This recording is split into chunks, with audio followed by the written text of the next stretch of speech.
Good evening, everybody. There I am. Sorry for the late start.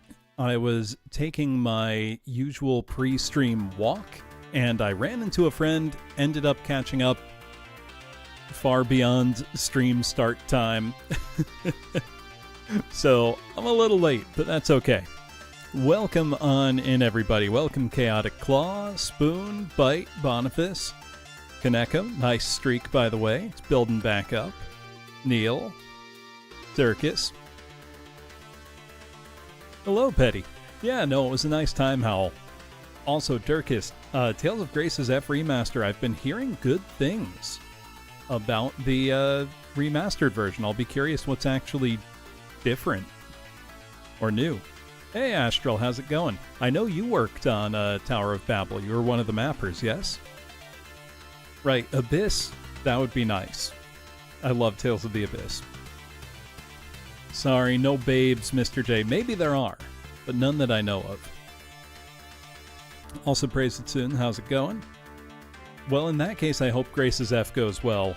This is a remaster of a remaster at this point, because Grace's F was the PS3 remake of Grace's, which was a Wii title that we never got outside of Japan.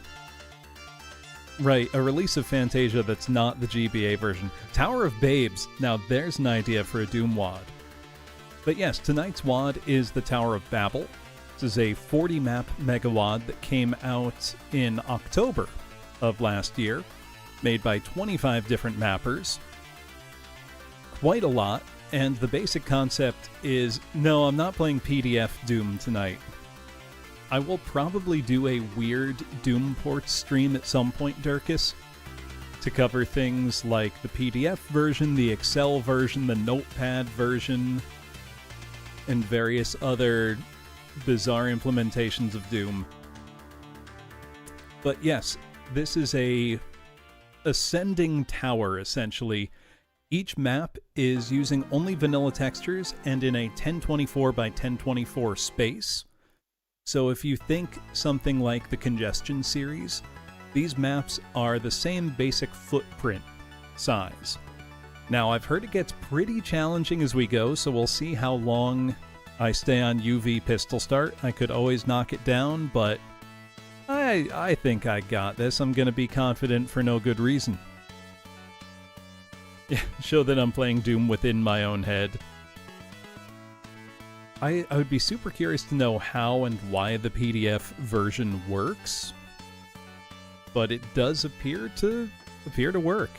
I did not scold Woozle yet. Let me think of a good scold for Woozle Spoon. Let me see.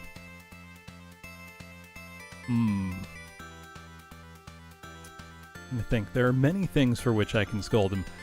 I'm going to give him a sincere scolding this time for not finding time to stream more, because I'm being selfish and would like to watch him stream again. I don't know if he's here to hear that. Nobody tell him. Yeah, seeing inside my head, too scary.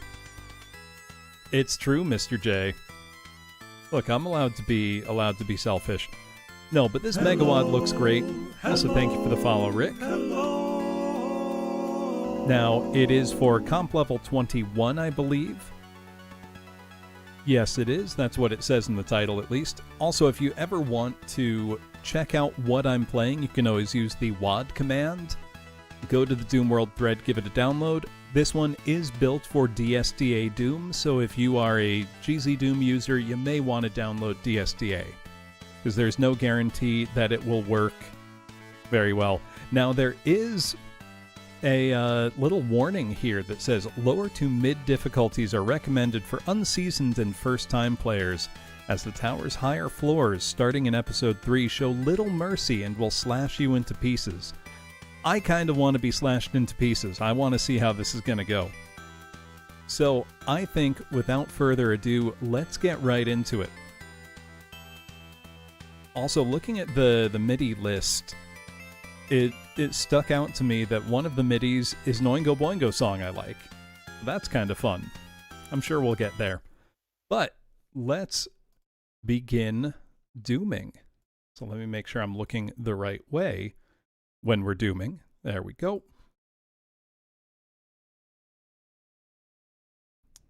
And here we go.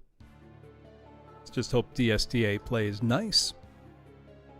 Now, surely nothing bad happens, you know, when you build a tower all the way to the heavens. Historically, that's always gone very well. Man has never been punished for their hubris in any way, shape, or form, and I'm sure we will all understand each other perfectly by the end of the stream.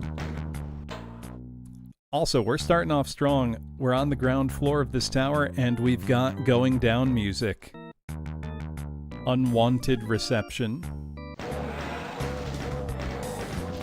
So I think project lead, Raphael, is doing a bit of a going down.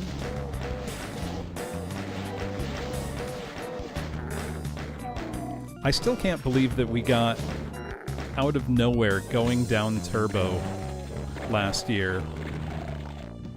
We've got 2 secrets. It was so much fun. It's hard for me to say if I would recommend somebody forego playing going down and just playing turbo. No, British Doom Guy is the best. It sure is, Dick. Nice streak, rad.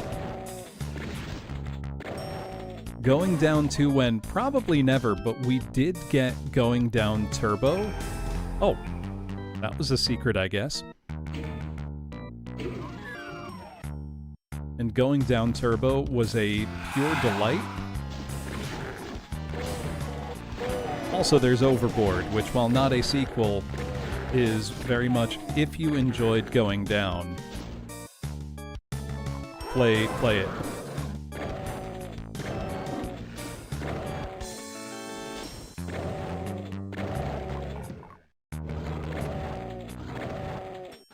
Pinky didn't help me out at all. How rude.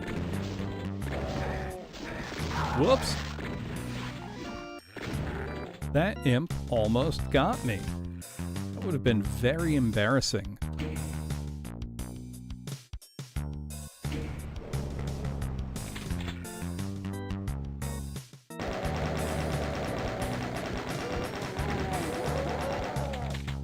Almost getting got in the first map. How embarrassing.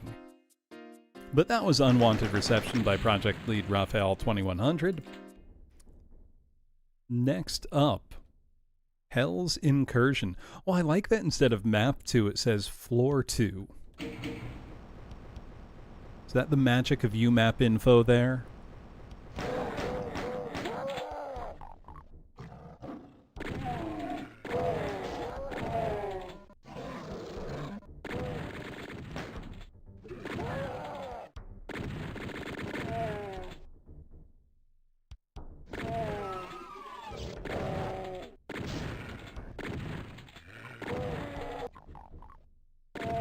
There we go. Oh, it could be dehacked. Okay. Well, it does look like Hell has begun its incursion into this building. There's an awful lot of corpses lying around. And the demons, I suppose.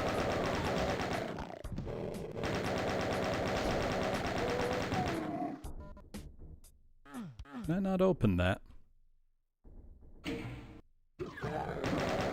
I believe every map is 1024 by 1024. At least that's what the project description said. I have no reason to doubt it. Give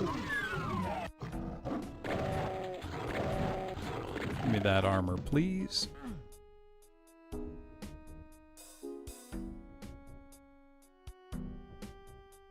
That's very strange, Petty. Could always do just a, clean install. Wipe it and reinstall the latest version. Where'd you come from?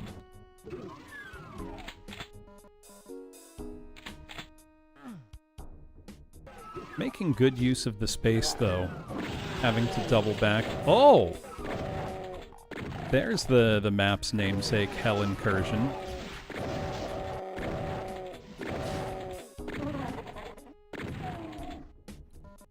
There's a real talent to making small maps that don't feel small.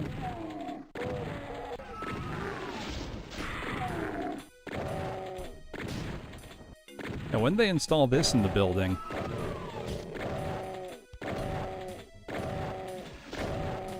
I think texture variation ends up playing a really large part in it.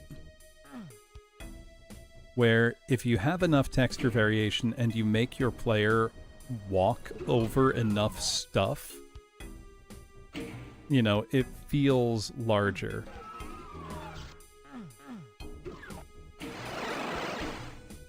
Let's see. Got a rad suit, but is there anything to be had with it?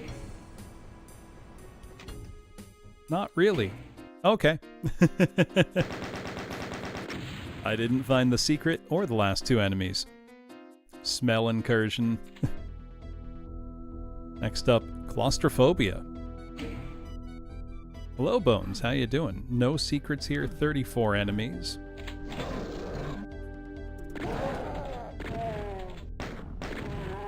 I think as well, by the small nature of the maps, none are meant to be super long.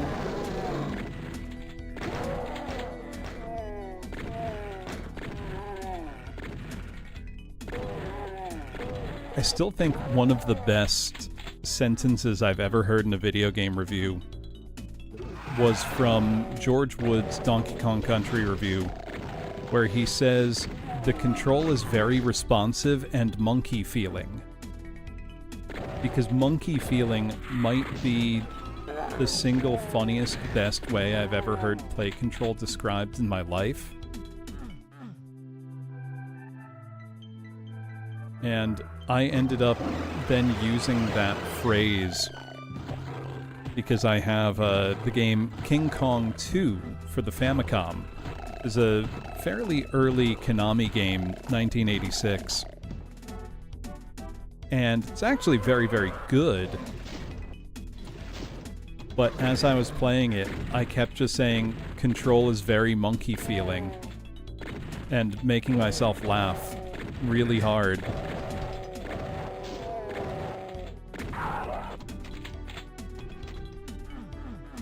Oh, could you imagine? Would he like it? I will say, in that King Kong game, the control was genuinely very monkey feeling, because you would stomp around and you could break stuff by jumping on it. If that's not monkey feeling, I don't know what is. Also, all vanilla textures in this WAD. There's always something that, when done well, has pretty amazing results. For example, going down. All vanilla textures.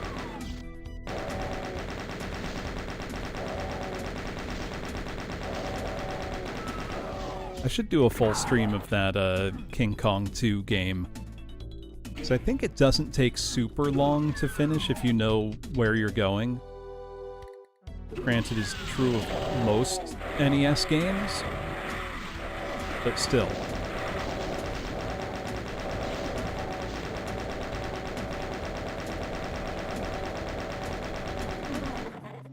That was close.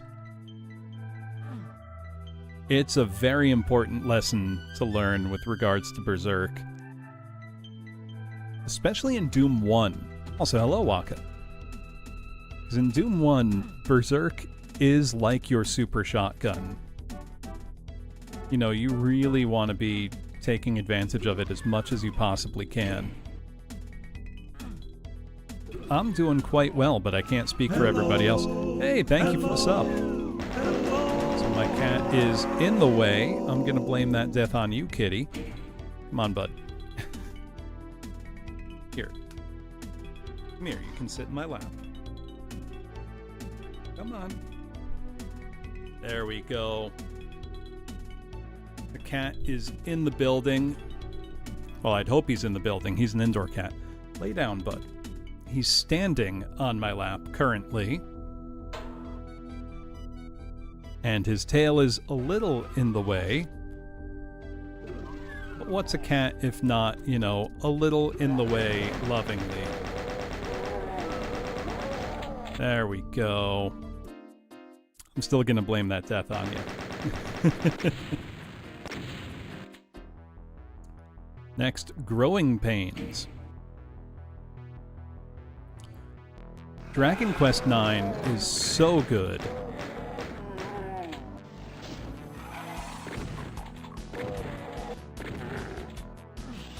One of the most fun games on the DS for my money. Was I supposed to be able to hit that switch? Yes, I was. I do sometimes. It depends on if you're allowed multiple save files.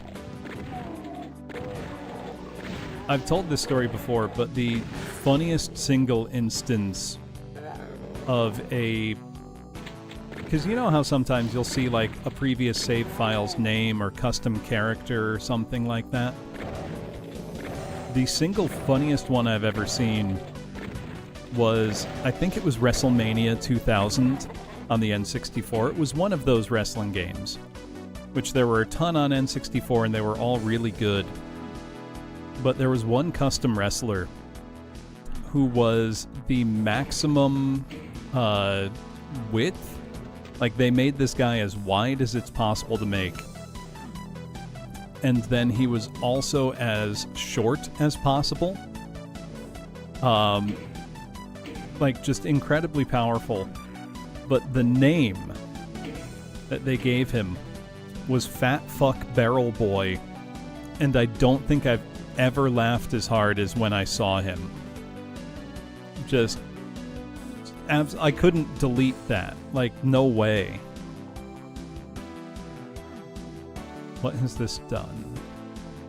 There we go. Ooh, this is a bit of a devious trap.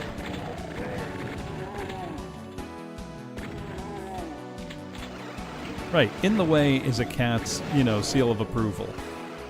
He is now laying on my lap with his head resting in the crook of my arm, my left arm, which means I can't move it at all. So it is set in its WASD position, and it will remain there because I'm not being given a choice. My cat has taken me hostage. Again, I'm not really complaining about this. Do I still have the wrestling game? Probably. I don't know if I deleted that or not. I probably didn't. I can check next time I have my N64 hooked up. What is that lowering? Ah, I see.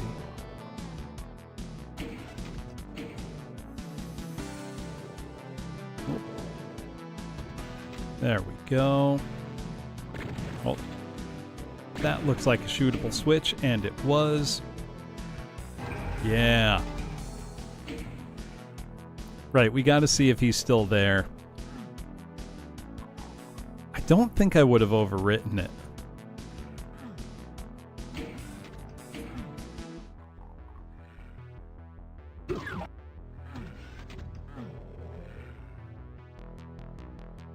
I open... Ah. Ah, we have a bridge now. And the super shotgun is across that bridge, and I very much would like the super shotgun.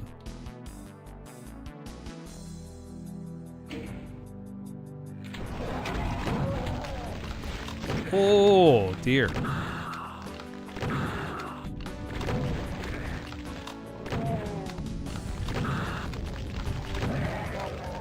I got some lucky stun RNG right there. It's a good thing I had found that secret supercharge.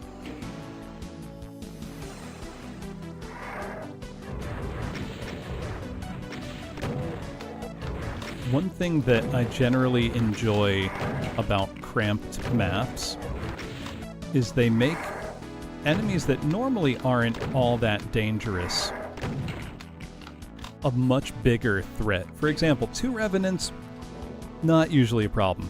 2 Revenants, when you have very minimized space in which to fight them, pretty dangerous. Ooh, being given a Megasphere for free almost always means trouble. And indeed it did.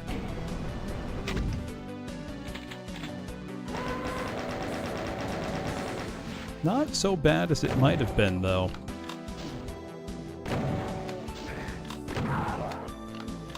Hello, Michael. How you doing?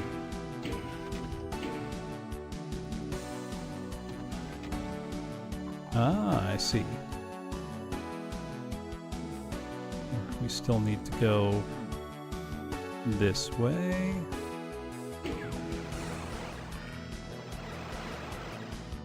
Where is that spawning guys in? Up there, apparently. Right, a free Megasphere just means you've got friends coming to see you. And probably a lot of them.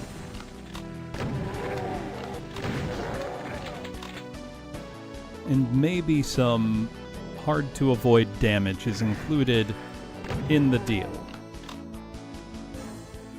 Like that,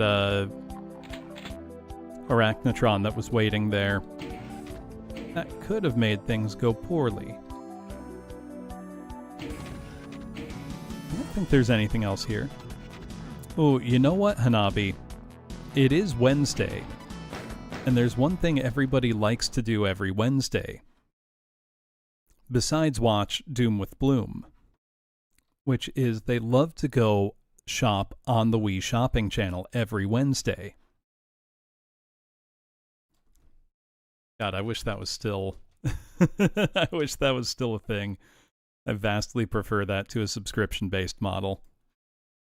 I'll spend more money in the long run, but I want to, be able to pick and choose.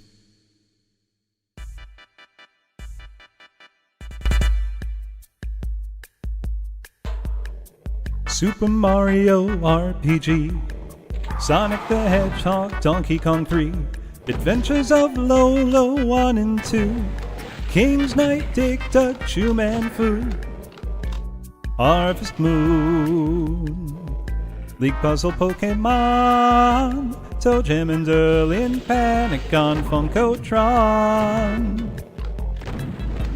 Castlevania, Fatal Fury, Ninja Jajimaru, Kunak, Razor, Blazing Laser, Spaces Loaded, Mega Turrican, Cybernator, Rolling Thunder, Dynastic Hero, Bubble, Bobble, Double, Dribble, Double, Dragon, F-Zero, F-Zero X, and Donkey Kong Jr. Math, Ninja Gaiden 1, Ninja Gaiden 2, Ninja Gaiden 3, Cruising USA. There we go. Now it's Wednesday. Now it's truly Wednesday.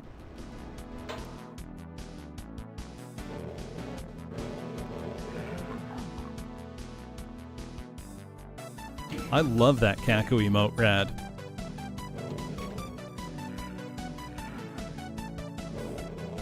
Spooky, you've heard me sing the Wii Shop Wednesday song before by Nirvana, the band, the show.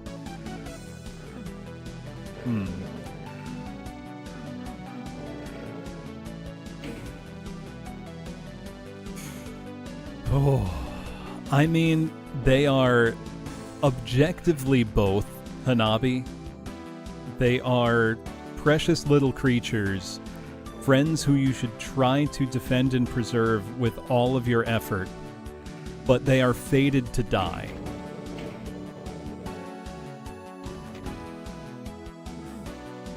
You hope for their salvation, knowing ultimately it is impossible. But it's the effort that makes us human. And it is necessary.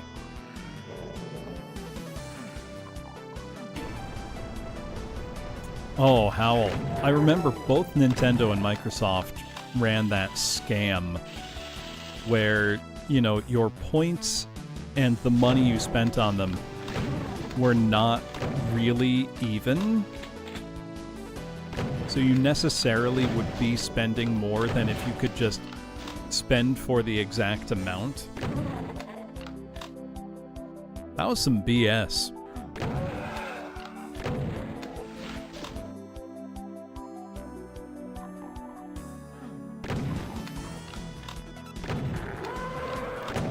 Right, see, Hanabi, to me that tells me you understand that they are fated to die, but it is your moral responsibility as their leader to try to preserve them.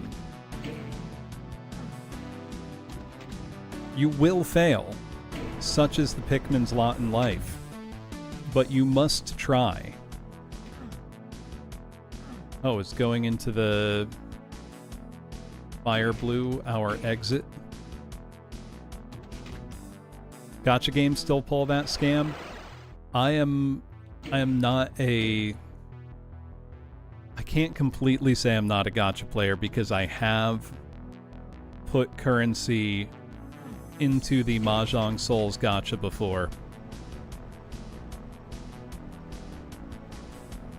It was just to pull for the chubby tiger girl, and I got her, and then I've never spent money on it again.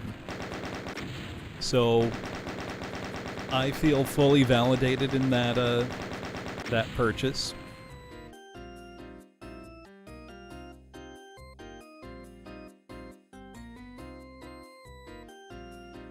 Just this once, everybody lives. That was a fun map. One cold spot. Already liking the look of this one. Also, 3 secrets.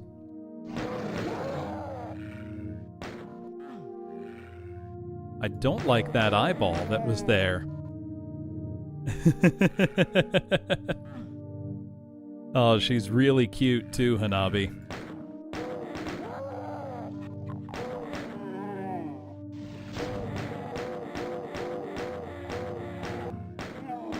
And if you learn to play Mahjong, you can enjoy all those high-quality Mahjong titles you've seen me show on stream.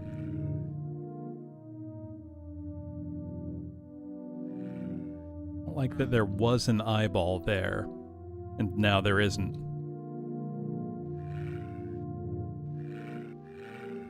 Look, some of them very obviously had a lot of work put into them.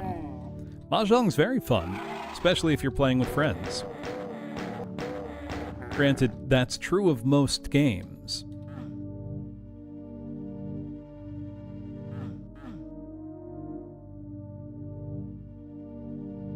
Ooh, Doomcute Toolbox and Wrench. Yeah, the whole wad is E1M8 AOD.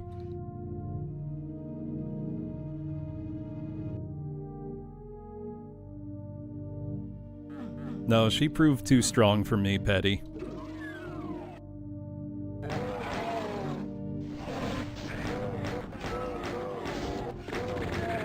Also, she definitely had an exhibitionist thing going on. She specifically walked over to the window.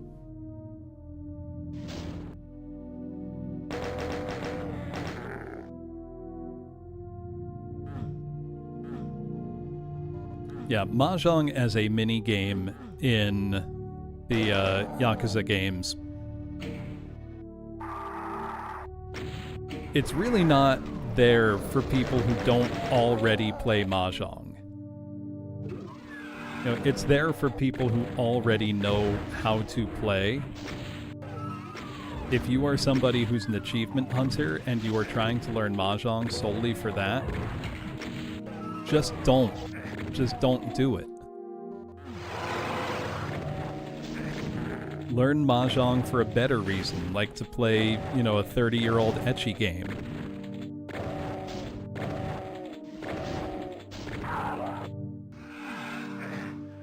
I think such a thing might already exist, Dick.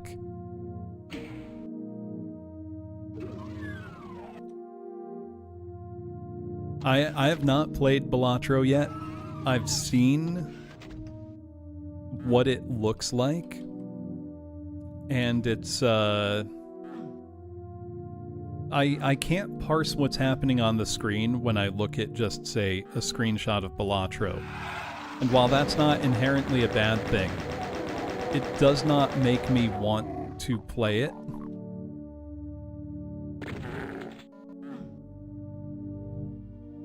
Right, I'm sure it does make sense. I just... Look, there are enough rabbit holes I've gone down of things that end up taking a lot of my time.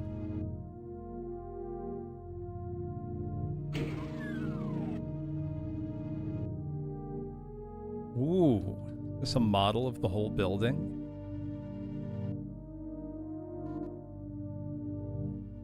This is a well laid out map.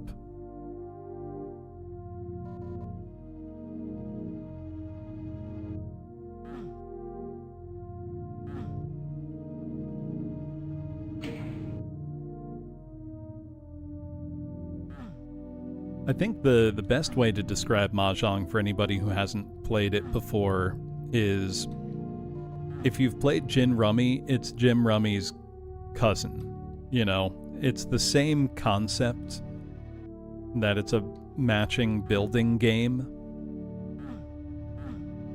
And that's all you really need to know to get into it. You learn a few basic Yaku to get started, and then understand how the game flows, and it becomes very easy to get into it. But if you have a bad first experience or have an incompetent teacher, you're gonna have a terrible time.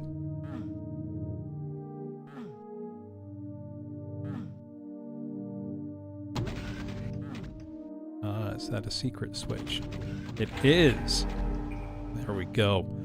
So if you manage 4 concealed triplets, Waka, that's a Yakuman, which is one of the strongest possible hands. All triplets, if you open your hand, is still a, decent hand, and quite easy to assemble, easy to teach. All simples is another very easy one. Playing to declare Ricci is a very easy one to teach.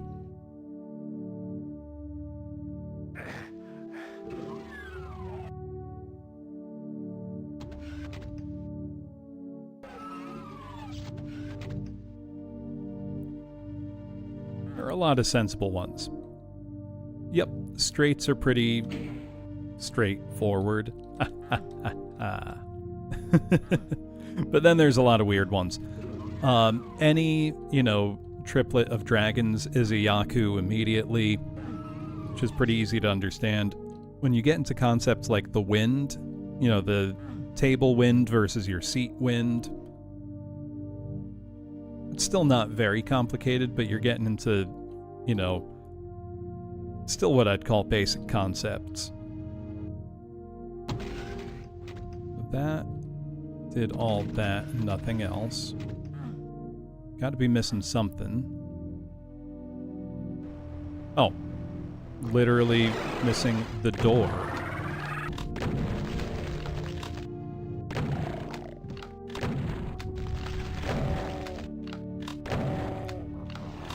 Without the secret super shotgun, this wouldn't be hard. It would just be quite tedious.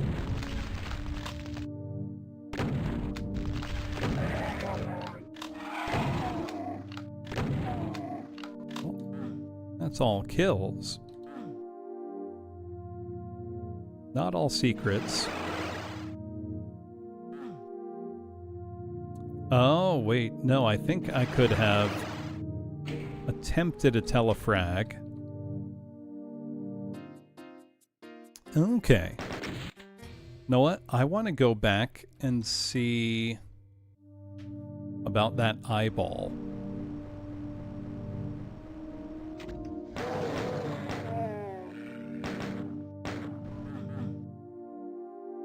I don't think that did anything. I think it was just there. I don't know about the whole set. I think just that map might have been. This next one is called Skylab.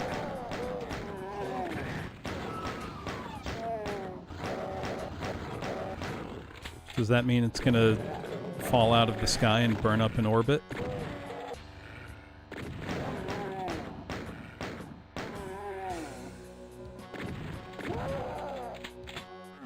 There we go. Rude of you to shoot me.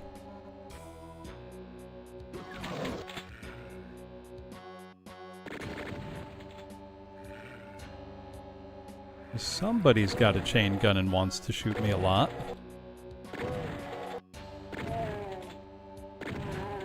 I mean, on a long enough time frame, isn't nothing truly stable that we know of?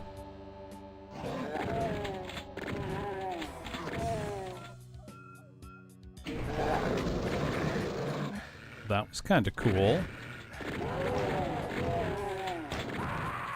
I got killed. Everything returns to dust someday. Ooh, let me find something to sing.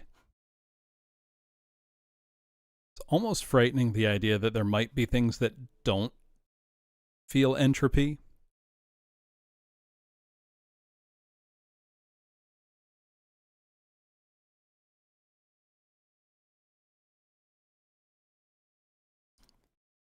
Thinking about entropy, let's sing a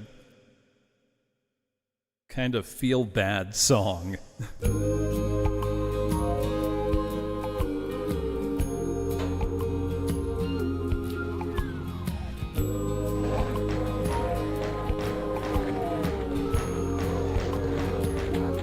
Slip sliding away, slip sliding away.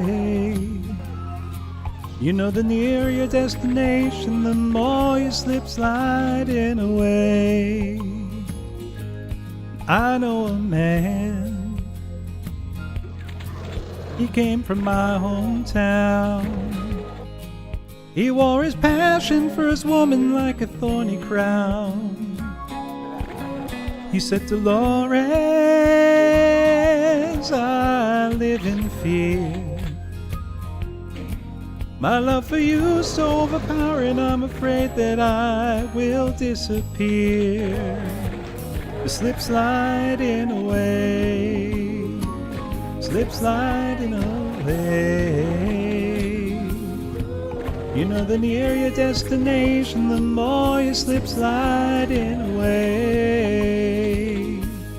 I know a woman became a wife. These are the very words she uses to describe her life. She said, a good day ain't got no rain. She said, a bad day's when I lie in bed and think of things I might have been. Slip sliding away, slip sliding away. You know, the nearer your destination, the more you slip sliding away.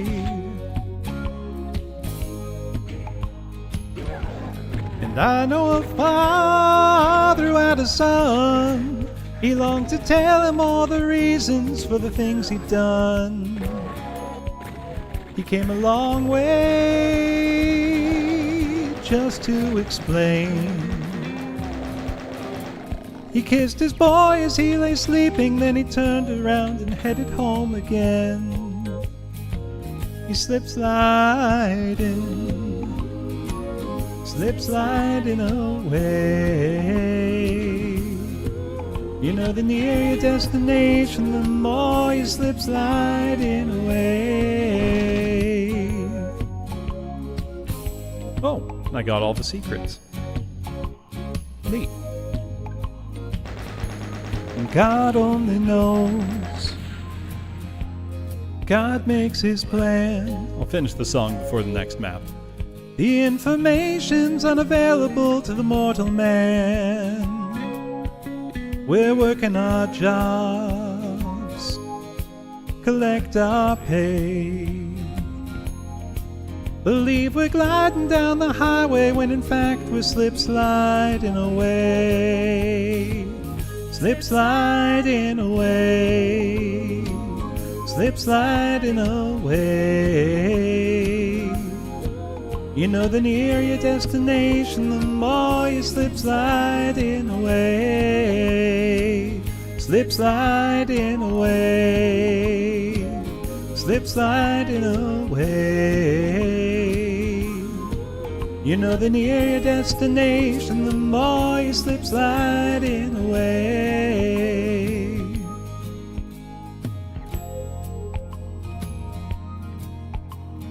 There we go. The song's just in a long outro now.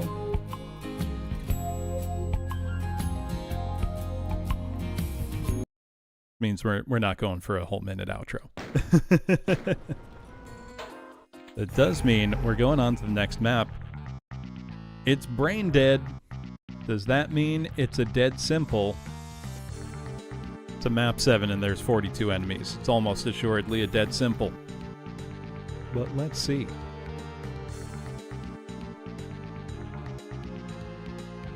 Every now and then something will buck the trend.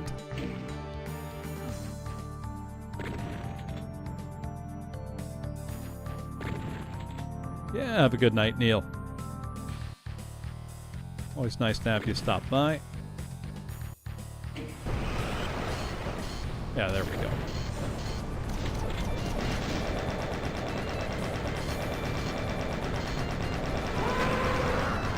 Well, maybe it's not a pure dead simple. It might be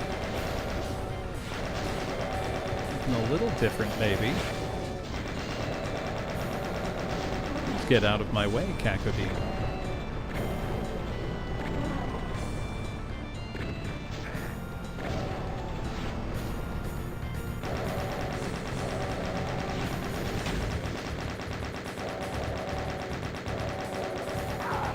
Weird to get an Arachnotron before any Mancubi. Well, that makes it stand out at least among map 7s.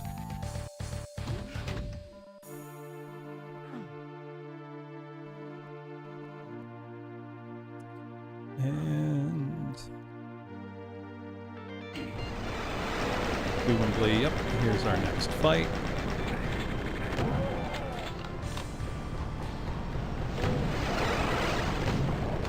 Okay, so it's not a dead simple.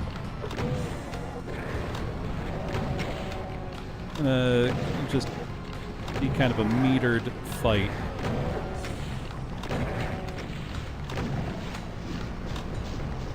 Gotta make use of the resources we've got to take stuff out as it spawns in. Kind of fight by fight.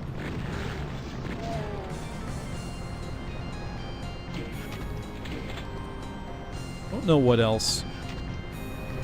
If I'm missing anything. Don't think I am. It's just taken an awful long time. Presumably to keep you from just, you know, blasting through the whole thing. Alright. Do I want the blur sphere? Maybe. Quite a few chain gunners and other hit scanners. That'll help keep me alive. Probably should be trying more to utilize infighting, but nah. It's not that many enemies. I can kill them. Now got a whole bunch of lost souls. Clean them up as per usual.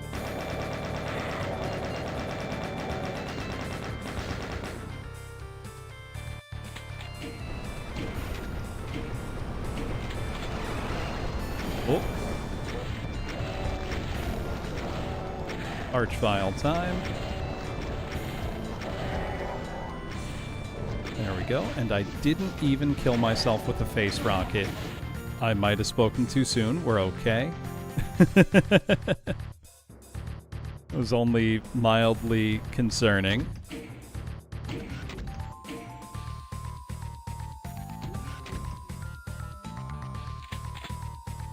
That wouldn't be too hard to do, I don't think, Alruin.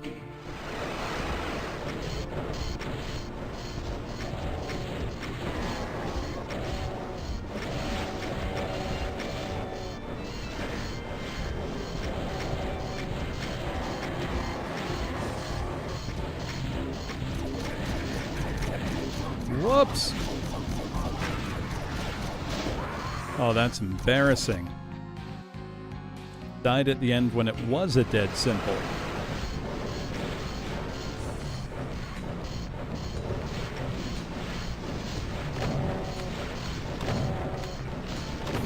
I can hear. There they are.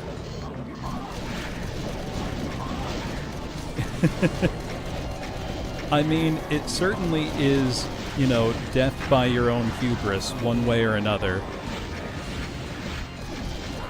Very, very biblically appropriate.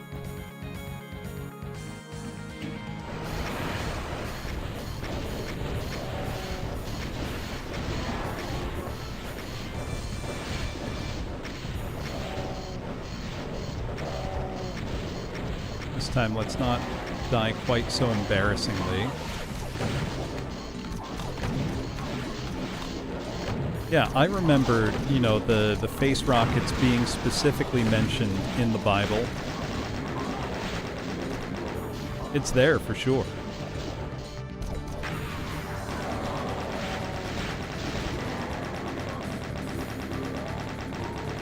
There we go. Now I'm not an embarrassment. Well, I am, but... It's where Jesus said, watch out for the hit scanners.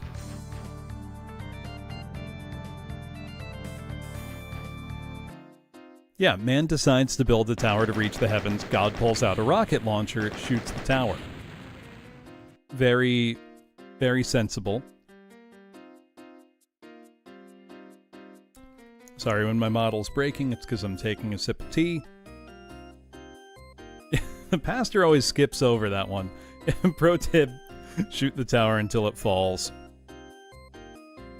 So I did think about being a little silly, and after, you know, reaching a certain point in the tower, switching to only speaking in foreign languages, and then acting like everybody's crazy for not understanding me.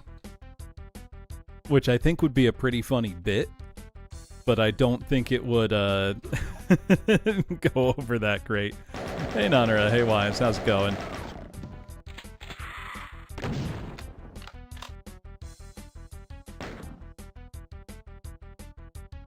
I mean, I could make it start, you know, more comprehensively. I could switch to, like, you know, peppering in occasional Middle English words. Then I could start, you know, speaking in Spanish. Then I could go into, like, Mandarin and Korean by the end of the night. Just really become incomprehensible.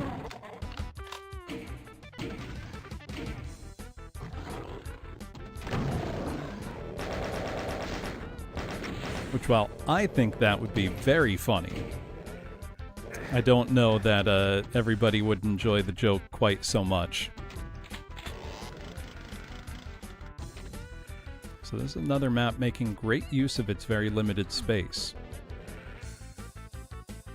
Okay, I would like that. There we go. What's that done? I can tell this stair is a switch. Anyone who wouldn't enjoy the joke, you're just upset that you can't speak all those languages. I'm sure there are a bunch of people who could do the same, Mr. J. It's a big world out there. No, I can't tell what that's doing.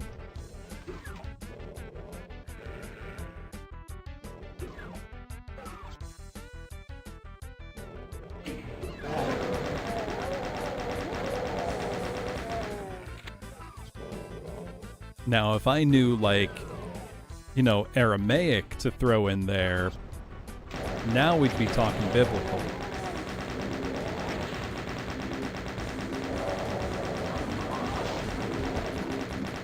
That's it. We got to bring back Leet Speak.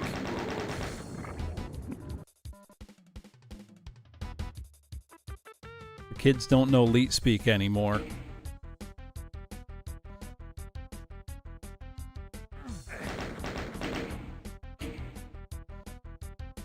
Okay, what is that switch governing?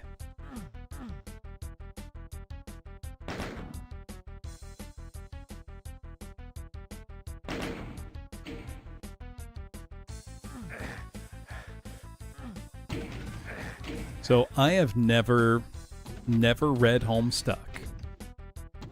I feel like I've been vindicated in that decision.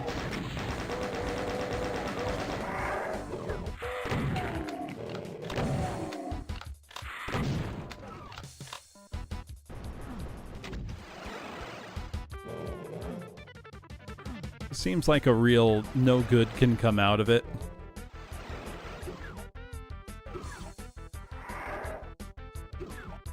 Maybe it's a good thing. I don't know.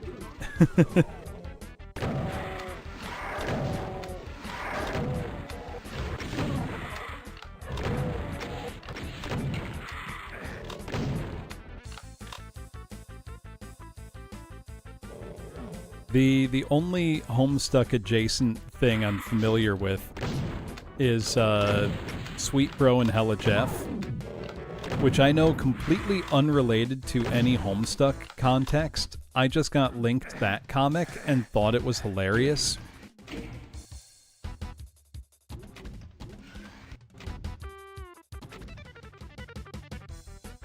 Because, you know, I warned you about Stairs Bro, it keeps happening, is just supremely funny.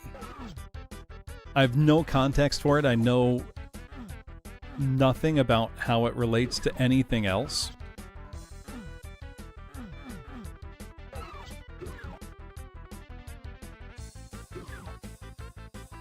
Or, you know, the big game, it's sports.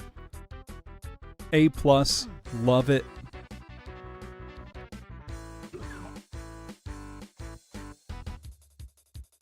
I think one time I edited Woozle into a Sweet Bro and Hella Jeff comic. I can't remember. I think I did that.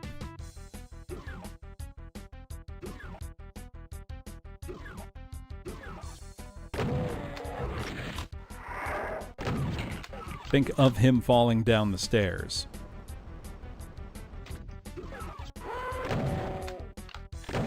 Which that's got inherent comedy value on its own. This map had 4 secrets and I didn't find a single one of them. I sort of did. I can see where they are. Wait, oh, this might exit to a secret map. Called Nuke Testing Floor.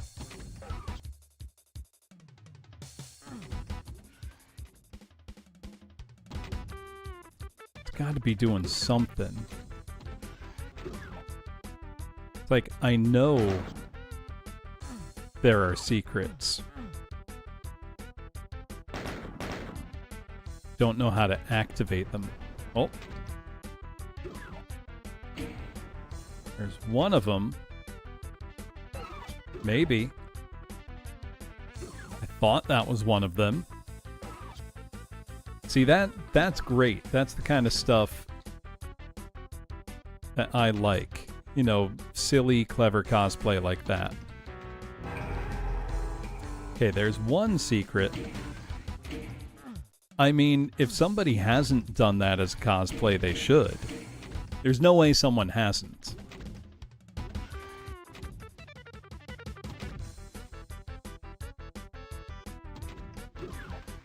If anybody watching either has played this or worked on it, if you can let me know if there is a secret exit on this map, I would appreciate it. I can see that that's doing something, but I can't see what. Or it's a shootable switch off in the dark there.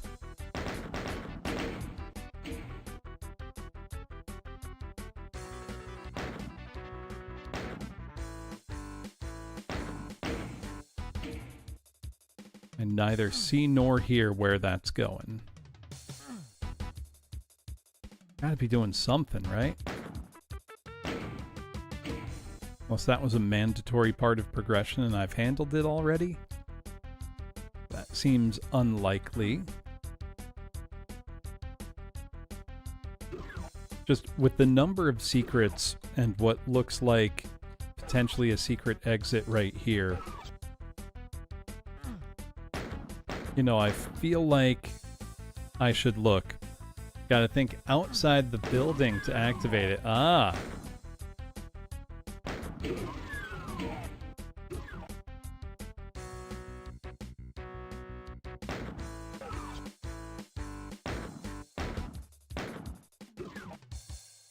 I shot one big eyeball.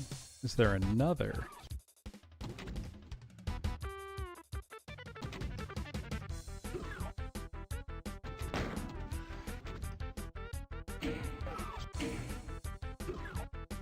What's this doing?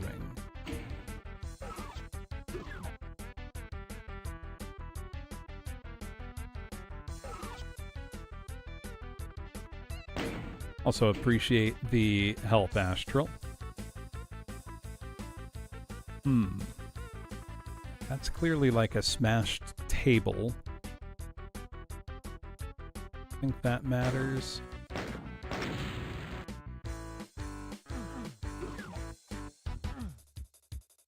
So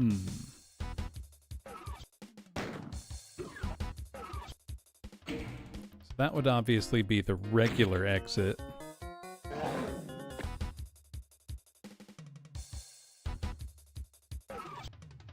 But what am I missing here?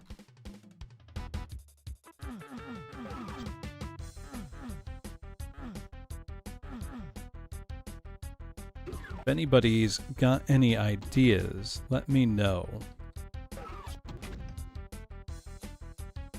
That one step is very suspicious.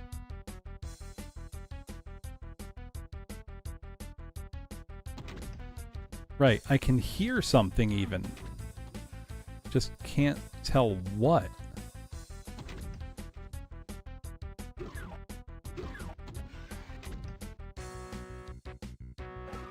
And obviously I need to throw that switch somehow, but that Marine's still in bed. Wake up. The step itself is lowering.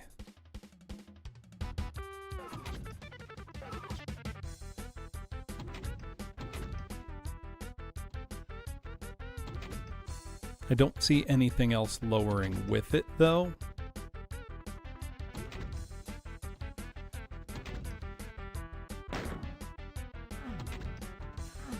Oh, wait. Can I...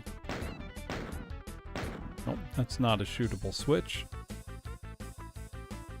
Hey, Vile, welcome in. Let me shout you out. What were you up to? Also, for anybody joining who doesn't know me, my name's Professor Bloom. I'm a teacher. I do a lot of singing, play lots of retro games on real hardware, and lots of Doom 2 custom megawads. Tonight, I am playing Tower of Babel. It was organized by Raphael 2100, featuring over 25 different mappers' work. I'm on map 8 in the first episode, looking for the secret exit. I've found one of 4 secrets. I haven't been able to figure out what's going on. Oh, Purgatory's the new PlayStation Doom style one, right? I've been wanting to play that. Well, I'll sing something, Austin. May as well, because I'm trying to solve a puzzle. See, Vile, got any favorite audience or favorite artists? If I know a song, I'll sing it. Oh, hold on, my cat's getting in the way. Come on, bud. No space in front of the monitors. All right, come on. Come here.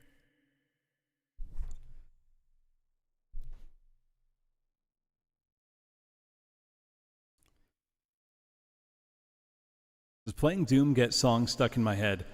Yes, but not Doom songs. If that makes sense. You never know, Vile. It can be a bit of fun. Let me see. I default to oldies, but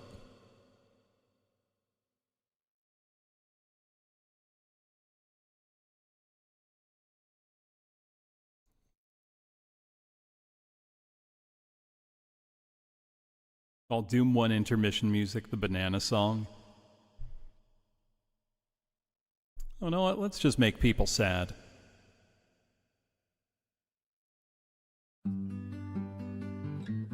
Good old Jim Croce while I secret hunt.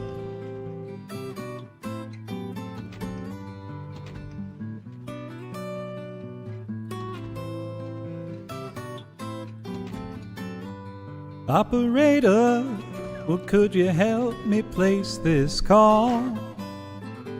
You see the number on the matchbook is old and faded.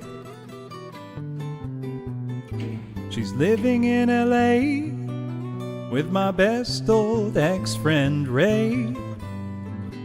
A guy she said she knew well and sometimes hated. But isn't that the way they say it goes? Well, let's forget all that and give me the number if you can't find it, so I can call just to tell him I'm fine and to show I've overcome the blow. I've learned to take it well. I only wish my words could just convince myself that it just wasn't real, but that's not the way it feels.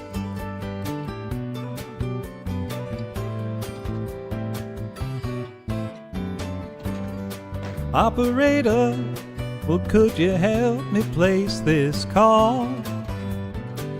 I can't read the number that you just gave me. There's something in my eye, you know it happens every time. I think about a love that I thought would save me. Isn't that the way they say it goes? Well, let's forget all that and give me the number if you can find it, so I can call just to tell them I'm fine and to show I've overcome the blow. I've learned to take it well. I only wish my words could just convince myself that it just wasn't real, but that's not the way it feels. No, no, no, no, that's not the way it feels. Operator, well, let's forget about this call. I figured it out.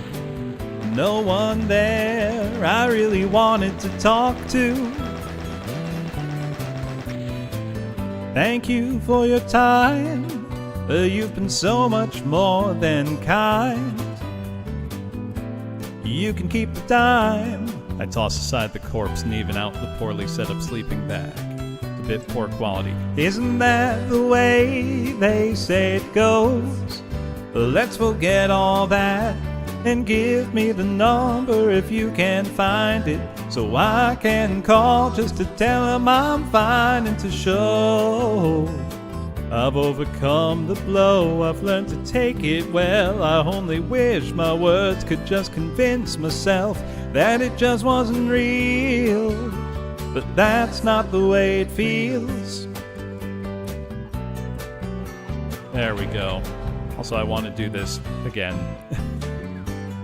If I can actually read the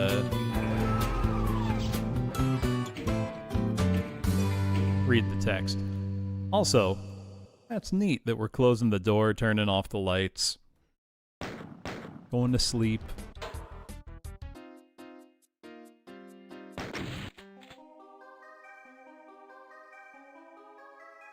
I toss aside the corpse and even out the poorly set up sleeping bag.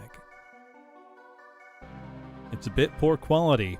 There's a faint dripping sound outside, but it's fine enough for the current situation. It's a gamble to stay in here, but I'll be wearing my full suit of armor, like usual. So it's probably okay. Not that comfortable, but nothing here is comfortable. I burrow into a deep slumber, my mind spinning from the previous 7 floors. It just keeps going up. Alright. Floor question? Castles in Dream. I warned you about stairs, bro. Also, how have you been liking Purgatory, Vile? I thought about playing that this week, but I haven't updated GZ Doom in forever. And instead of doing that, I chose something where I didn't have to update anything. Ooh. It's a castle.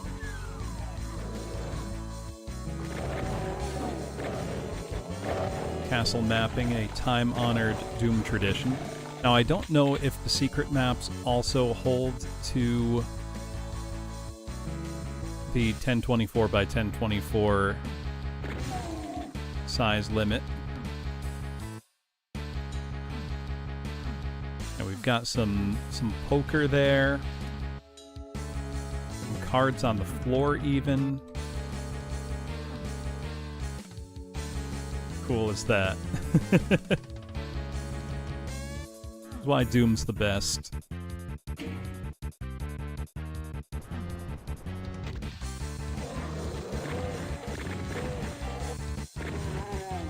Who's winning?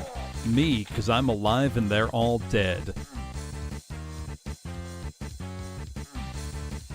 Also, without knowing the relative value of those chips, bit tough to say.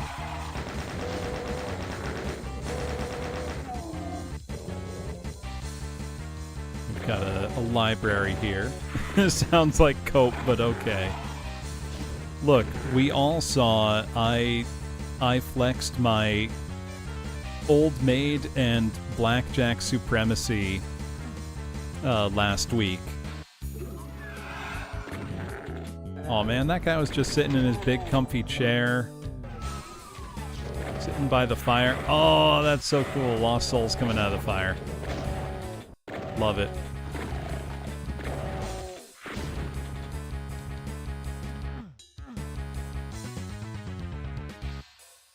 Right, old maid with no mind games and somebody who seems hell-bent on losing. Oh. That's their cold storage fridge for all the meat. It needed any facial expressions for Old Maid. I still can't get over that one of the voice actresses was Pikachu. Like, it keeps breaking my brain to consider that.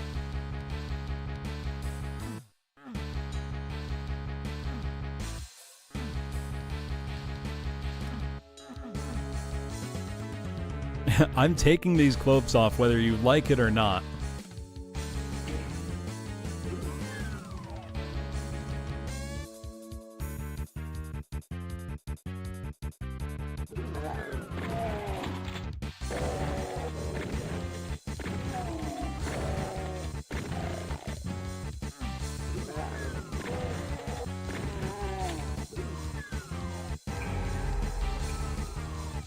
We got outside there. Am I actually going to find all of the secrets in a map?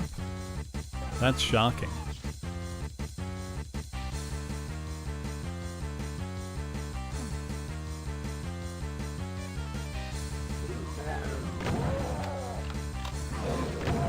I did not know that, Betty.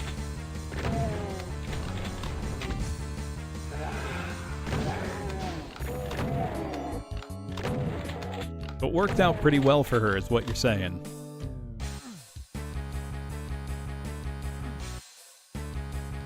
Look, that bottle's even got a cork in it. She's gonna prove she has range one way or another.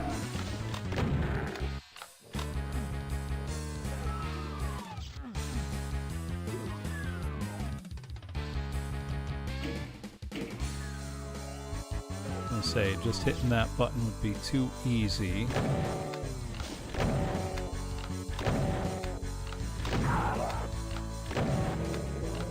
Oh wow, so it really worked out.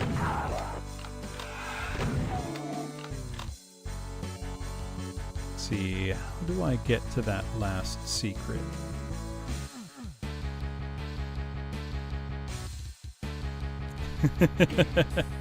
Still insists she's 17 despite having a daughter in her 20s.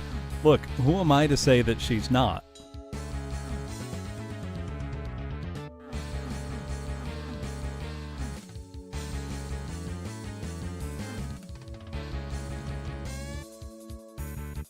Right, what if she's telling the truth? What if she genuinely is still? She's just harnessed the power of anime.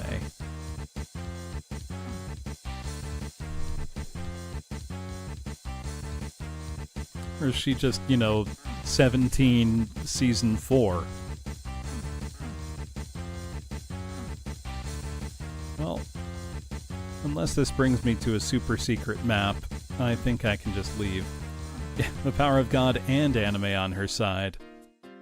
That was a nice way to break up the pace.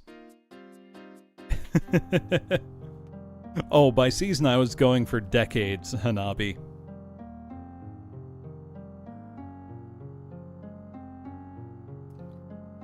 Floor 8 Aftermath. This is where we just took a nap.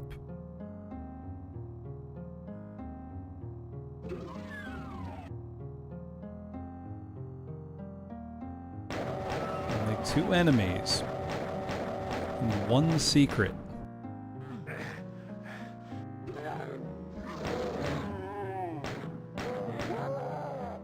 There's the 2 enemies. Where's the 1 secret?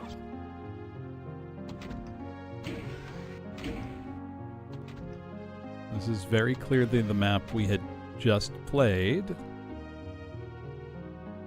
And now things appear to have gone quite poorly.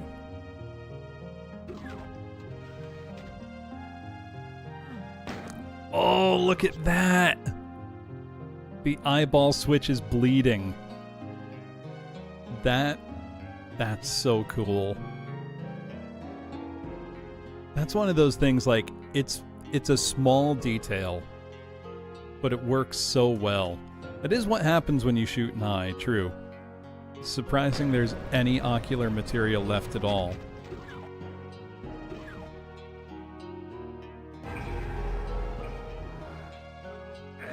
Well, we found our secret, though we're not playing continuous, so it doesn't really help us.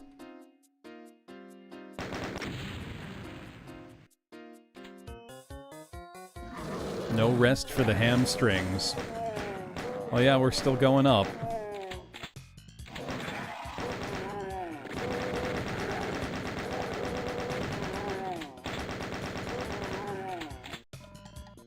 "21 enemies, 2 secrets."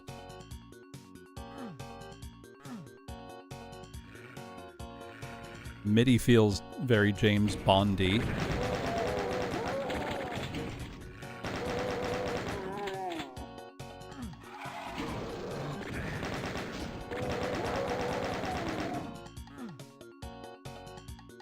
Could always save the points for when either there's a gambling event or the Malort Redeem comes back. Malort Redeem will come back. It's not gone for good. Which Bond film did you see, Petty? And did you enjoy it?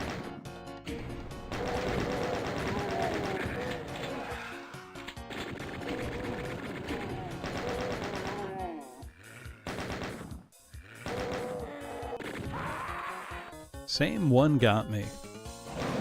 Embarrassing.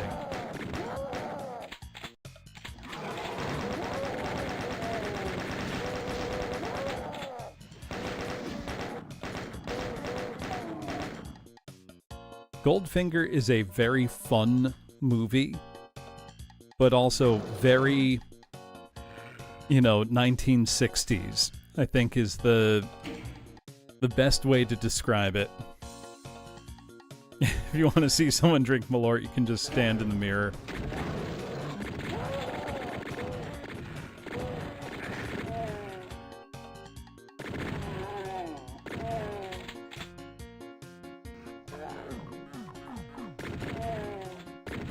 I'll sing something XSE. Give me a moment. You know what? We're talking about James Bond. One of the fun things about Bond movies are that they always come with a song. Some of which end up being hits and some don't. Best Bond song is a heated debate. I don't think it'll surprise anybody which one I'm choosing. When you were young and your heart was an open book, you used to say, live and let live. But if this ever-changing world in which we live in makes you give in and cry, say live and let die.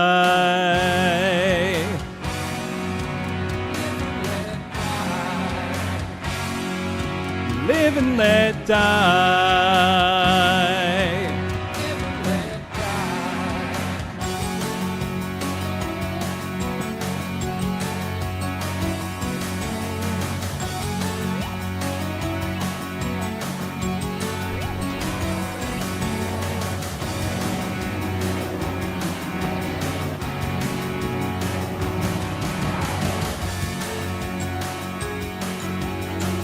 And Paul McCartney really wanted Wings to just be a band that he was a member of. People didn't let him have that.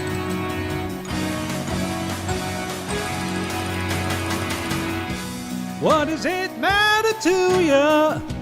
When you got a job to do, you gotta do it well. You gotta give the other fella hell.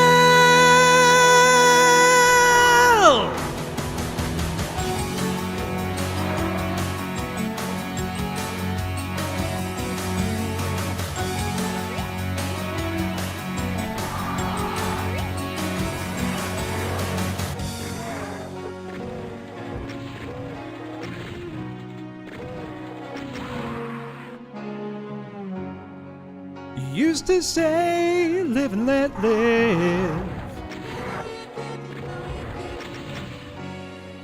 But if this ever-changing world in which we live in makes you give in and cry, say live and let die.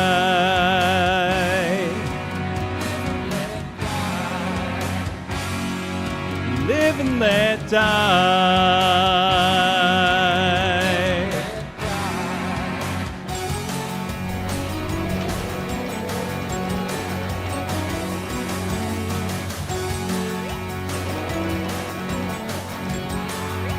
Oh no, I got shot right at the exit. How embarrassing.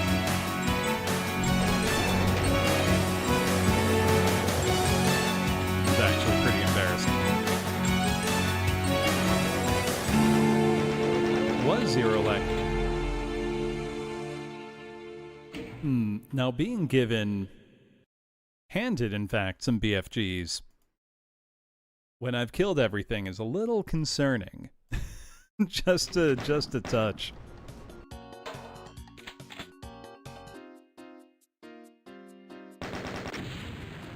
No rest for the hamstrings. We got to keep going up, up, up. Whoops. It seems my statistically improbable and physically impractical assortment of weaponry is impossible to carry up this ladder. I toss aside all the weaponry I've collected, where I assume it will return to the circle of life. All I'm able to keep on my person is a pistol and a few magazines. Hopefully nobody's expecting my arrival. That's one way to explain, the forced pistol start at the next episode. Doesn't make a difference for me. We are now on to floor 10, Garten of Kako.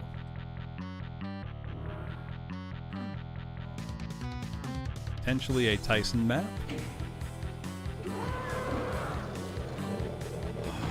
It's a Kako Garten. instead of a kindergarten.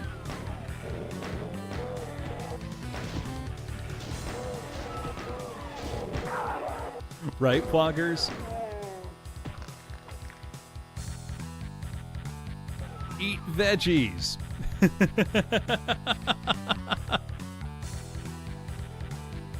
Well, I'm in love with this map already.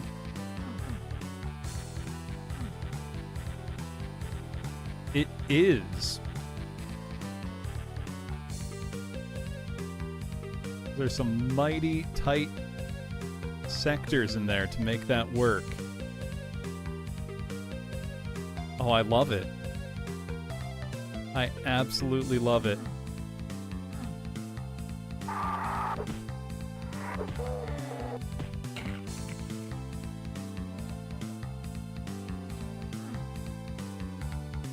Little Caco nursery.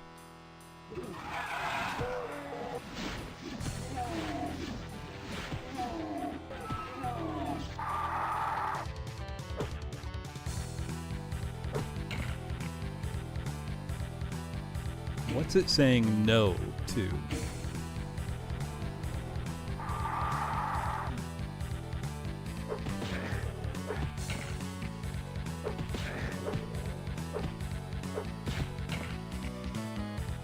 So are these like big blocks to play with?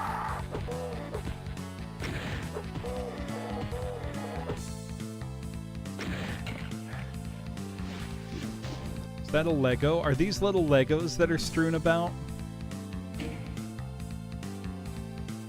Do I take damage if I step on one? The eat veggies is just so delightful.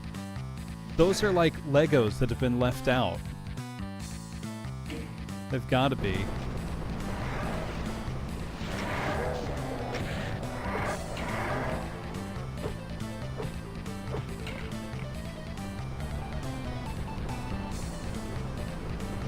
Oh dear. This is very delightful. Hey Volpez, how you doing?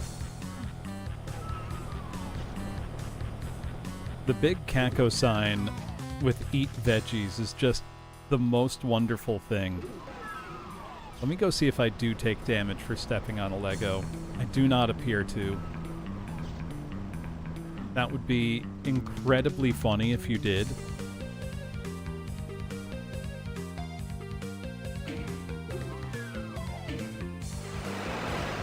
Oh, hold on. I do have boots on. My cat wants attention very badly. Come here, bud.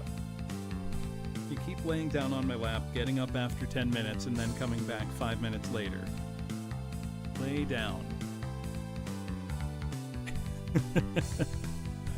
Oh, he is affectionate.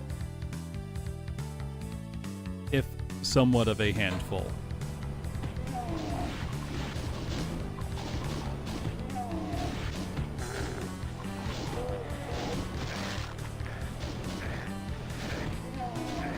That's just given me an idea for a map. A map with a Lego textured floor. That's a hurt floor.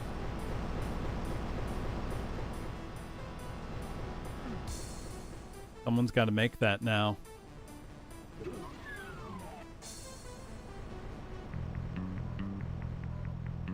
If it doesn't already exist, that is. Wouldn't be surprised if it does.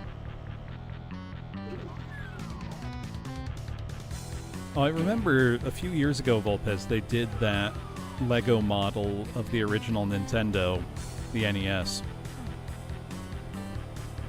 And it looked very nice, but was very expensive.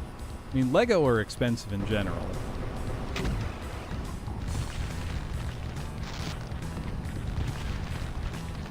Oh, so it's like that.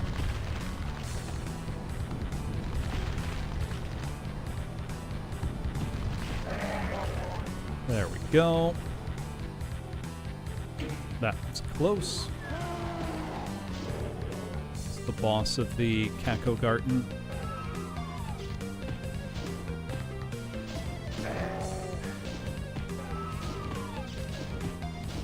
Oh dear.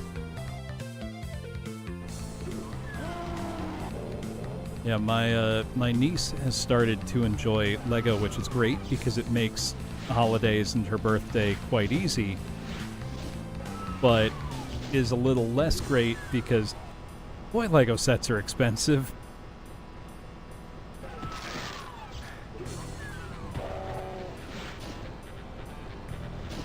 Though she was very delighted with, for Christmas I got her the Animal Crossing Island Lego set, which is very cute, and it comes with a little Isabelle you put together, and it's lovely. And that was the first video game she ever played, was Animal Crossing New Horizons, or whatever the one on Switch is called.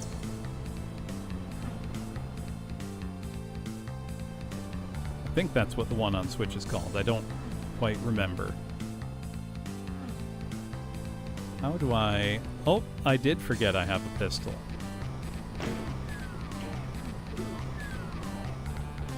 Yay! Oh, that's fun. Yeah, because during the pandemic, you know, as part of keeping in touch with my brother and his family, we would play that Animal Crossing together and then just, you know, FaceTime or, you know, video conference while we played, because Nintendo doesn't have very good services for online. But it was really nice, and she enjoyed mostly just, you know, talking with family. But who doesn't like, you know, Animal Crossing? And my father ended up joining us, so online we had, you know, 3 generations of family playing together. So she very much enjoys all Animal Crossing stuff still. Welcome to the Guts area. It's like a cafeteria for guts.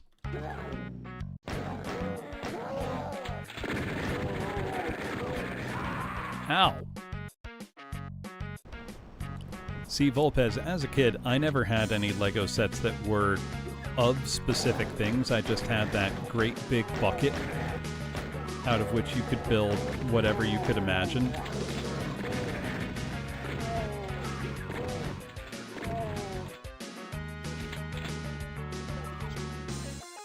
How about the Sonic ones?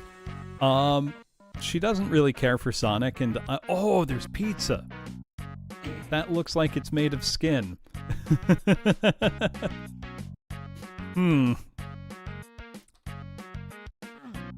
And I myself am kind of indifferent to... Look, it's a slice. I'm indifferent to the Sonic sets. I'm sure they're fine, but...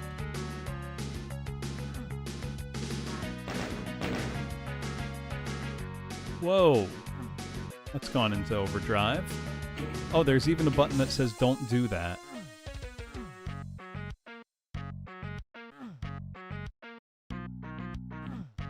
Oh, how may I... Oh! I ate the pizzas!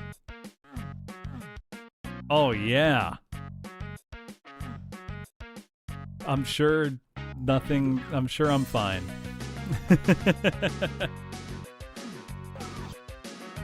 Did they give me health? I was at full health. Let me start the map over and see. It'd be funny if they took away health.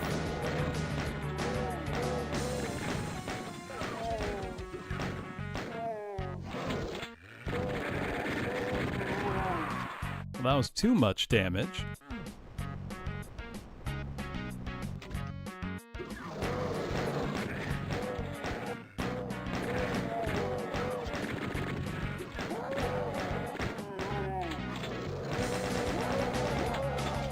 Let's see. Eating the pizza did not give me health. Very sad.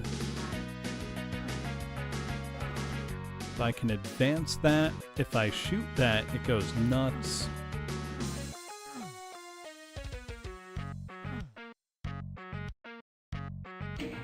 This is kind of delightful, though. That sends all of that way. I did go to see the third Sonic movie. I thought it was fun. Cute movie. I'm not a huge Sonic fan, so all it needed to be for me was just a fine kids movie, and it was a fine kids movie. If I had grown up with the Sonic Adventure games, I probably would have loved it. And some of the things that, for me, you know, were downsides, like some of the extended scenes of Jim Carrey clearly having a really, really good time as Robotnik, dragged for me, but if there were 8-year-olds in the audience, they were probably going nuts and loved it. And he clearly had a lot of fun with the role. So, you know, I gotta remind myself, I'm not the target audience for this. Oh, I just need to interact with that. But I thought it was a pretty fun movie, and I think everybody did a good job.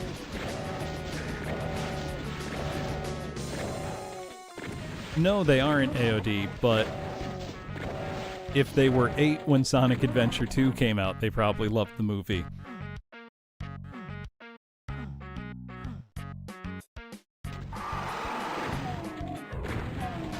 Well, this map is delightful. That, or they brought their kids, and their kids probably probably liked the movie.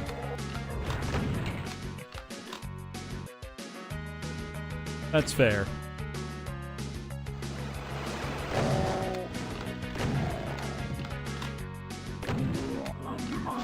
I think you know what I mean, though. It's very much... I was seeing it as somebody who's just curious to see, did they make another good movie? Because the other two were pretty fun. And yeah, they did. Can I eat all of the pizzas in the pizzeria? Or the gutseria, sorry.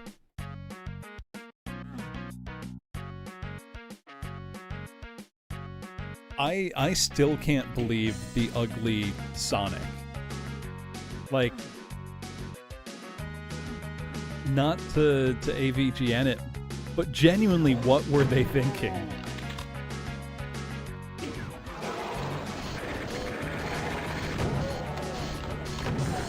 Because the cynical part of me thought at first, oh, it's a publicity stunt, and, you know, they probably made him ugly on purpose and had the redesign waiting in the wings the whole time. No, they didn't. That was... just for real, they thought that's what he should look like. And that's insane.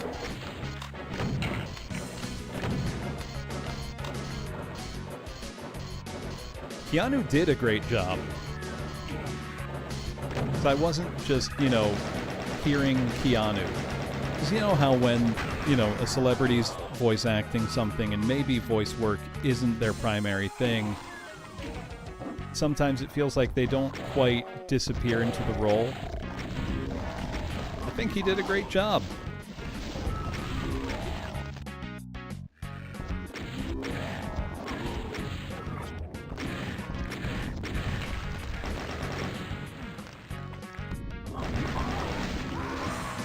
One of my favorite things in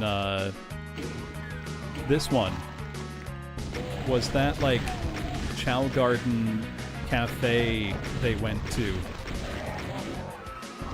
Sega are crazy for not having opened that as a real place you can go and spend your money. Because people would go insane for that. Ooh, the bathroom could use some work.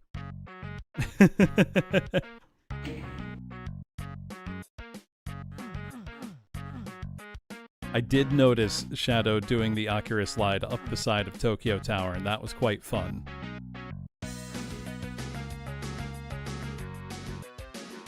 Idris Elba also, I mean, we knew he did a good job, but he did another great job as Knuckles.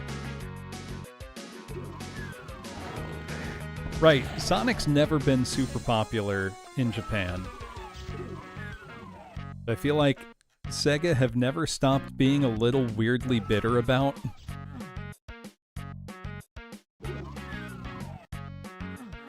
I will say, the part that made me personally most excited in the film was seeing that kind of ending scene with Metal Sonic. Amy showing up is whatever. Metal Sonic, though, that's how you get me excited.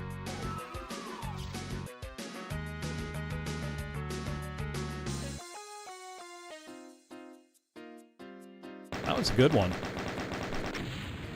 Hey, Grey Beret, how you doing?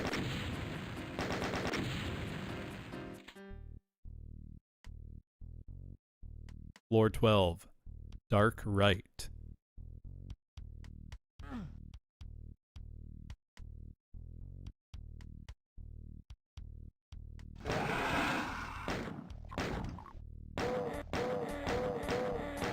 There we go. How you doing, Felly?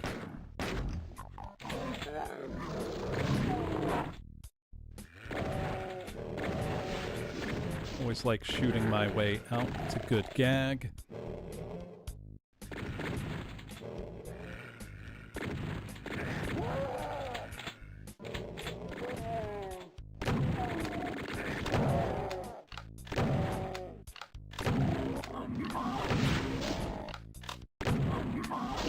Oh, so I don't have a date yet, but I am quite excited for my Bandai Pladia to arrive. Talked about it a bit on Monday, but I do in fact have a Pladia on the way.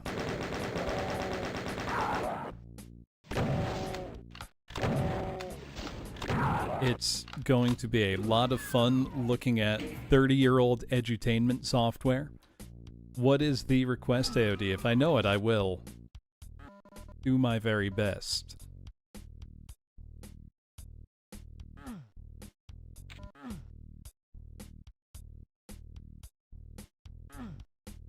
Okay, this has gotta be.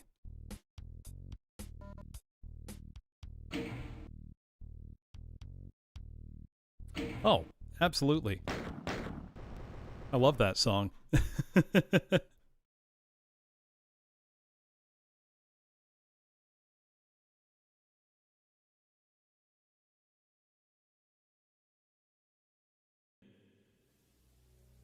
Though to people of a certain age, this is just going to make you think that the Chicago Bulls are taking the court.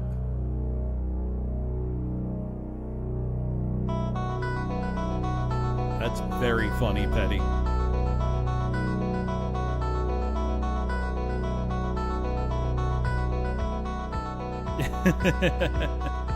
You're in the middle of typing something to that effect. It's a little loud.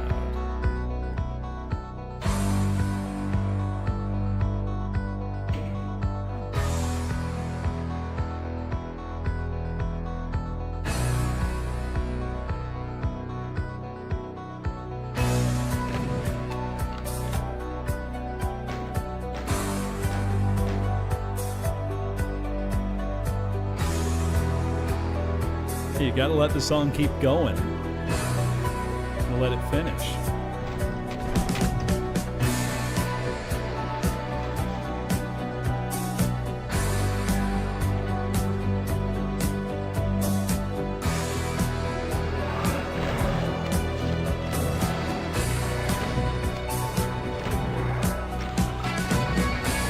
Alan Parsons Project are one of those bands that I feel like people don't know anymore. Which is a shame because they're insanely good.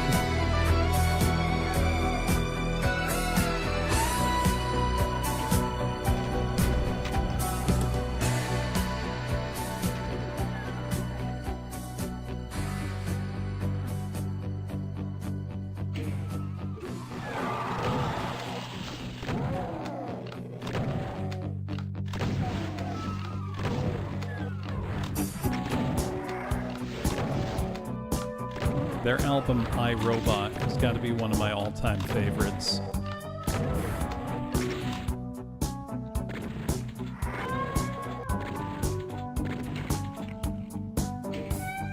Don't think sorry's easily said. Don't try turning tables instead. You've taken lots of chances before, but I'm not gonna give any more. Don't ask me, that's how it goes, 'cause part of me knows what you're thinking. Don't say words you're gonna regret. Don't let the fire rush to your head. I've heard the accusations before, and I ain't gonna take any more. Believe me, the sun in your eyes made some of the lies worth believing. I am the eye in the sky, looking at you. I can read your mind. I am the maker of rules, dealing with fools. I can cheat you blind, and I don't need to see any more to know that I can read your mind. I can read your mind. I can read your mind. I can read your mind. Don't leave false illusion behind. Don't cry, I ain't changing my mind. So find another fool like before, 'cause I ain't gonna live anymore believing some of the lies made all of the signs are deceiving. I am the eye in the sky, looking at you. I can read your mind. I am the maker of rules, dealing with fools. I can cheat you blind, and I don't need to see any more to know that I can read your mind. I can read your mind. I can read your mind. I can read your mind. I am the eye in the sky, looking at you. I can read your mind. I am the maker of rules, dealing with fools. I can cheat you blind, and I don't need to see any more to know that I can read your mind. I can read your mind. I can read your mind. I can read your mind.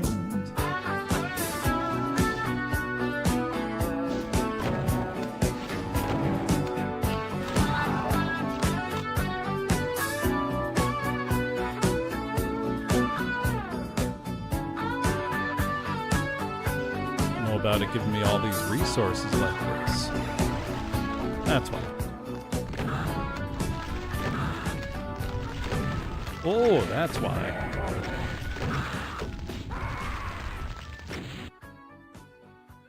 Tricky, tricky map. There we go. Love me some Alan Parsons Project.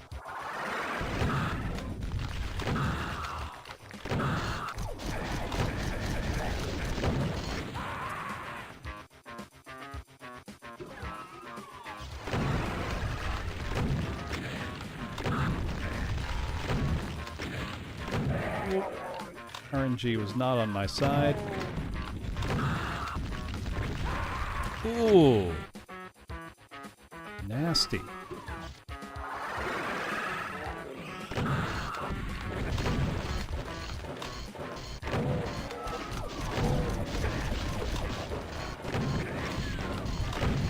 Gonna be a tricky one. There we go. Alright, maybe I should sing some more Alan Parsons Project.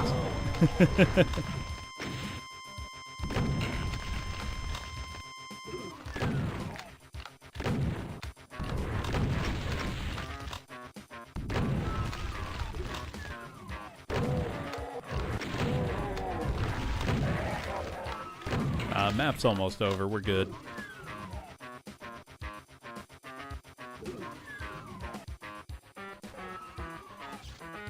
Alright, where'd that exit get to? There it is. The opening chords of the ending, like intermission music here, make me think of the song Oye Como Va. Oye Como Va. Do people know the song I'm talking about?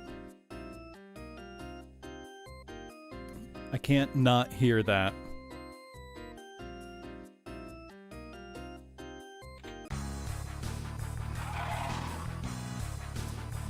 .414 construction site.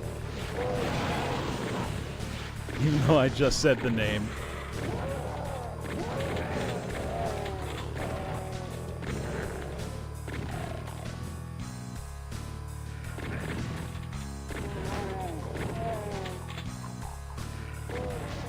Also, I am 100% planning when we get to the appropriate map. I think it's map 31 is listed as using the Oingo Boingo song Nothing Bad Ever Happens to Me as its MIDI.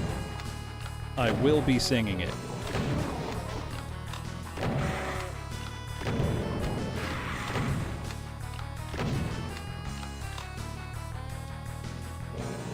So that's a little like, oh, we got construction tools here. That's cute. I know this is Barrels of Fun MIDI. Pickaxes.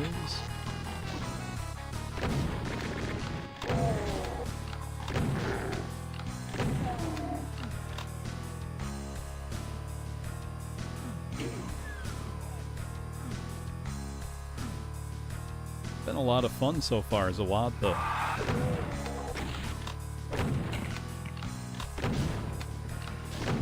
Despite all being maps with small footprints, they don't feel small, you know? I mean, the answer to that, Howl, was, yeah, pretty much.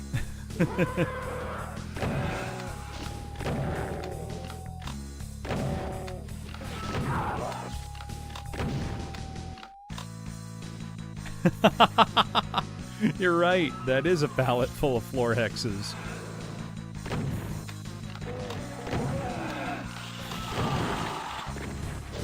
Here's a whole stack of them. Oh, that's fun. Storage.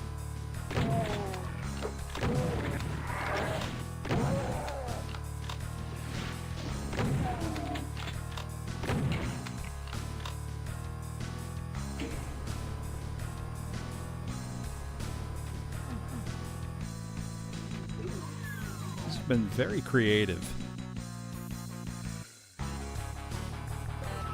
There's just a floor tile.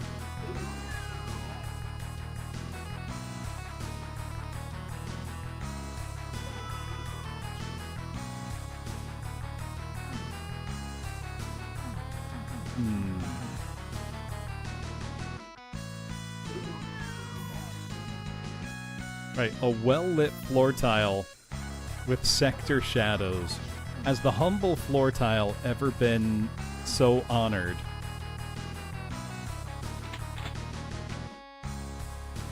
It's getting its due in this map.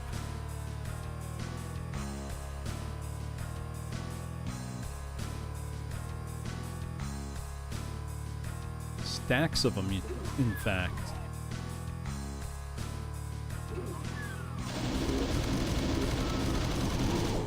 Let's see, was that Mancubus supposed to be on the job? Whoops. I love the little Doom cute, like, pickaxes and other tools. Stuff that serves no purpose other than being kinda neat. What's this?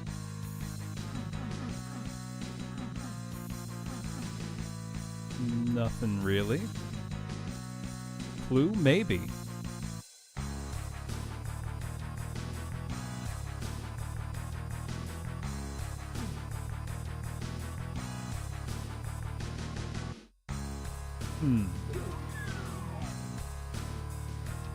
Go get the blue key.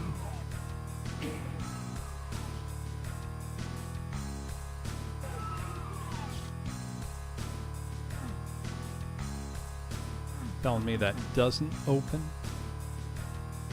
Surely it must.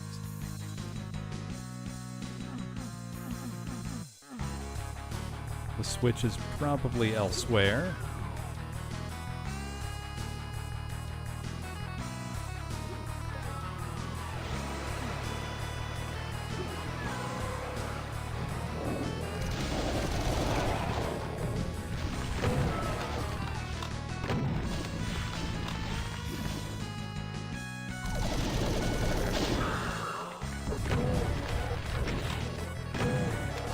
For the Archie to get into it. Somebody that's not me. There we go. Barely got out of that. Do you think Bobby Prince just, like, dropped it in there as a placeholder and thought, I'll fix this another time, and then just didn't? Like, just forgot to, didn't have the time. Like, oh, I'll go over it with my own work later. Only to never end up doing it. Do you think he always just planned to brazenly defy copyright?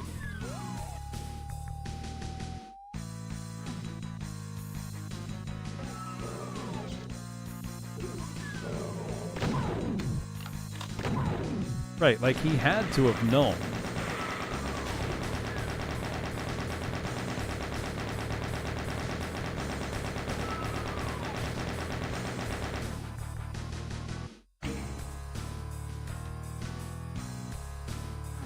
Well,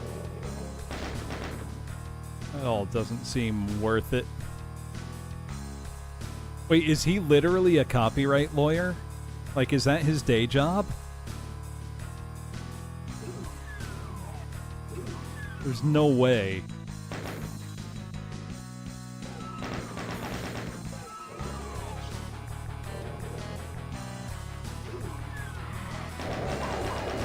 I mean, if he's specifically a copyright lawyer, that's way funnier. Next map, dilapidation. It began with a bang. We're in the elevator, something explodes, and the lights go off. I like it. That was a secret, apparently.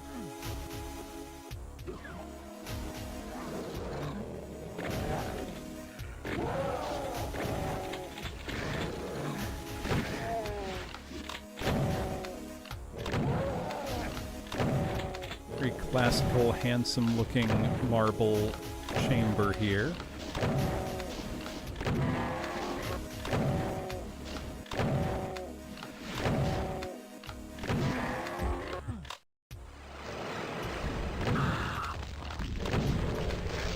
Whoop!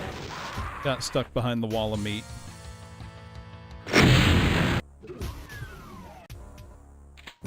Maybe he was a copyright lawyer then, if he knew, like, where the line was and how to deliberately, flirt with it.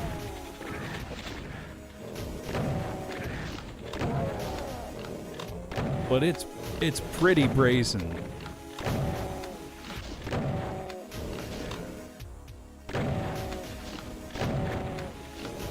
He couldn't have thought that no one would notice,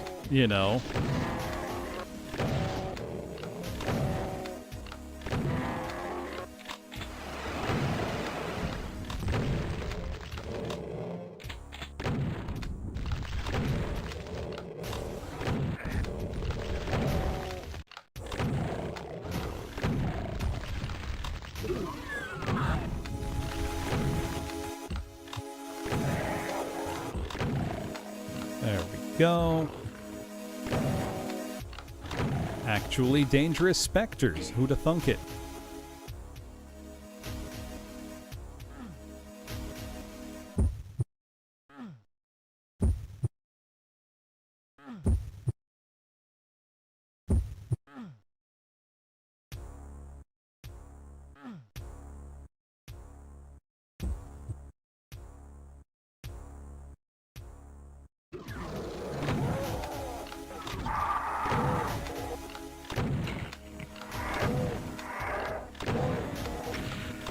Tight squeeze down here. Oh, it's not great.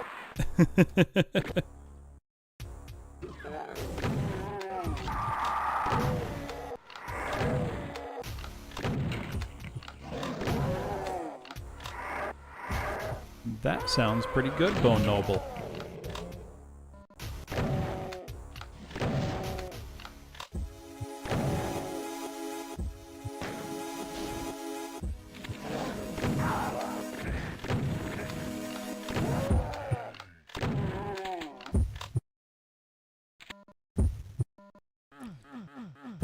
Right, like there's a plausible argument during Doom 1.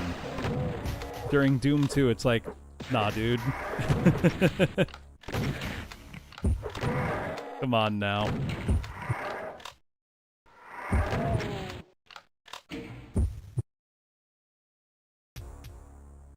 I can't even imagine what suddenly experiencing that level of success at something must have been like.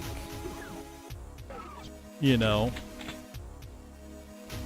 Like, overnight, they went from, you know, moderately successful game developers to superstars. You know, instant elevation to rock star status.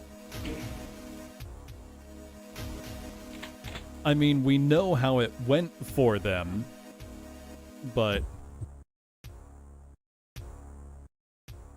Oh, Doom made an unbelievable amount of money.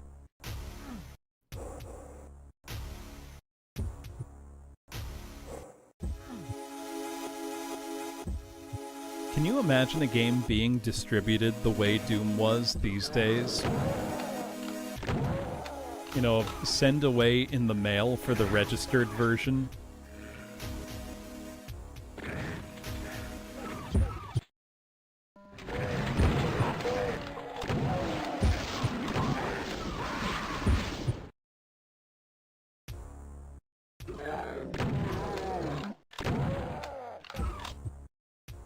I mean, I have to assume that Sandy Peterson's living pretty comfortably. Got that Cthulhu money. I assume.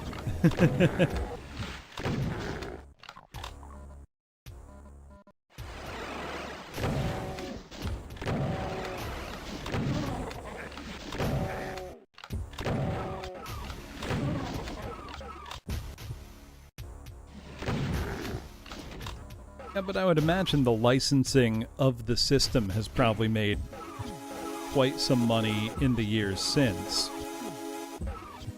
That's it. You know how, you know, John Romero's done Sigil and Sigil 2? Where's Sandy to show up with a megawatt containing, you know, Tricks and Traps 2 and, you know, Downtown 2...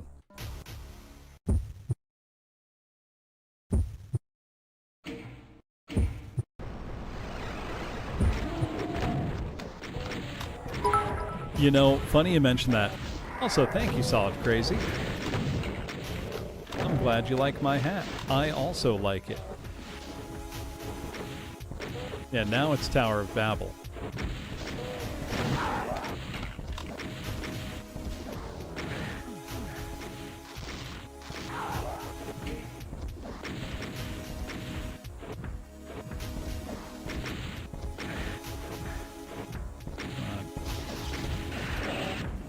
I don't think that's going to do it for 2 shots. Nope. Well, that did, but I also died.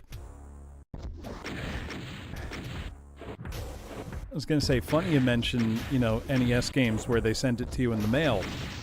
I just bought a new NES game, actually pre-ordered it back at the end of 2024, because it came out in December, called Changeable Guardian Estique, and it's really spectacular.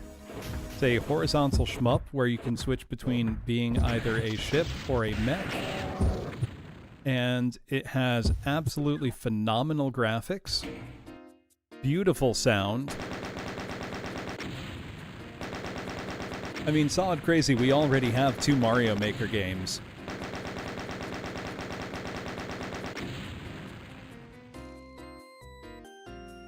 But yes, it is a brand new NES game. The cartridge is in my NES right now. It's published by Broke Studios, who publish a lot of modern NES games. In fact, I have their little brochure here. Some other games you can buy from them right now include Traumatarium, Lost Treasure of Lima, Pocket Hero, that's a Game Boy. Oh, those are all Game Boy games. Oh, for NES, there's Changeable Guardian Estique, which I just bought, made by Catway Trading. I believe that's a one-person outfit. There's also a game called Super Tilt Bro, which is a Smash Brothers style platform fighter for the NES, which has online multiplayer. This is not a joke.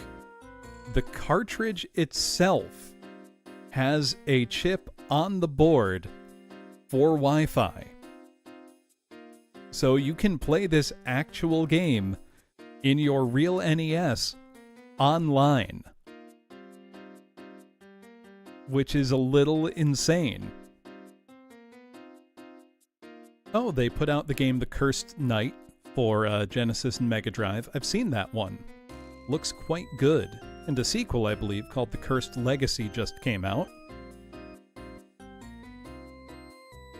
Right, something with easy modular tools.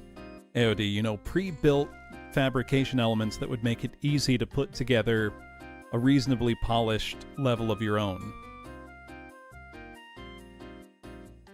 Praise Octopus. You're extremely tasty, and your name in Japanese is Taco. That means that no matter where you are, if you get taco, you're eating something tasty. Maybe I have to buy that Super Tilt Bro game. The idea of playing an NES game online from my NES is very attractive.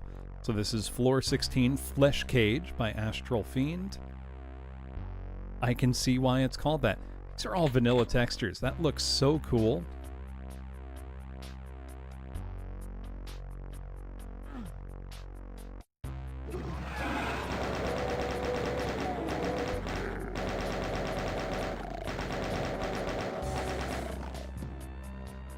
I will probably end up streaming that game, Changeable Guardian Estique.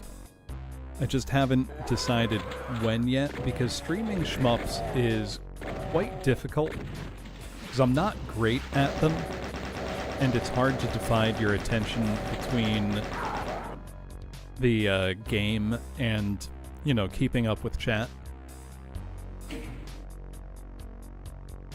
I did alright with Abadox, but I think that will be very much the exception, not the rule.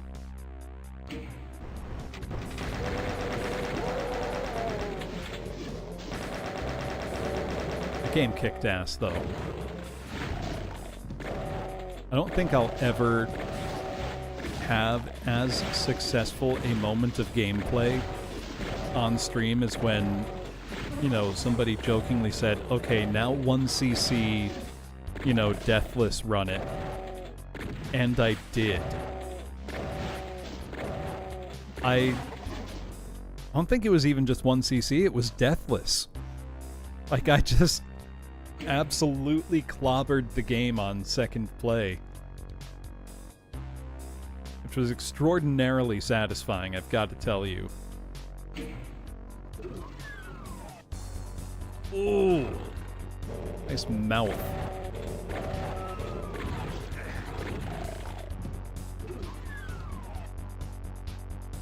It's like, I don't, chase 1cc's in shmups. I enjoy them, but I'm not, that dedicated to them. What you would call just like, a casual genre enjoyer for shmups. So that altar is so sick. Like, there's a couple I've put significant time into and have gotten pretty good at. But by and large, I'm playing them because I think they're neat. I enjoy seeing, what kind of wild set pieces they can cook up. But I'm not, under any kind of delusion that I'm going to be really good at one. So it makes streaming them a little tough because you really can't divide your attention much with them. Not like some other games.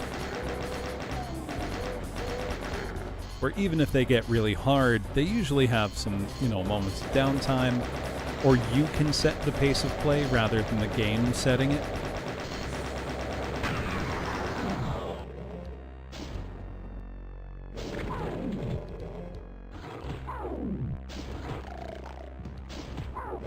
Well, I do have Berserk. There we go. That's really the big part, is control over pace of play.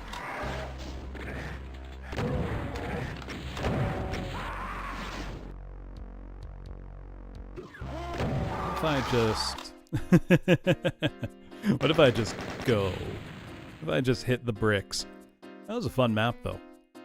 Beautiful details. Yeah, you can just leave. Hit the bricks.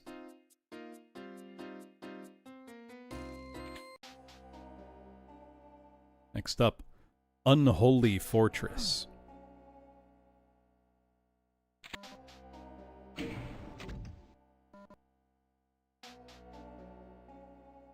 What makes this fortress so unholy, huh? Is it the corpses strung up?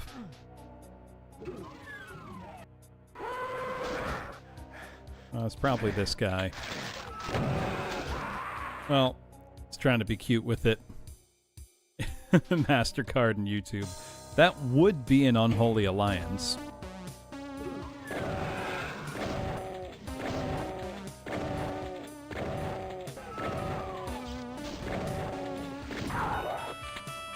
There we go.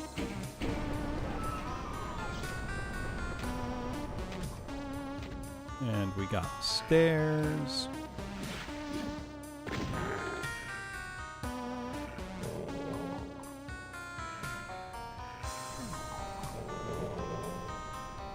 I'll sing something, Furrow. Give me one moment. Oh! Sneaky, sneaky, they got me.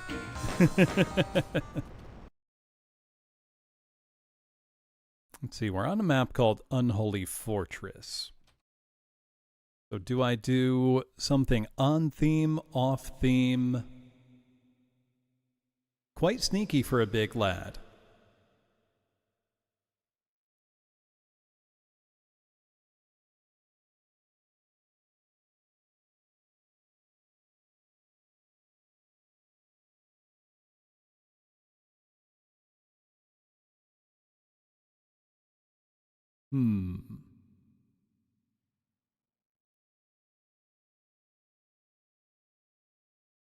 Well, let's do another Alan Parsons Project song.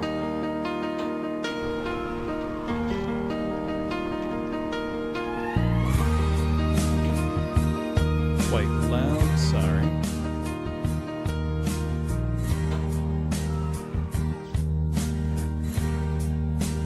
Flowing like a river,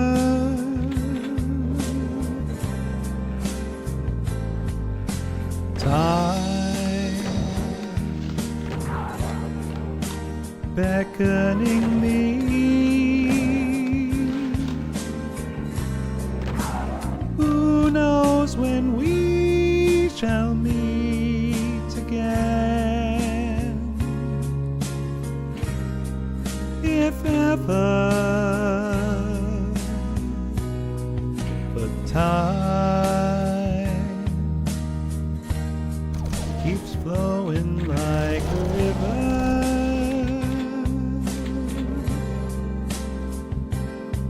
to the sea.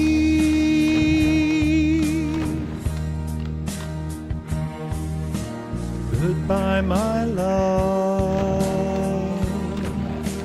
maybe for forever.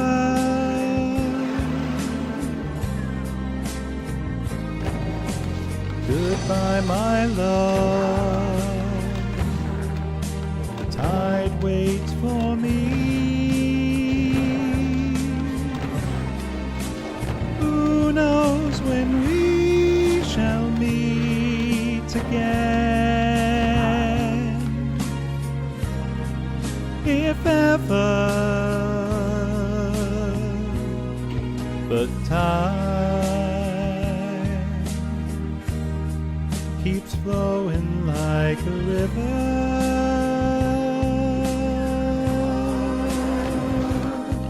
to the sea, to the sea,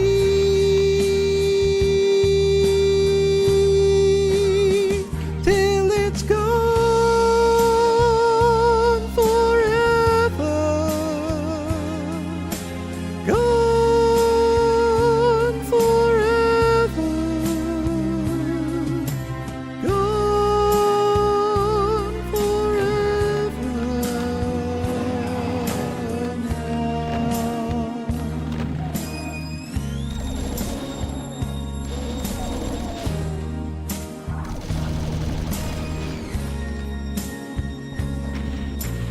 Goodbye, my friend,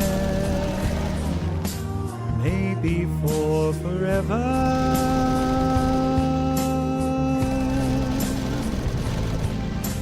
Goodbye, my friends, the stars wait for me. Who knows where we shall meet again? If ever, but time keeps flowing like a river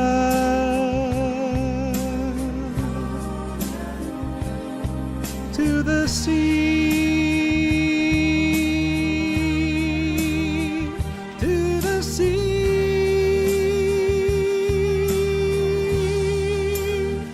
till it's gone forever, gone forever, gone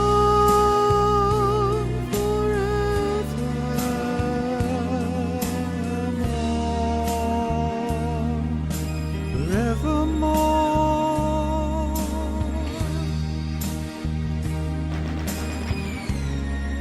You know, I do have a Windows XP desktop kind of waiting in the wings for it. I just need to put a modern drive into it to make it more reliable.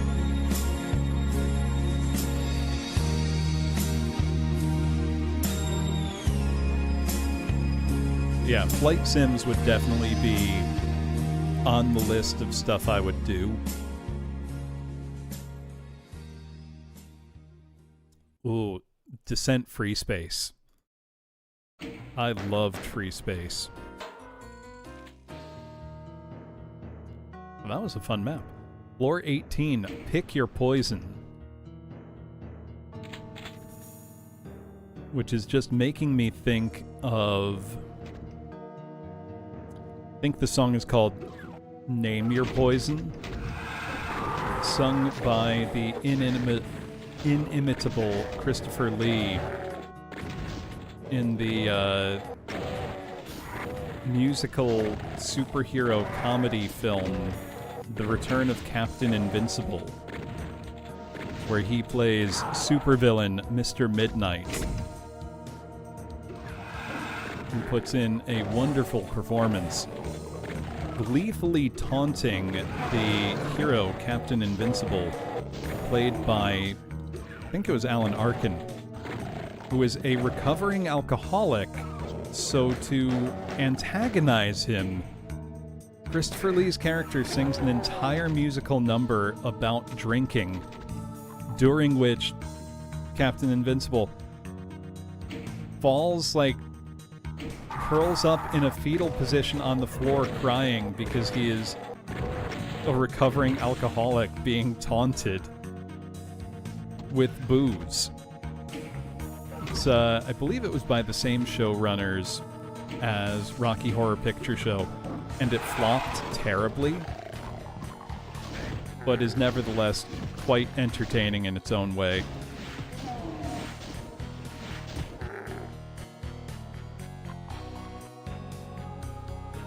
Also, I feel like this map probably holds the secret exit, but we shall see.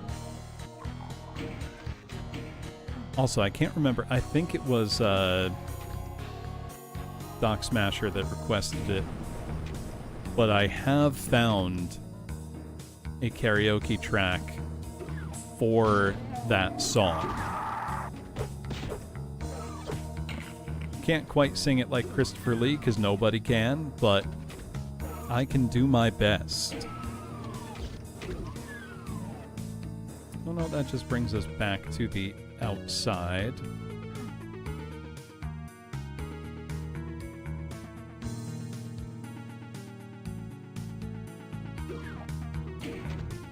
Ah, I see. It's just you can't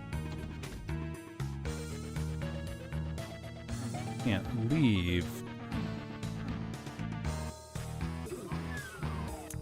It feels like I should find these secrets, though.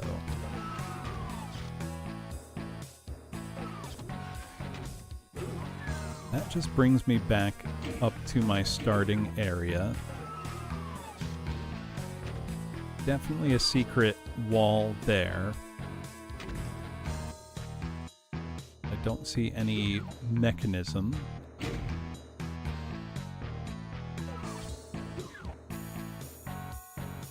That wasn't it. That's the same thing.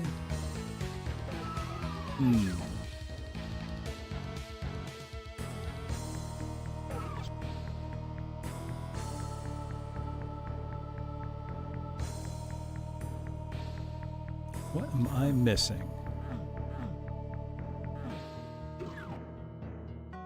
So I'm missing 3 enemies, apparently.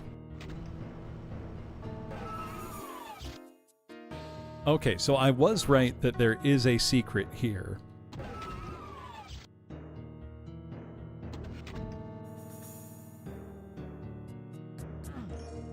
Look around up here a bit more.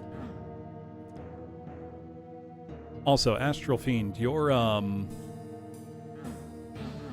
something here for sure. Your map that was very, fleshy. Super fun. Loved the visuals.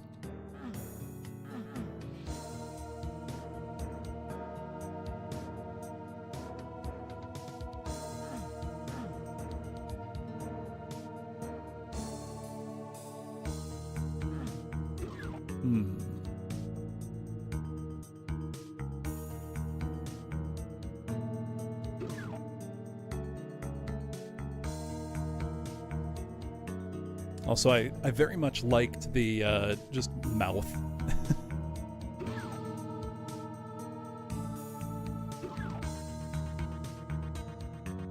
Go between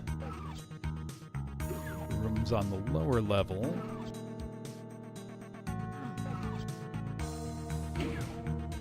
There's one button.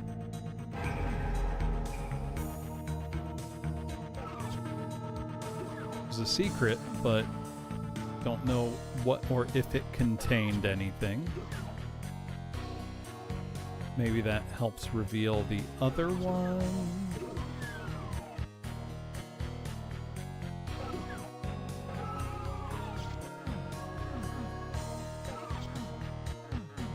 That already. That raised. What am I missing?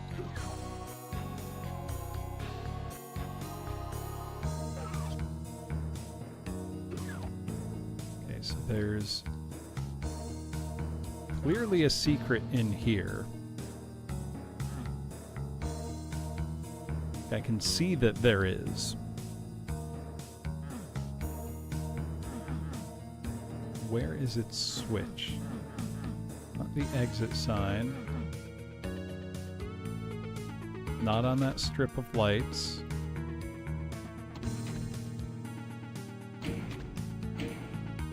Not there. It feels like it's on that strip of lights, but it's not. There it is. Those were the secrets. Astral, if you're here, is there a secret exit on this map? Or was I just hunting secrets for the sake of hunting secrets?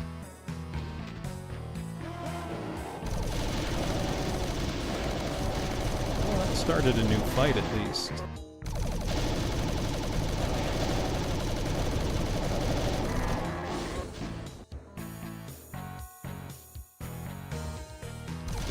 Not on this one. Okay, did I miss the one on the second floor? In that case? Oh well. That was fun anyway.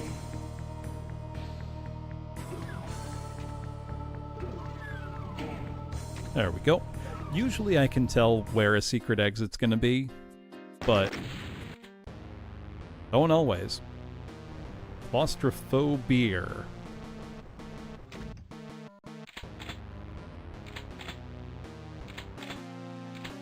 Oh no. It's gonna be like the cage from Hell Revealed.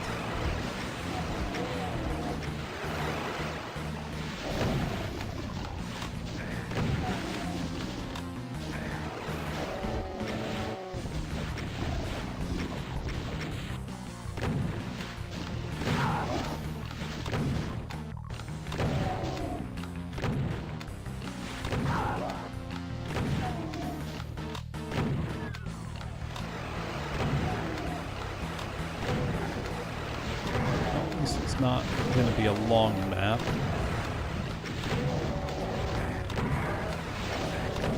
Yeah, I don't think anything can be necessarily by the constraints of this WAD.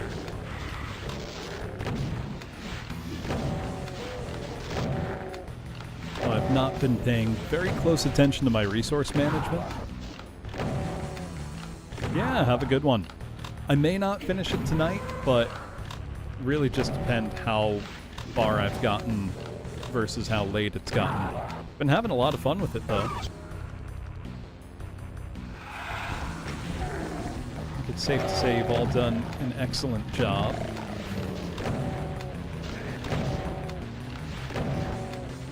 I do rather enjoy that by the nature of kind of the set requirements, you know, the 1024 by 1024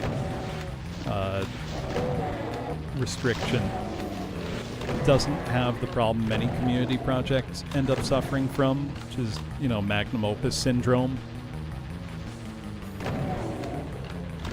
You know, you don't have a bunch of people submitting maps that take 2 hours to play just because, you know, well, it's a big community project, it's time to, you know, unleash the map I've been working on for a year. Instead, we have nice, tidy constraints and boundaries, keeping everything reasonable. Well, that was all the enemies. Oh, that was easy. Why am I calling you out? It's not just you, AOD. I'm just thinking back to, you know, like community chest days. The Cistern of Damnation.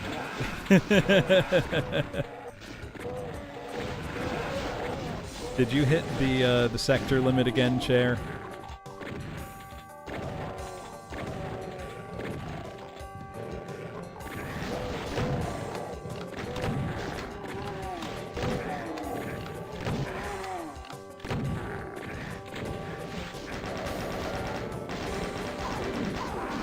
Whoops.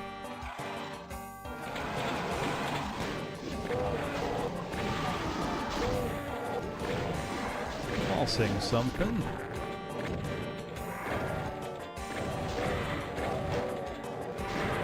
What song am I feeling, Frost King? I don't know. Let's find out.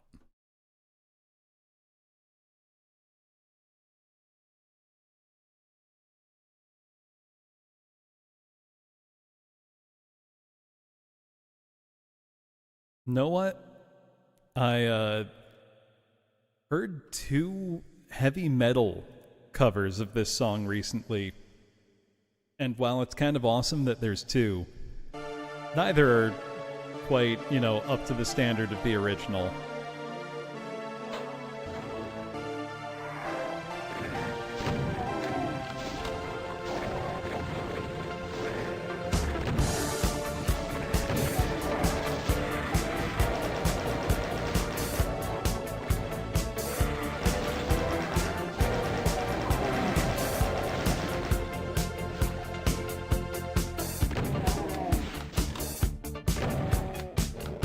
Oh, I got faked out.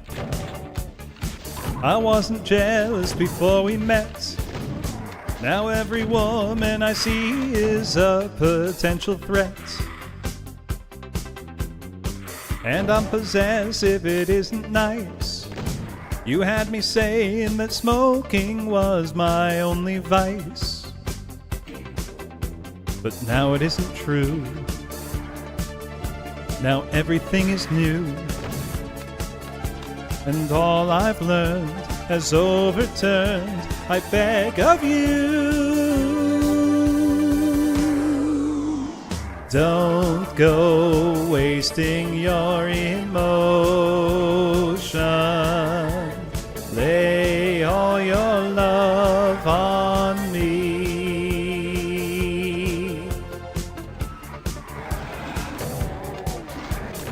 It was like shooting a sitting duck. A little small talk, a smile, and baby, I was stuck. I still don't know what you've done with me. A grown-up woman should never fall so easily. I feel a kind of fear when I don't have you near. Unsatisfied, I skip my pride. I beg you, dear, don't go wasting your emotion. Lay all your love on me. Don't go sharing your devotion. Lay all your love on me.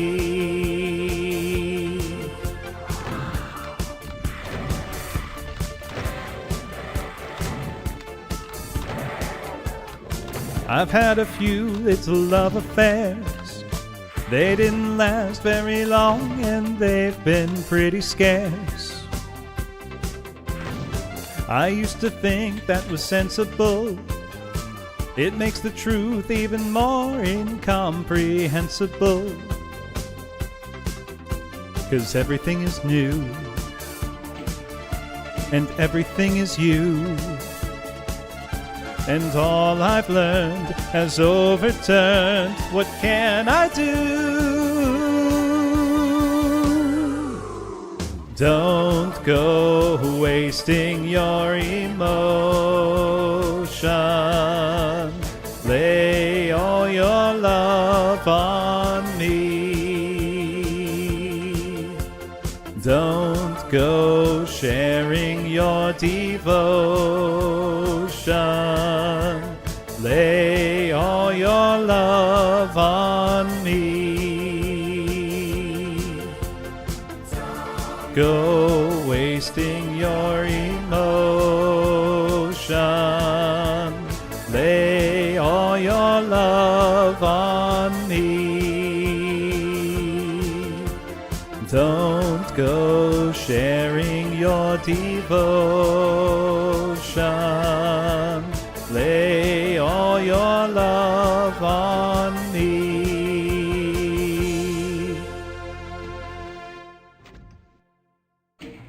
All right, I've got to see if there's a karaoke track for either of the two metal versions I've heard. One is by Tobias Emmett's Avantasia, and the other is by Halloween. Both pretty good. Ooh, there is one. There's one for each. Are you kidding me? Hold on. Let's be really cheesy for a second.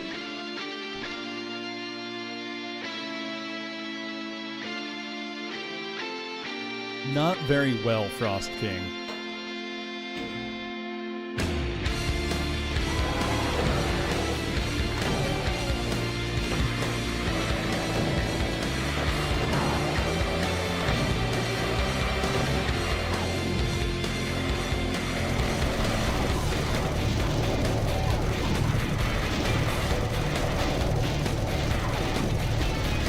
I wasn't jealous before we met. Now every man that I see is a potential threat. And I'm possessive, it isn't nice. You've heard me saying that smoking was my only vice. But now it isn't true. Now everything is new. And all I've learned has overturned. I beg of you, don't go wasting your emotion. Lay all your love on me.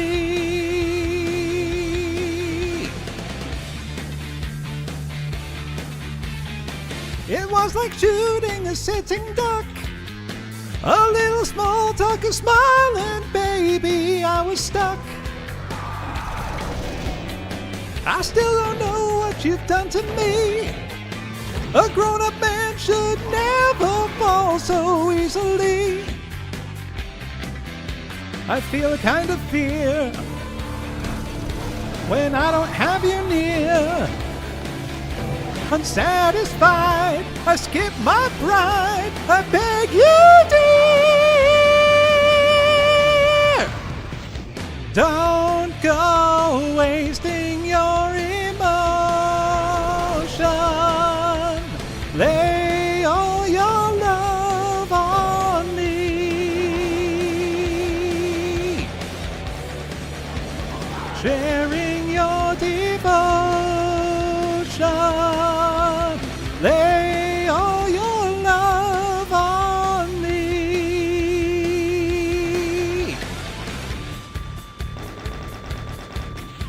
It's very silly. I kind of like it, though.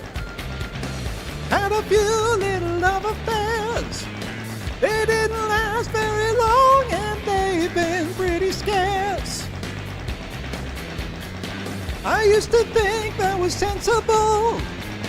It makes the truth even more incomprehensible. 'Cause everything is new, and everything is you. And all I've learned has overturned. What can I do? Don't go wasting your emotion. Lay all your love on me. Don't go sharing your devotion. Lay all your love on me. Don't go wasting your emotion. Lay all your love on me.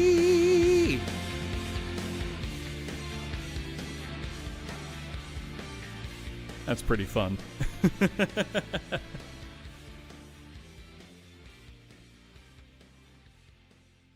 I don't know what it is with ABBA and metal bands wanting to cover ABBA, but I'm glad it's a thing.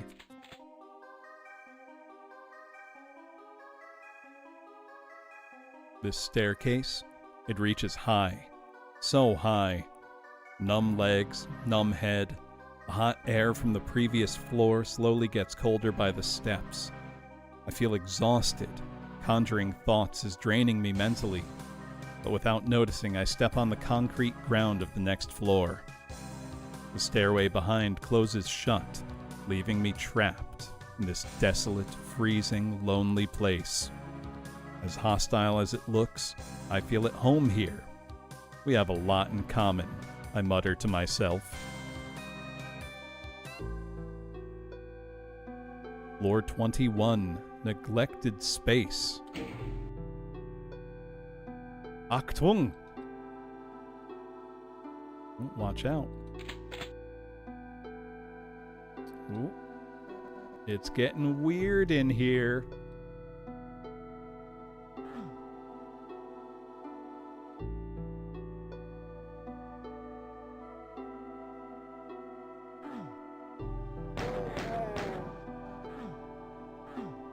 Ooh, I'll sing something in a minute, Uno Squid. Kinda want to enjoy the ambience of this map for the moment. Burning down the house? I can certainly do that. Yeah, there is a lot of concrete here, Grey Beret.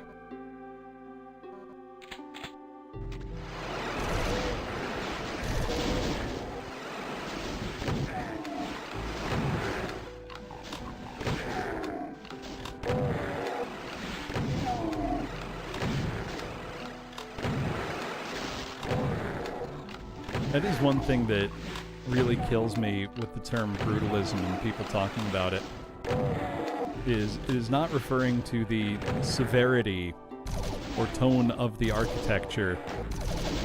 It is quite literally, because brut is the French word for concrete. Is it the CDI version?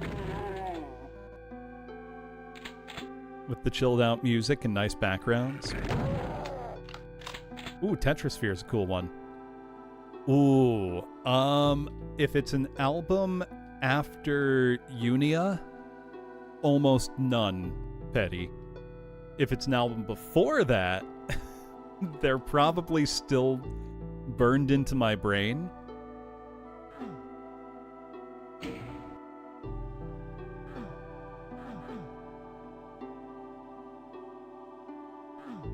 Also, I was a little shocked. I looked up Sonata Arctica's most recent Wacken open air performance, and from this past year, from 2024.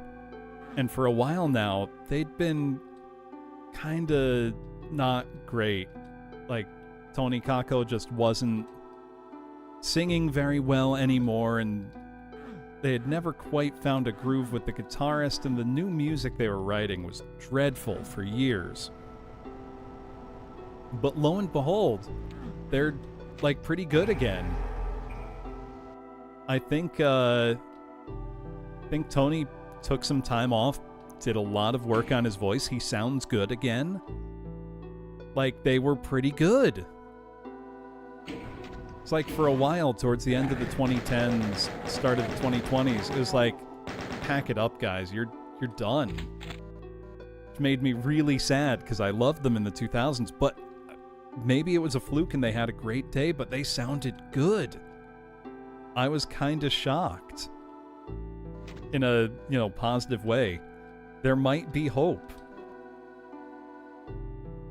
I don't know how their new musical material is. That's the other crazy thing, is it's not like they had a big creative shakeup. It was always Tony doing the music. He just, forgot how to write badass power metal for a while, I guess. Ooh. It's a tricky encounter.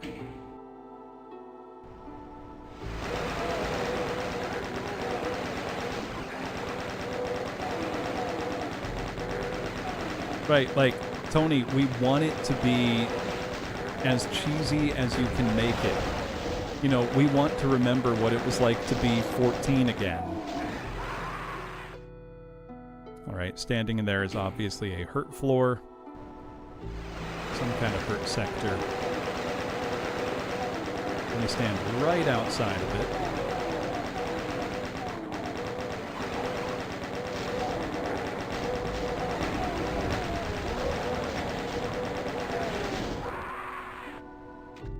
Alright, this MIDI's looping, so now I will sing a song. I think Uno Squid, you wanted some talking heads? I can do some talking heads.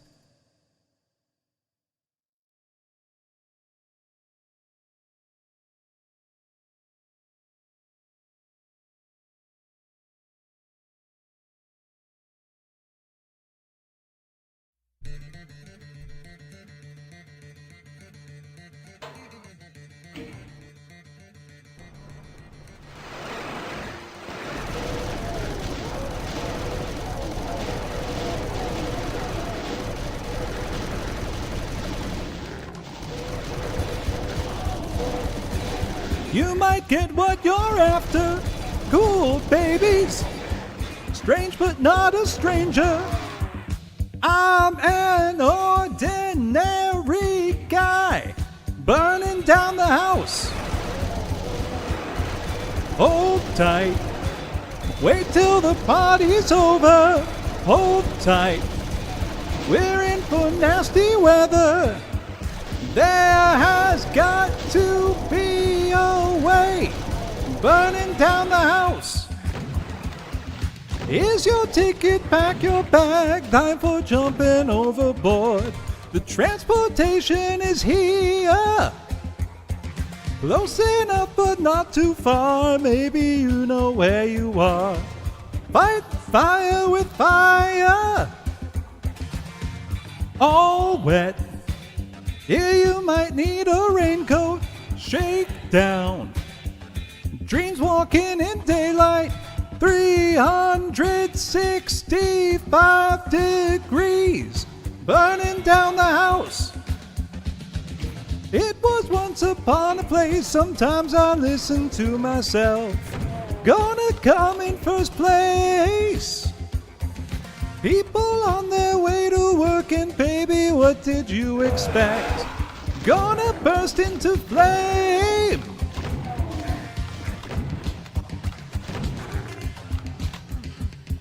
Were they all worshiping that brain stem? But it looked like a cool map. Burning down the house. My house is out of ordinary. That's right. Don't wanna hurt nobody. Some things can sweep me off my feet. Burning down the house. No visible means of support, and you might not have seen it yet. Everything's stuck together. And I don't know what you expect tearing into the TV set. Fight fire with fire. Also, I like that there was a drink there on the counter and I drank it. That's fun.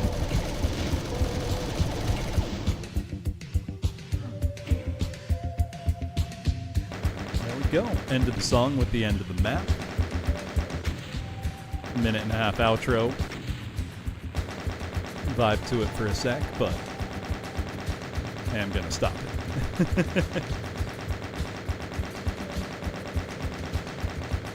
There we go.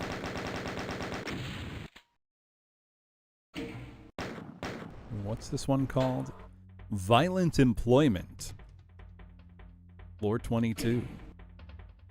I do know Psycho Killer.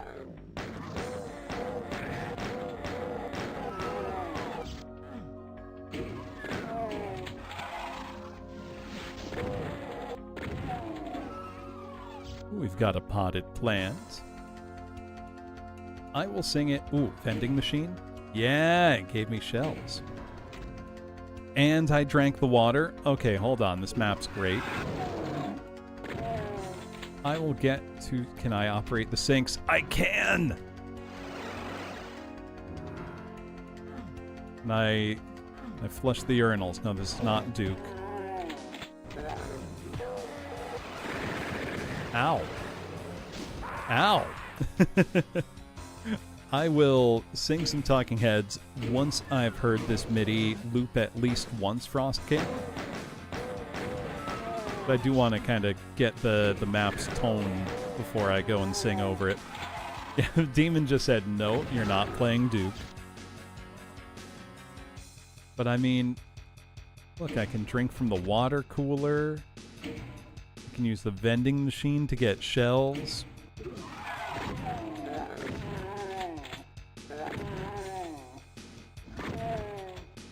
Can use the sinks. Apparently nets me a berserk. That was a high damage roll.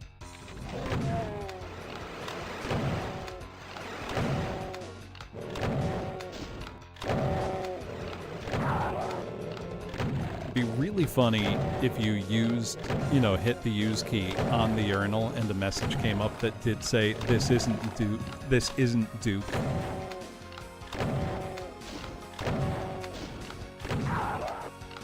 I remember there was some interview with David Byrne where someone asked him, like, what's up with the big jacket? And he acted like he didn't know what they were talking about. Or just gave some really, like, vague, non-committal answer.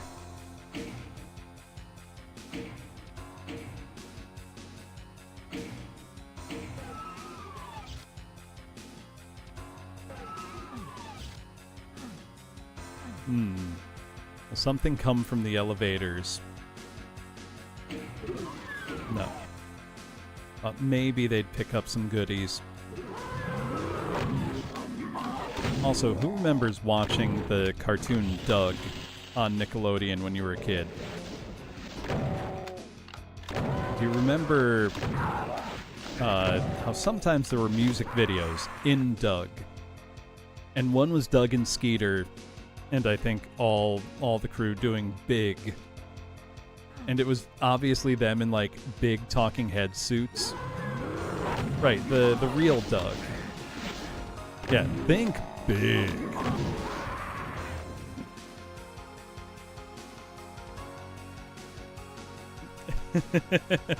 Just insta-gives you because you pissed too hard.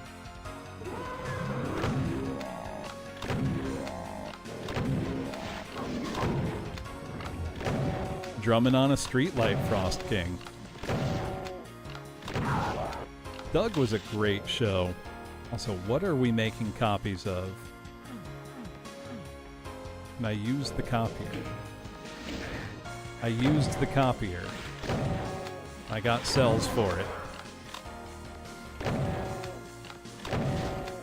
The thing I didn't realize until embarrassingly late in life. Oh my god, look at this. Look at that phone. Was that the dinks? Very expensive. Dual income, no kids.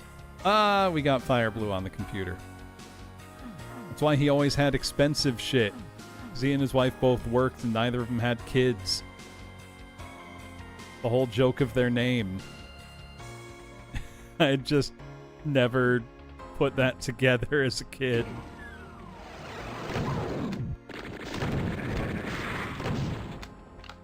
My parents almost assuredly got the joke.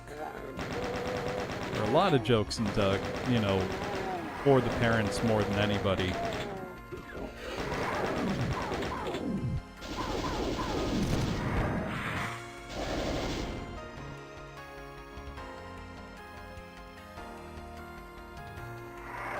This is so nice.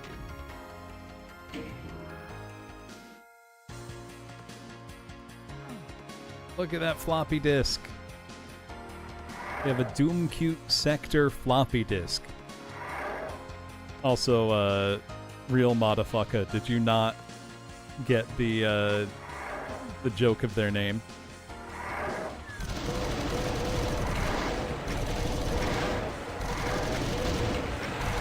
Right, and they very often still manage to do it without being, inappropriate for their target audience. So there's a few that you wonder how it, got to air. Like, really 90% of Rocco's Modern Life is a... How did they air this? And then it's the reminder that, Nickelodeon did start as a, branch channel from MTV. Fingerprints.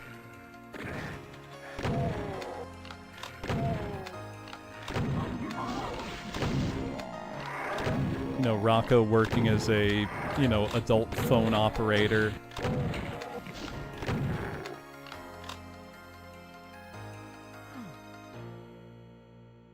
Remember one Rocco joke in particular that the choky chicken.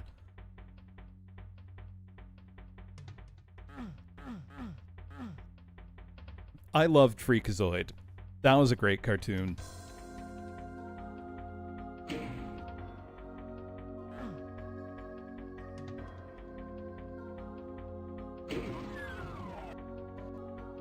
We get to go outside the building. How exciting. I mean, Animaniacs was great as well. I loved Tiny Toon Adventures as a kid. I don't trust that. Though we've heard the MIDI loop, so I think that means it's time for some talking heads.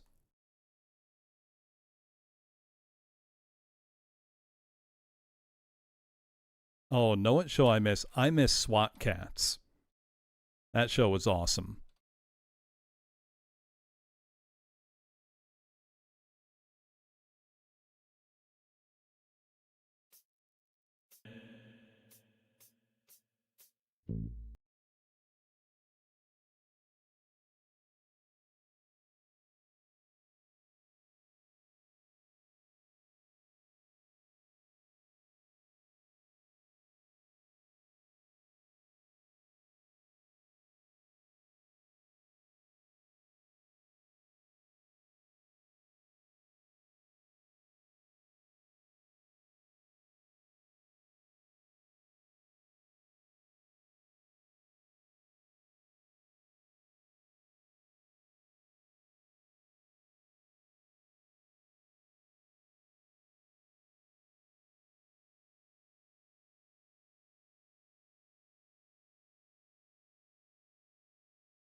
There you go, a little more talking heads.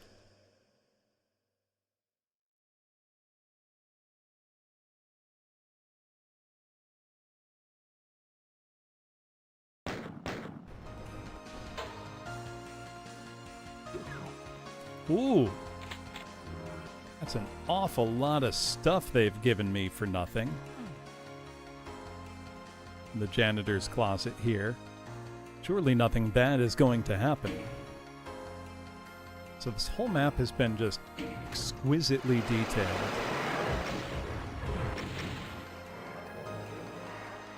Right, so... Okay. Nope. Closes off the exits.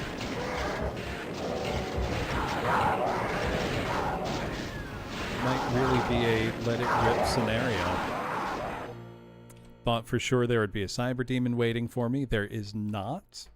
I think we can actually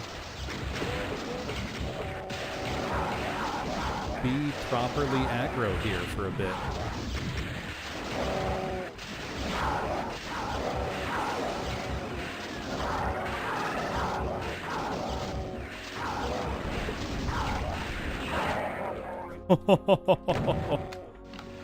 I got so lucky with that last BFG blast. That was ridiculous. I'll take it.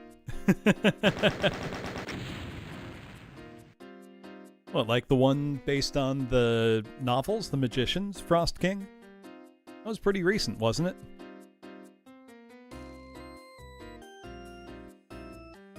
It was Violent Employment by Astral Fiend. The Magician. Oh, I don't know that one.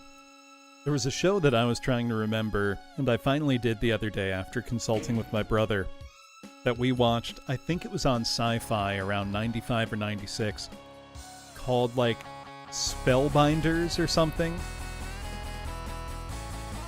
It's called Timber Trance. Does anybody remember that one?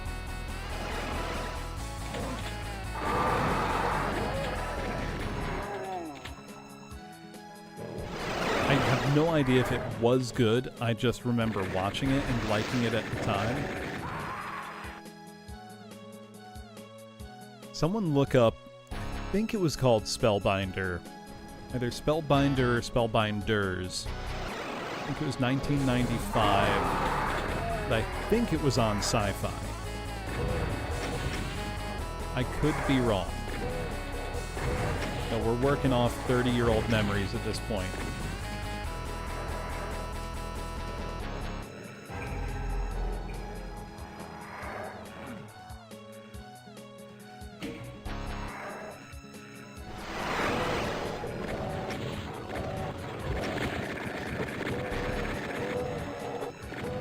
I remember it being really cool, which doesn't mean anything. That has, you know, no bearing on whether it was actually cool or not.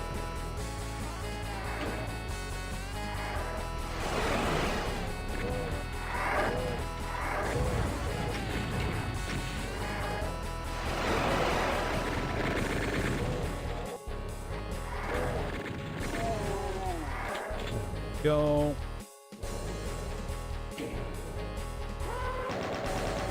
I do not recognize the MIDI.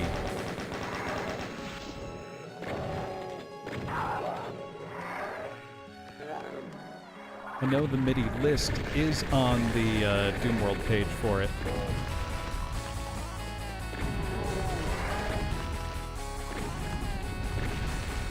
Want to look up which? This is floor 23.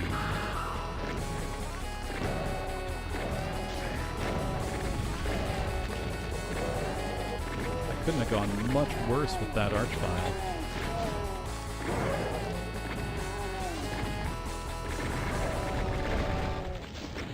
Archie's being exceedingly rude to me.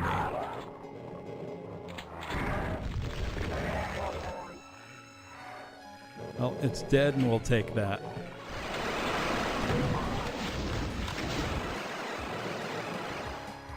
I would like that megasphere I can see up there.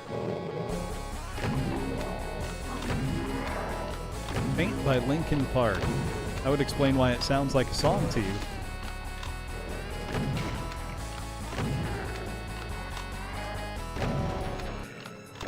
Linkin Park was one of those bands I just never got into.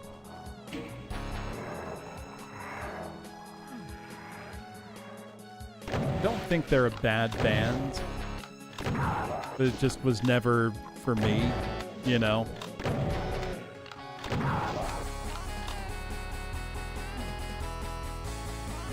As a MIDI, it's pretty good. Or, it works, I should say.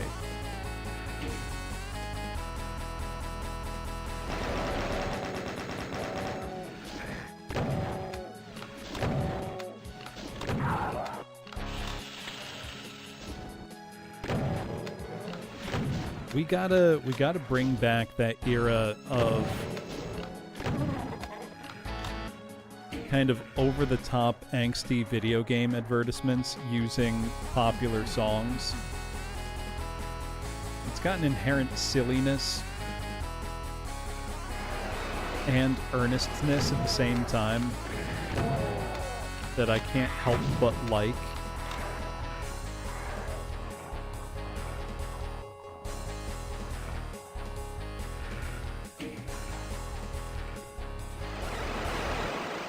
Still hasn't quite sunk in for me that Half-Life 2 is 20 years old.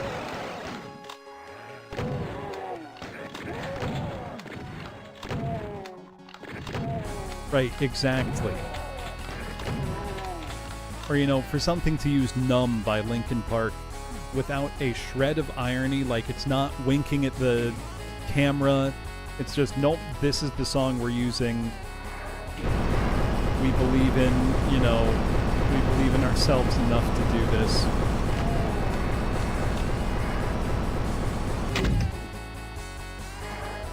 Well, it was 20 last year. It will be 21 this year.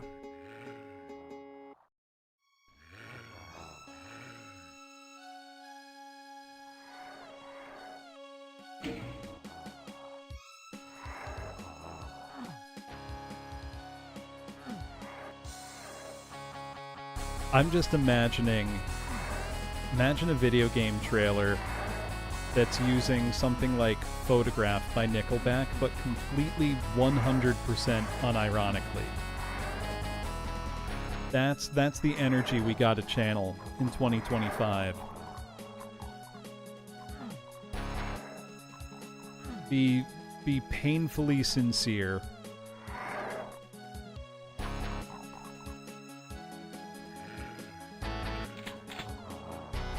Nickelback is one of those bands that, while I feel the hate is overdone, they really aren't very good. Like, I don't like them. I get why other people do. But the performative hatred of them is a bit much. Like, it's okay. You can say, you know, I do kind of enjoy a few of their songs. Like, you don't need to be ashamed. You know, you don't need to go out of your way to show, oh, I super hate Nickelback. Like, yeah, they're not very good. Like, you don't need to prove it. You know, that's a bit much, in my opinion. Bit silly.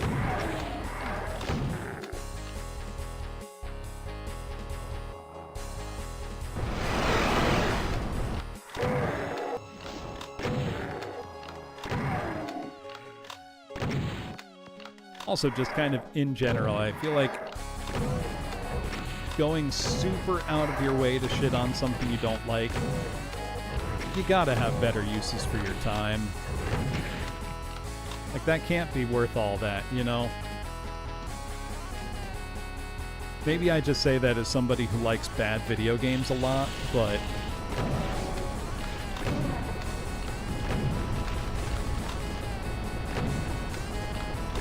personally, I think liking stuff and explaining to other people why you think something is cool is better than going out of your way to try to convince other people why something that they probably already like sucks. Like, you're starting from a bad premise there.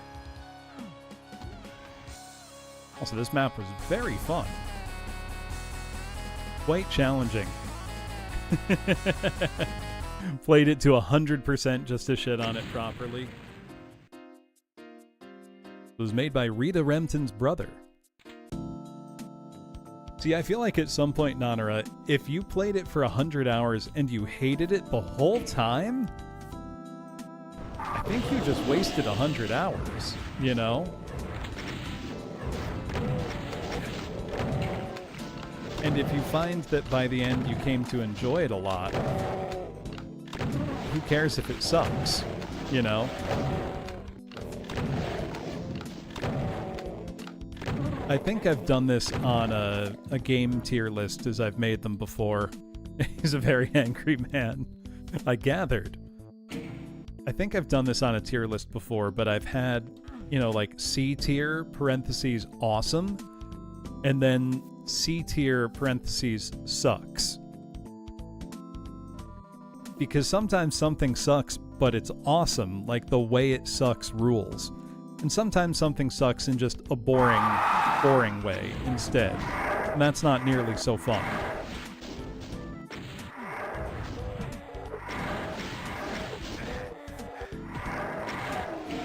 That or I'm just insane. I don't know which is more likely at this point. Probably that one, honestly. Right, this is dumb and I love it.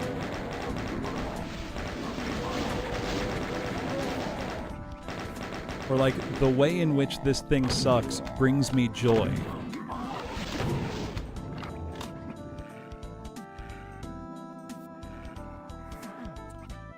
Or you could also go the approach of, I have incredible taste and if I like it, it's awesome, and if you disagree, then you're wrong.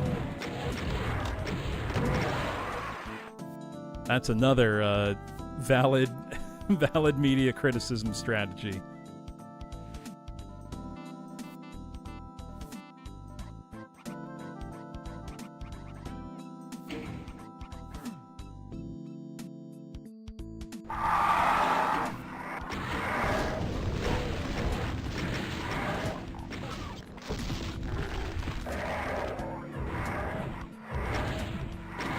I do think there was a point when, you know, AVGN syndrome broke everybody's brain and ability to be normal about talking about things on the internet for quite some time. I don't really blame James for that. You know, he got popular. Right, you can enjoy the passion they put into it. You can also enjoy it for all its flaws. Like, there's no rule that says you have to like only good things. Or that, you know, if something's good, therefore, you know, you must like it. I hear that a lot where people will say they want to get into such and such game, but they just can't get into it. And they feel like, you know, there's something wrong with them because they've heard this is like a critically acclaimed game, so why aren't they having fun? Why don't they, you know, gel with it? And the answer is, you know, there's no one size fits all, this is good, this isn't. You know? Like, something can be almost universally agreed upon as well made and good, but if you don't like the thing to begin with, you know, if you just don't enjoy first-person shooters, you've never enjoyed one ever, it doesn't matter how, you know, well-made Doom is, you're not gonna like it. You know, it's unlikely to change your mind. And, you know, it's not a defect that you don't like something that's critically acclaimed. You know, you don't have to like every movie that reviews well. You don't have to like, you know, anything based on the consensus. You can say, without being a contrarian, you know, no, it just didn't do anything for me.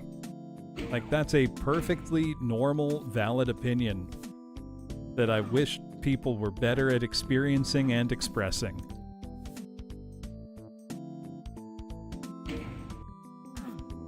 But we're on the internet, so that's not, likely to happen anytime soon.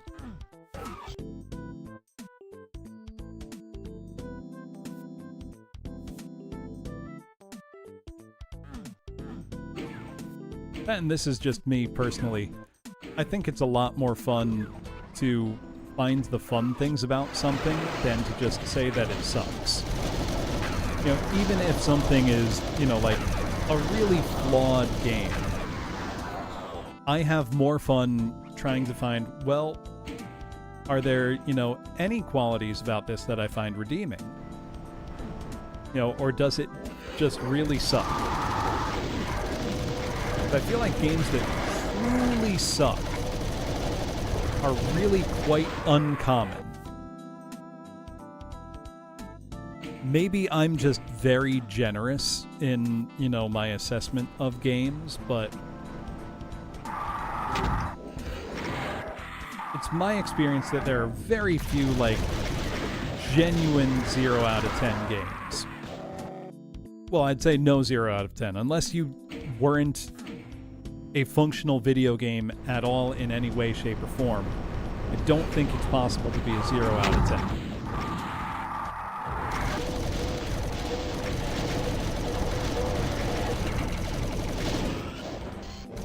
I'm trying to think of what's the worst game I've played on stream. There are a bunch of possible answers. Lunar Dragon Song, honestly, is a pretty strong contender at this point.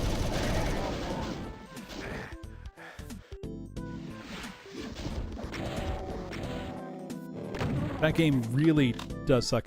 Convoy no Nazo, I think, is not that bad, really. It sucks, but, it's not awful. The thing with Convoy no Nazo is that its whole existence is a cheap, cynical cash grab in a way that I find hysterical.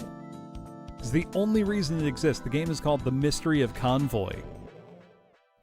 Is because the Transformers movie hadn't been brought to Japan yet. So suddenly in the cartoon, Optimus Prime is dead, and it's like, oh, he's missing, he's gone, what happened? So they shat out a game really quick to capitalize on that. And it's kind of hilariously bad in a lot of ways, but I ended up having a blast playing it. Last hit point, you proved true that the only hit point that matters is the last one.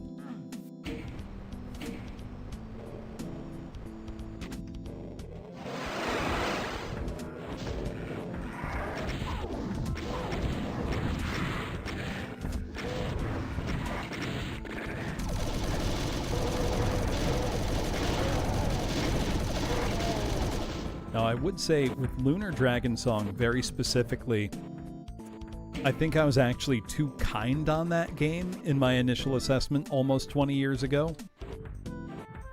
That game's absolutely terrible in fascinating ways.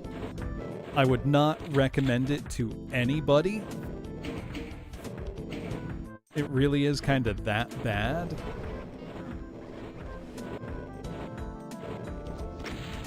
But it is interesting.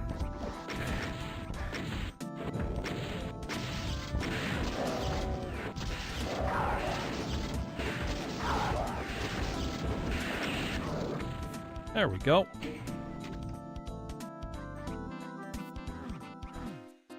Had some very chilled out music for the amount of danger. This is Bound Icon. Floor 25, so we're getting pretty far along here. 172 enemies. That is by far our highest monster count.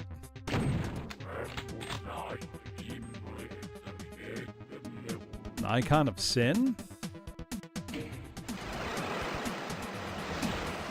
Okay. It's an arena before the icon.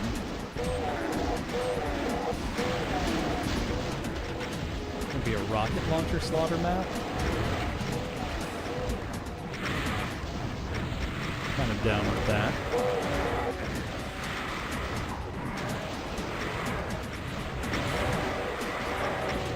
I'm no longer down with that.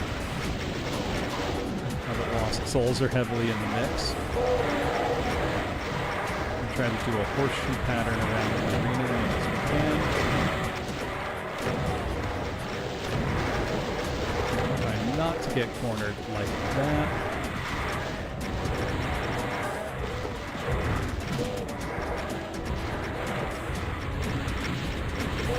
There we go. So a lot of movies that try to be bad on purpose, especially, you know, modern, so bad, things that are aiming for so bad it's good, those almost universally fall flat for me. Because the thing that makes a, you know, quote-unquote bad movie entertaining is that real people had real ideas and tried really, really hard to make something, and either didn't have the money, the vision, the technical ability, or usually some combination of all of those factors in order for it to work out.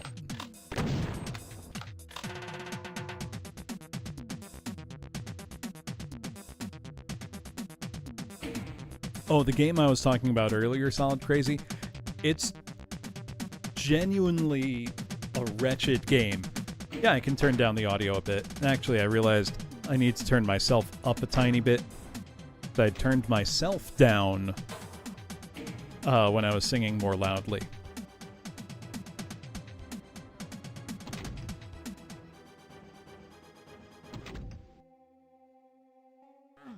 Right. I think the idea of good, you know, of the video game that is average, that is, yeah, that was pretty fun.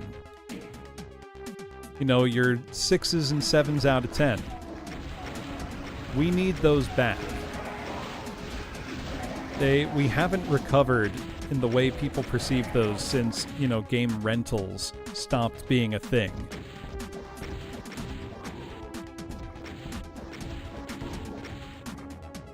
Right, people need to be able to recognize those again and give them credit, you know? You can't only eat rich foods all the time. You know, you'll get sick. You gotta have variety. We're talking about games.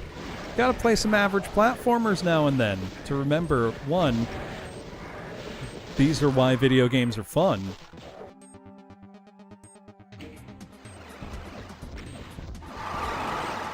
So when a couple weeks ago I was playing Chuck Rock on Super Nintendo. Chuck Rock is a perfectly average game. It's got flaws, but it's got good points. I generally had a good time playing it. It would be a great weekend rental back when those were a way you could experience a video game for a couple bucks. If you bought it, you might feel a little let down, but you probably would play it a bunch because, you know, it's pretty hard if you don't use the level select cheat to continue where you left off. And it's got, you know, a bunch of nice things in its favor. It's got nice art, nice music, a, you know, charming, silly premise. It's kind of ass, you know. But as I was playing it, I had the thought that might sound a little incongruous. But games like that remind me how much I love video games. Because I'll be playing something that, you know, it's fine. It's a perfectly okay game.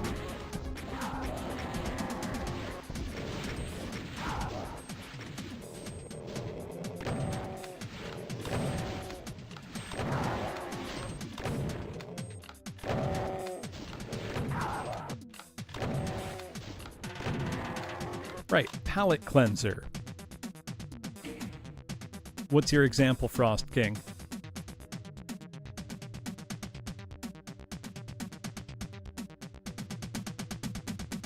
Right. See, though, with Arzette, at that point, it's just a good game. I played Arzette when it came out, actually. I didn't stream it because I was coming down with what ended up being RSV. I'm pretty sure it was not the flu, but it was like the flu and very, very nasty. Knocked me out for a better part of a week. But I played it all in one night, had a great time. So it's like, is it so bad that it's good? Or it's just good? You know, it has the external signifiers of something widely agreed upon as bad, those being the CDI Zelda games. But as a game on its own merits, it's perfectly fine. The cutscenes were very funny. They can't be as funny as something that has, 15 years plus of YouTube poops and memes behind it. But it was clear they weren't just trying to copy. They took inspiration and they went with it and were, wacky.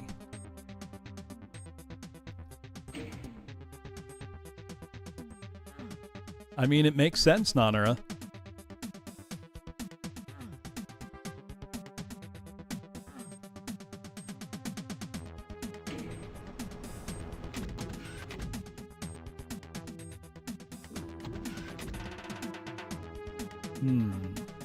There's one enemy left. Am I gonna get Archvile jump scared? Oh no, it was just killing the icon. That was very fun. I don't like Icon of Sin maps very much in general, but that was pretty fun.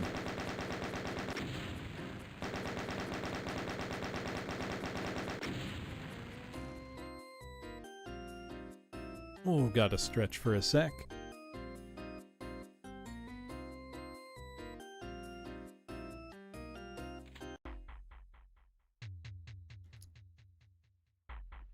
Lore 26, Blood Reavers. Whoa! Well, there's the blood.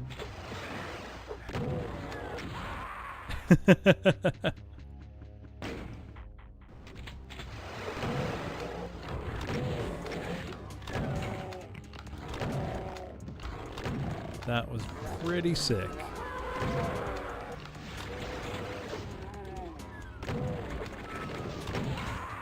Oof.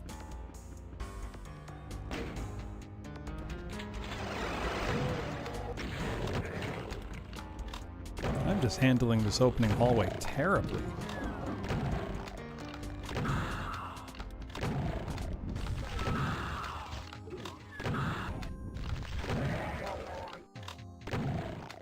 Alright, that room wasn't so bad.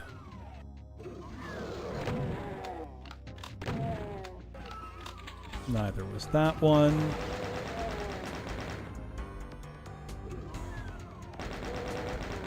Sneaky, sneaky. No secrets on this map either. What you see is what you get. Where'd you even come from?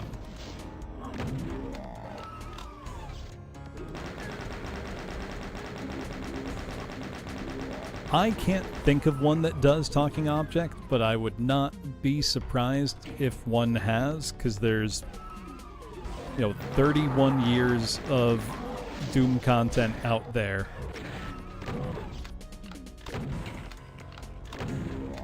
Not quite an Icon of Sin level, but I'm trying to remember. There was one a couple years ago called something like The Long Trek Home that starts on map 30 of Doom 2 and works backwards, kind of reimagined. So you start at the ruins of the Icon of Sin.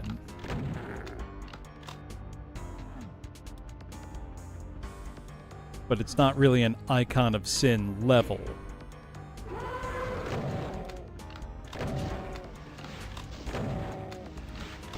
But to answer your question, sort of.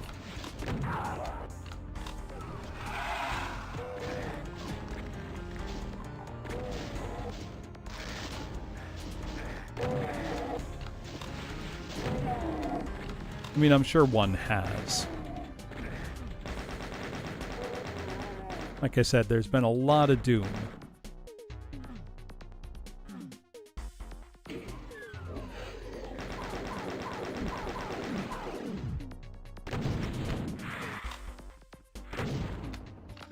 No, it's the moons of Mars is where Doom 1 begins, Nanara.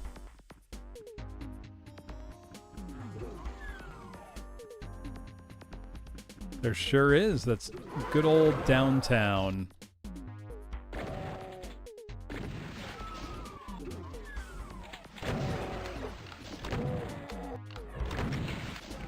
It was Sandy Peterson's attempt to make a city in Doom. Doom 2 pretty much all takes place on Earth. We do have arrows in parking lots. Just no large abstract arrows in the middle of the road. In this household, we respect the sandy arrow.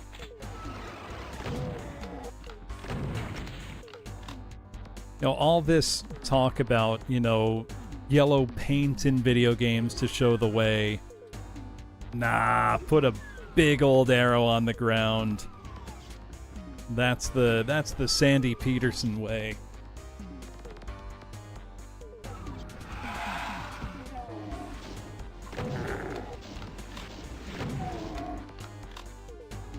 Make the arrow yellow. One of the things that killed me about that, you know, I think it was specifically like yellow paint on the ledges in Final Fantasy VII Rebirth or one of those whatever kind of things. Here's all you need to do, and now no one will complain about it. It's really easy. You say, you just put a Moogle in there somewhere, holding a paint can, saying, a lot of people have gotten lost on the trail lately, Kupo, so I painted, painted the way so you won't get lost. That's all you need to do. And now, you've integrated that into your game supernaturally in a way that makes sense. Imagine a Moogle, like, floating there holding a little paint can.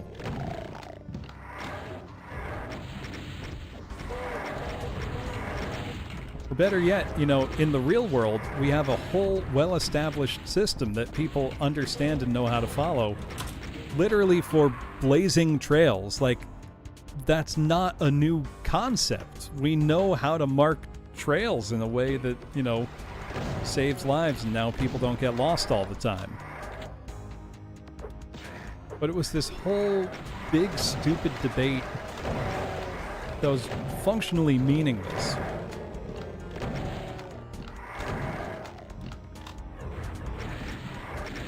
Right, like Square could easily have turned that into, a funny bit of in-world exposition instead of,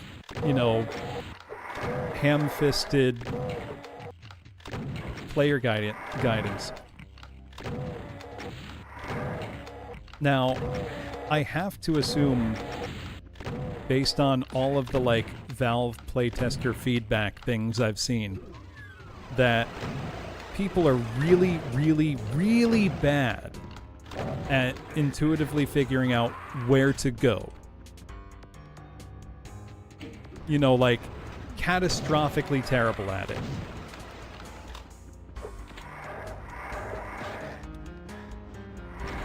And that, some kind of railroading in your design is a good, necessary thing. Unless you just are completely okay with your player being lost, which I think you should be okay with. You should allow your player to get lost. But that's not a popular opinion in modern gaming.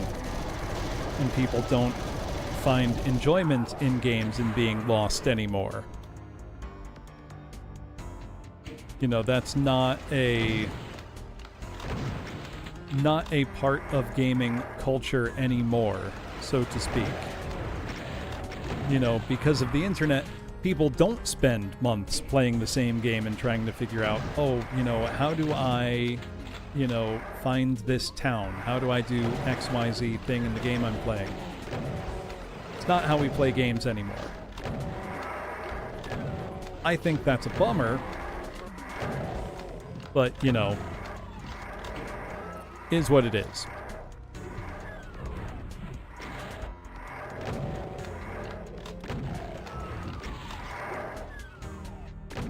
Right. Be confident enough to let your player have no idea what they're supposed to do. I mean, some people might call that bad game design. Maybe it is. I don't know.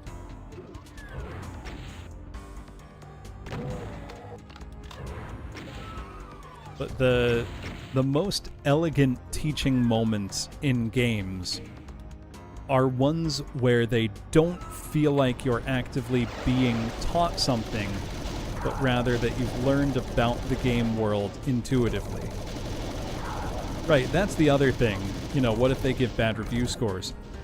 Because now, you know, the fate of a studio, whether they're allowed to even exist to keep making games, is tied to things like Metacritic scores. Which sucks.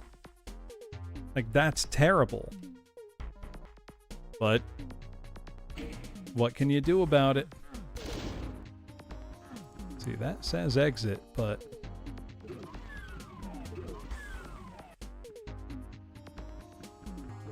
is there a red key door? Here it is.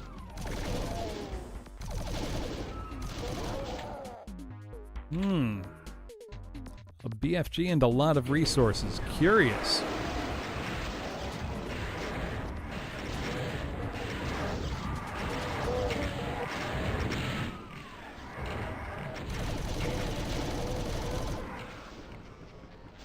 I swear I hear... Yep.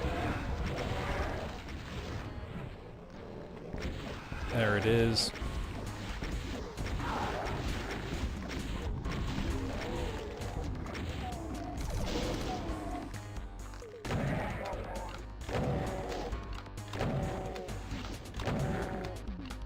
There we go. They couldn't get me.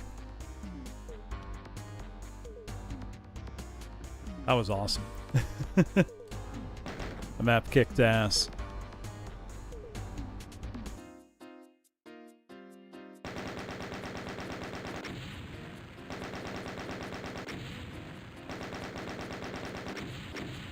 That was an Astral Fiend joint. That was awesome. Right, or some people just don't have fun with games where it's not immediately obvious what to do. And that's fine. Not everybody has to like the same kinds of games that I like. It's probably good that they don't all like the same kinds of games that I like. You know, variety can only be a good thing.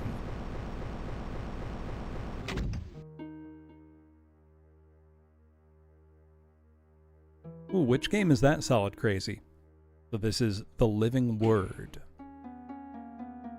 Look at how pretty this is.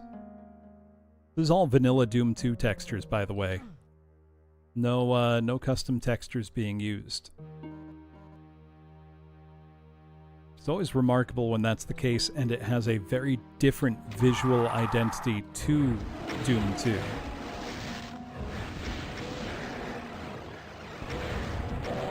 Ooh, that's dangerous.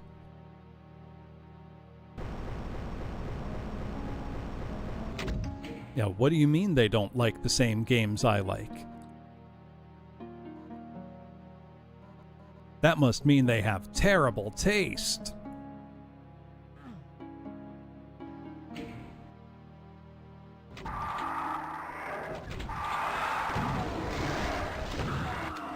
I'll be honest, I do like that kind of, you know, Sierra adventure logic type of thing.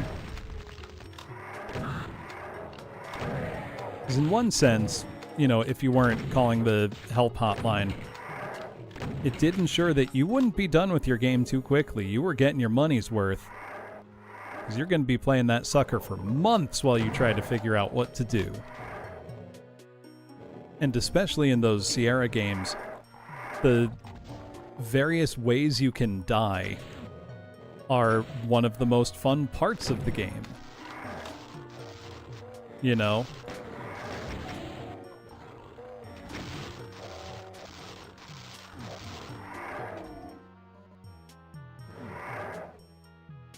I'm just remembering, it came up actually recently, Space Quest 4 could pick up an unstable bomb very early in the playthrough that would then later explode,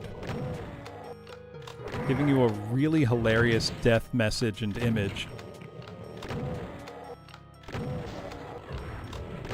Or thinking about, yeah, it came up because I was playing Team Innocent on the PCFX, which is, you know, an alone-in-the-dark style adventure game. And, you know, I was able to just open the airlock and send myself out into the vacuum of space and die and get a game over screen. That was awesome. Gothos 1997. Thank you for the bit, Solid Crazy. I'm going to have to look that up. But, you know, the game just letting me suck myself out of the airlock is, one, hilarious, and two, something I wish more games let you do that kind of thing. You know, make a ridiculous choice.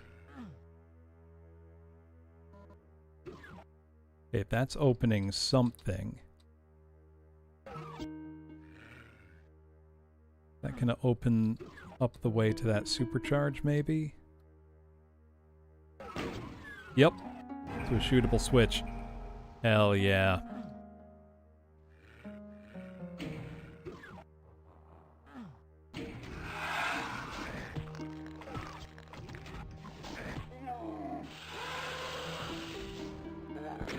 Oh, that was bad.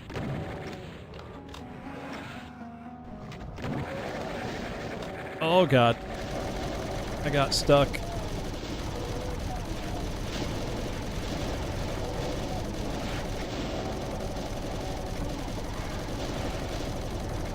Oh, that chain gunner got me. This is awesome.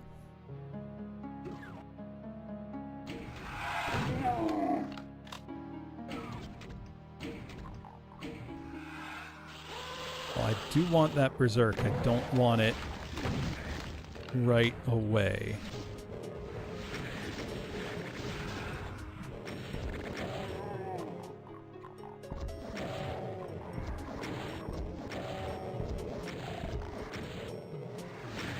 Oh, no.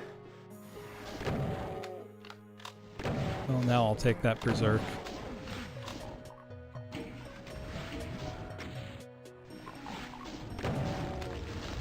How do I get that BFG? That would be mighty nice.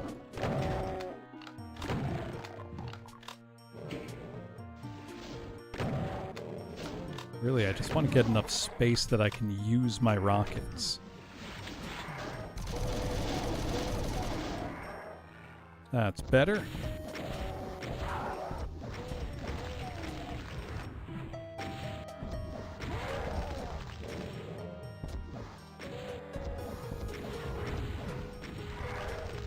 Thought for sure that would have done it. Come on. There we go. This is an amazing looking room. Crazy amount of detail.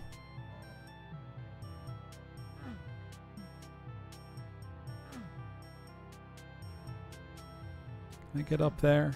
Not quite.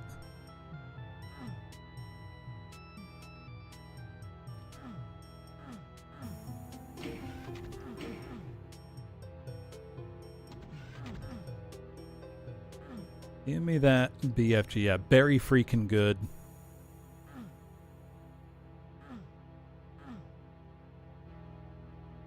Oh, look for any switches. Ah! Is that not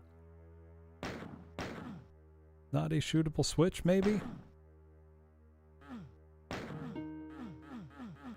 Is Is it just a bleeding eyeball in a pillar with no relation to anything else? I think it might just be a bleeding eyeball in a pillar with no relation to anything else. That one's a switch.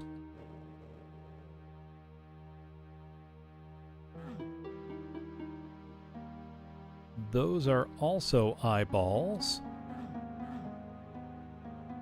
Are they just looking menacingly? Or are they... do not appear to be shootable? I think they're just decorative. They're certainly very cool. Kinda eerie. It's working for me. Okay, yeah, there's enough of them that... probably just decorative.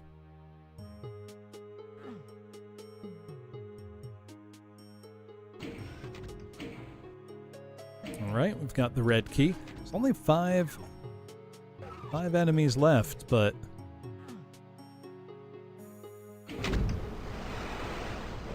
does not make things feel any easier.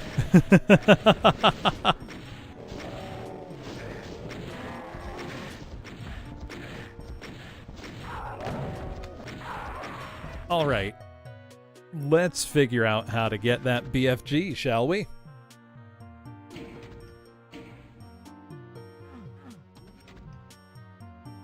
Because that's a nasty room.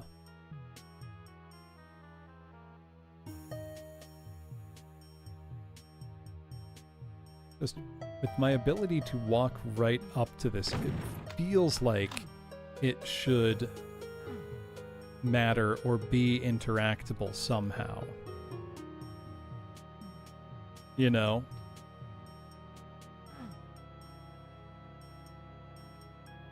Well, shooting it definitely has not done anything. Let's see, what other switches? Those eyes are highly suspect. I feel like they're just decoration. If anybody has any ideas, I am all ears.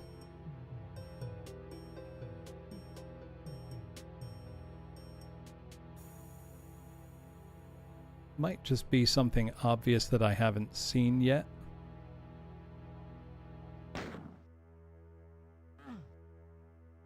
Okay, that's the exit. Is that a secret exit? Or does the switch upstairs send me back down? Not the paintings. Well, let's try the upstairs fight again. I don't know that that helps in this specific scenario.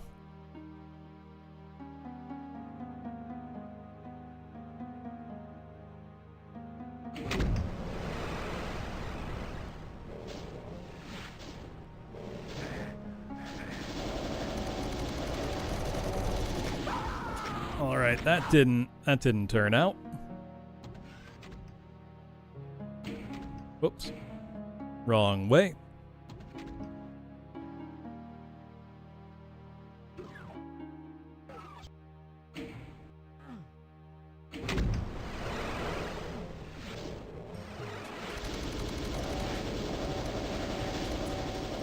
Don't know what I was thinking of that. Not my brightest idea.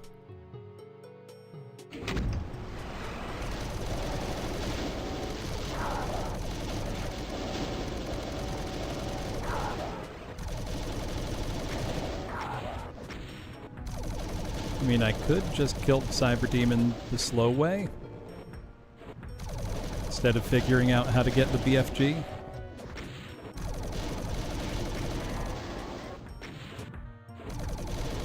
Might actually be my best bet.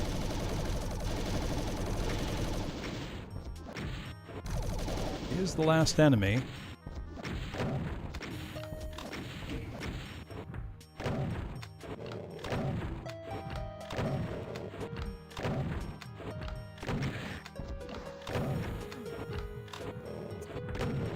I'm a little stuck. Damn. It's got to be close. Well, getting splattered doesn't help.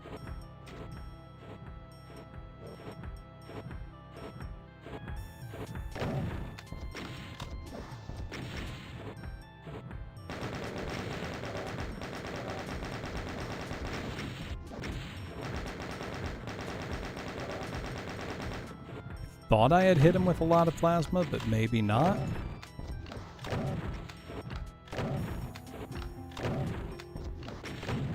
There we go. Oh, I see. It's just a jump. Neat. This is floor 28, Rust. I'm actually going to take a quick break to go get myself some water and use the bathroom. So I will be back in a few minutes. And I don't know, we might see how far we can get. I want to get to the final episode at the very least. We're getting close, so I'll be back in a minute.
There we go. Thank you for waiting, everybody. Let us get back to it. Also, I really love seeing, collections of Wigglies or dance emotes. Is floor 28, Rust.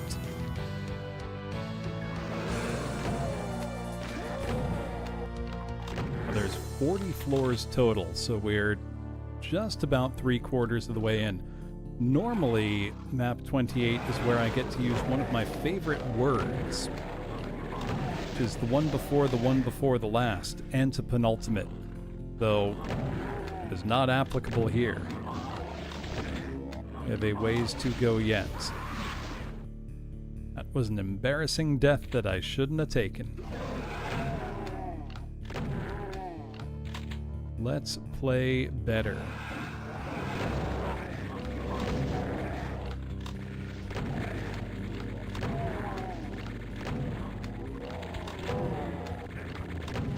There we go. Much better.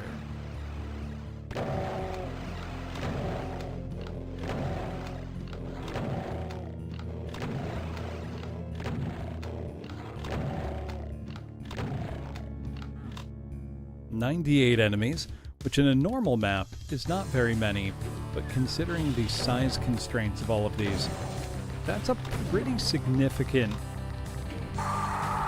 quantity of enemies. Though for all the crampage, these maps have not felt overly stifling.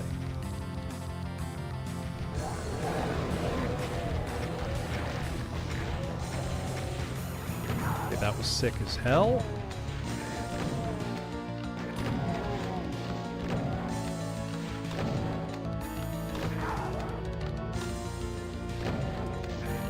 Amazing how effective the very simple set pieces Doom allows can be.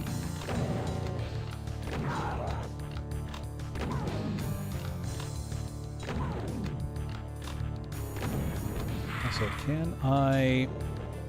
No, I can't hop in there.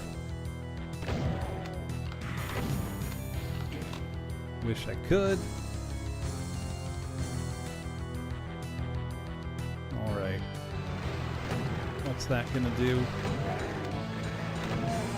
Just a teleport trap? Well, I shouldn't say just a teleport trap when it's a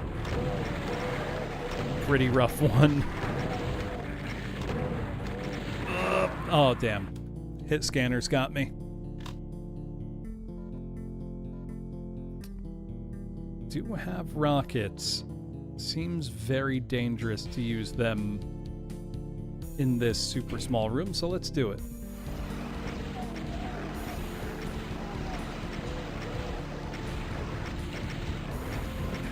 I don't think it will Waka, because I think that kind of software is used a lot by people who are just, you know, enthusiastic and want to give it a go. You know, you don't need musical training to make music.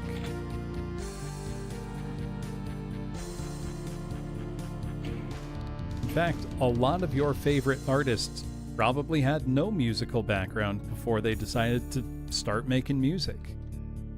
It's a creative endeavor. You don't need to know why what you're doing works the way that it does. You know, music theory, for example, is not prescriptive but descriptive.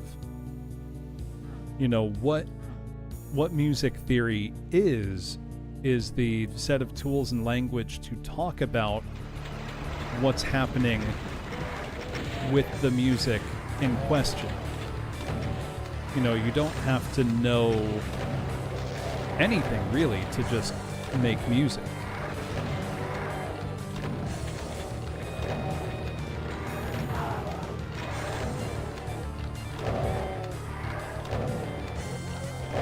None of the Beatles had any formal musical education.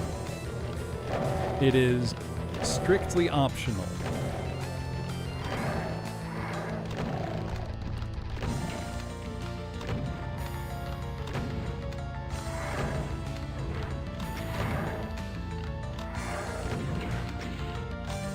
It's a Miku pun.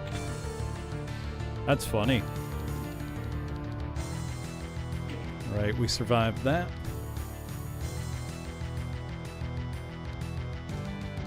Right, music theory is not intuitive in how it's presented. It is a technical descriptive language.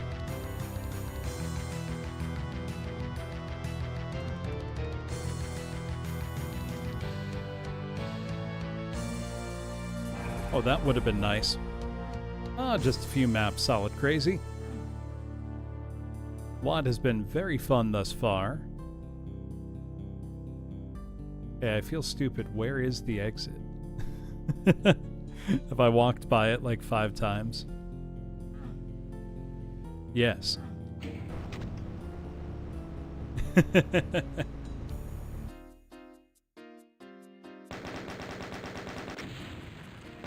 That was Rust by Wraith138. Next we've got Stink Bug.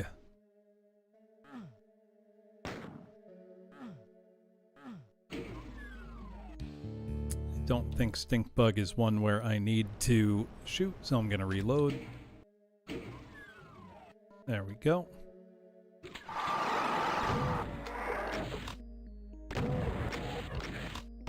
Oh dear. Some high damage roll revenants.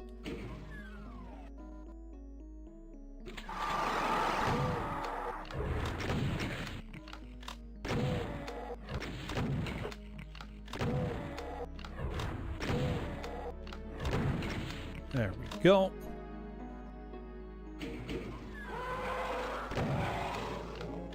Oh, I noticed something odd while doing some web browsing the other day.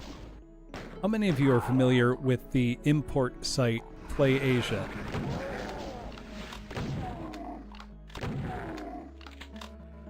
Great resource for importing games from Japan. Several regions, actually. I've been a PlayAsia customer for a very long time. But when I was browsing there the other day, they do have categories for retro systems, which I thought was a little odd, but, you know, I wanted to check it out, see what they had. They have, somehow, a section for PCFX games. You know, that 30-year-old console I've been showing off on stream lately. And somehow they have about 5 different titles listed as for sale through PlayAsia for the PCFX. I think they would be new? Like new old stock that's just been sitting for ages. I have not ordered one to check because the cheapest is like $60. Granted, it's the price of a new game. But they also have categories for like 3DO, Jaguar, you know, lots of older systems, and some have stuff in stock. And I've got to wonder, like, is this stuff actually in stock? Like, is it new? Is it used games being sold on the site? Wasn't totally clear. But it's kind of funny. What am I missing here? I might let curiosity get the better of me and end up ordering an allegedly new game from them. If it is used, I'll check what games they've got at what prices and how those compare to what they sell for on average, so that I'm not, you know, charging myself $60 for something that should cost $10. I don't think that's going to be an issue. What am I missing here? Hit that switch. There were no keys to be had.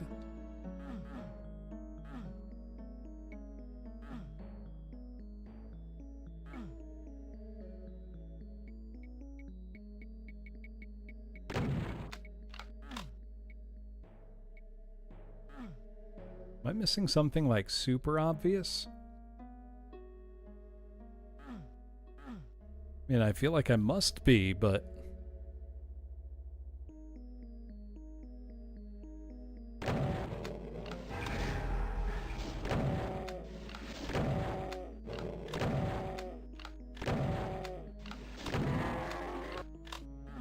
Or like a switch? Nothing there. That's where I got the rad suit. This is where the level began.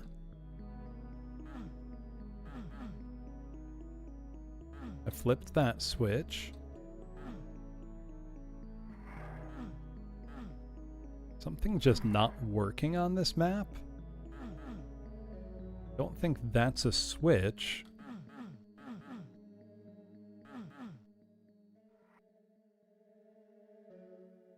Am I missing something, or am I dumb?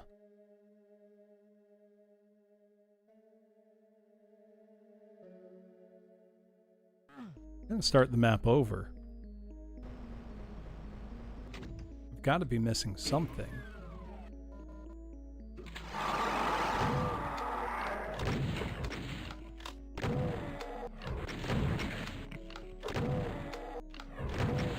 Oh, that was painful.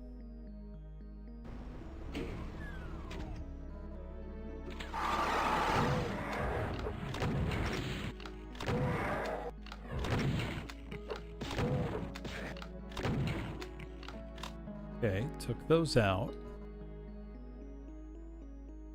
Let me save conventionally, because I have a quick save from what should be the next point of the map. I think that lowers...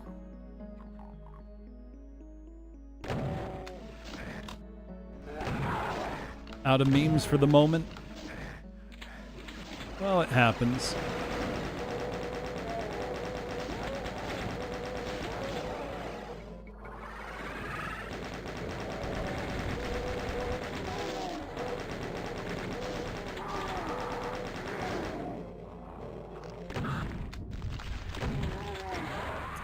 I got stuck.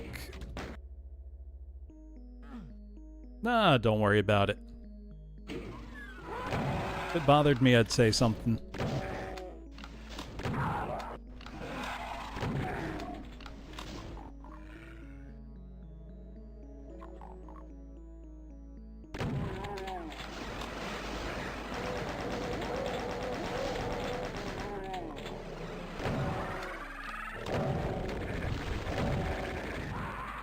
What am I missing here?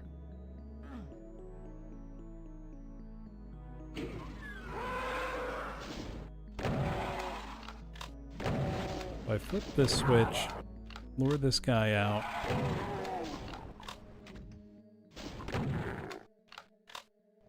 We've just got imps. Picking up the chain gun will spawn in chain gunners.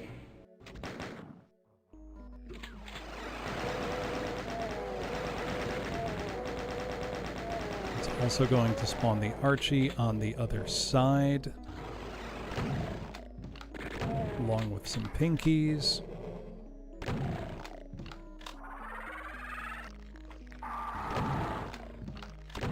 Under-equipped for this archvile.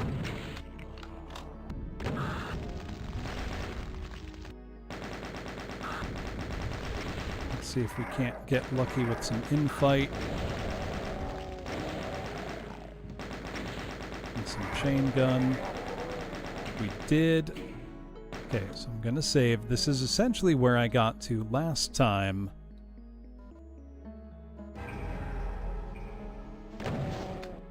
There's a Baron. 2 poison spouts. Okay, that's what I was missing.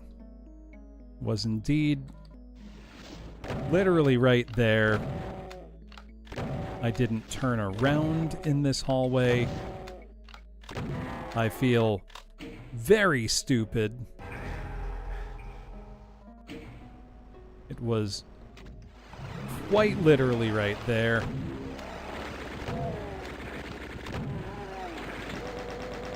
That's embarrassing.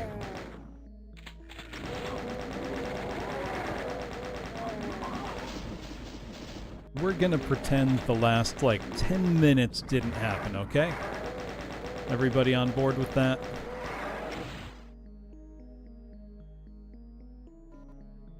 Those past 10 minutes, forget they happened.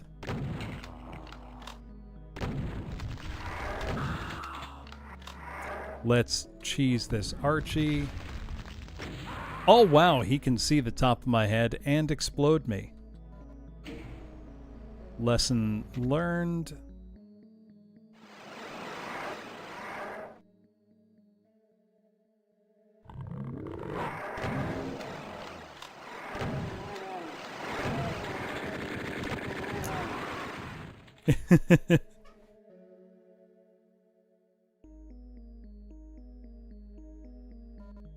Certified Weird Al classic Uno Squid.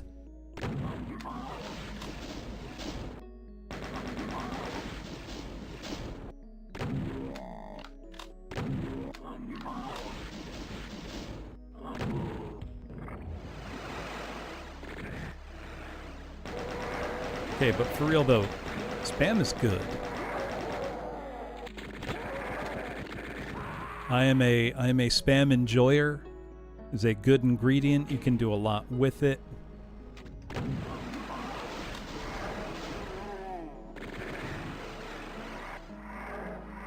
You should respect the humble tin of spam.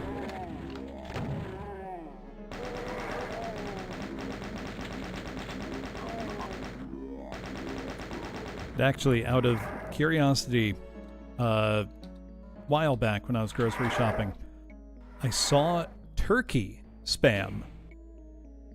Is much, much lower fat. But I decided, oh, let's give it a try.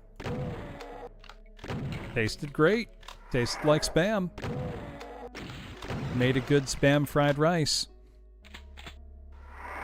So if you like spam but are worried maybe about the amount of fat, take a look for turkey spam.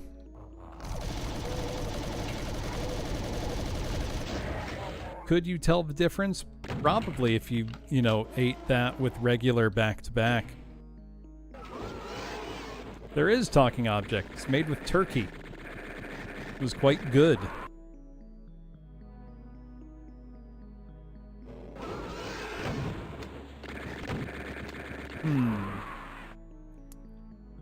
Well, this is one way to make a spider mastermind dangerous. Put her right in your face.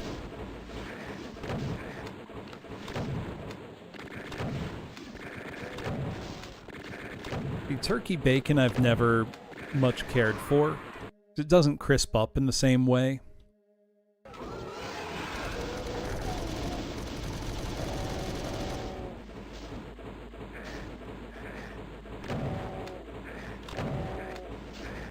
But I was quite impressed by this turkey spam.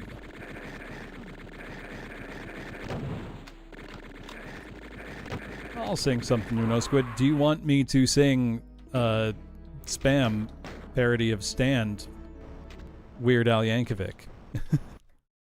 It's not normally a request line, but seems natural this time.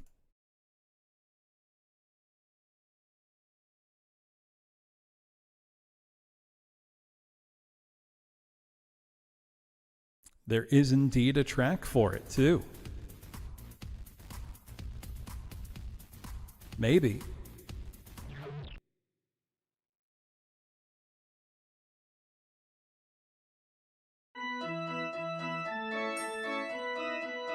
There we go. Spam in the place where I live. Think about nutrition, wonder what's inside it now. Spam in my lunchbox at work. It's the best, really makes a darn good sandwich any way you slice it at all. If you're running low, go to the store, carry some money, to help you buy more. The tab is going to open the can. The tab is there to hold in the spam. Spam on the table at home. Think about selection, are there different flavors now? Spam in my office at work. Think about the stuff it's made from, wonder if it's mystery meat. If you need a spoon, keep one around. Carry a thermos to help wash it down. Now if there's some left, don't just throw it out. Use it for spackle or bathroom grout. Spam in my pantry at home. Think of expiration, better read the label now. Spam breakfast, dinner, or lunch. Think about the way it's pre-cooked, wonder if I'll just eat it cold.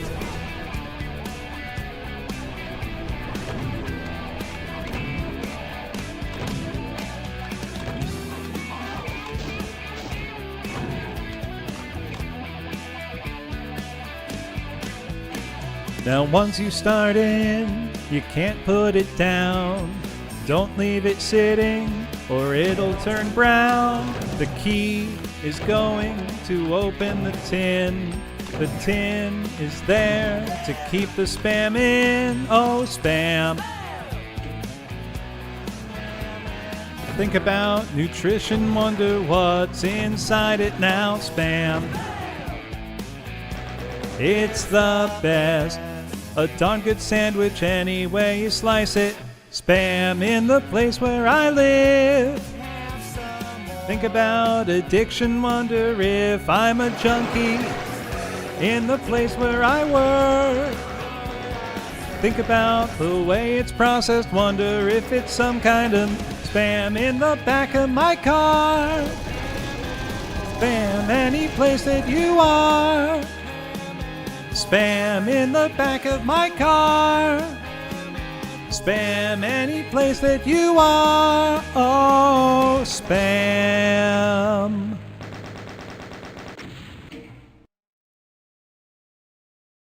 That was perfect timing with the end of the map, which I got through with 1 HP left. Is pretty good, honestly. Praise the Blues Brothers. Simply one of the funniest comedy movies ever made, John Landis being a piece of shit notwithstanding.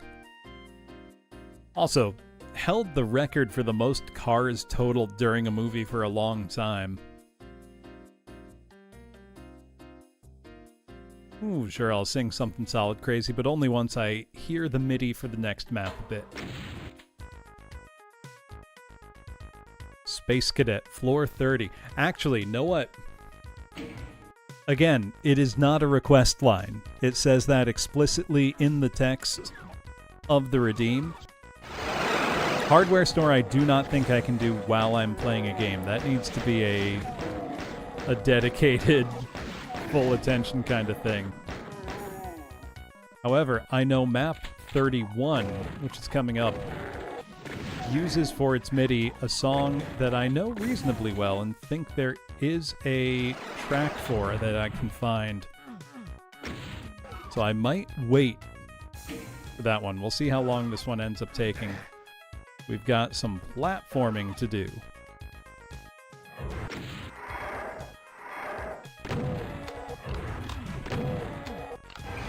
Ooh, I found a secret. Neat.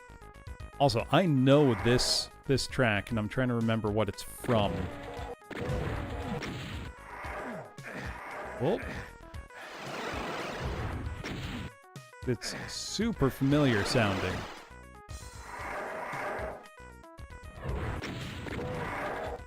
It's bothering me that I can't remember what it is. If anybody has the MIDI list open, could they be so kind as to tell me? Oh, Space Cadet. Yeah, the pinball. I should have made the connection with the name of the map.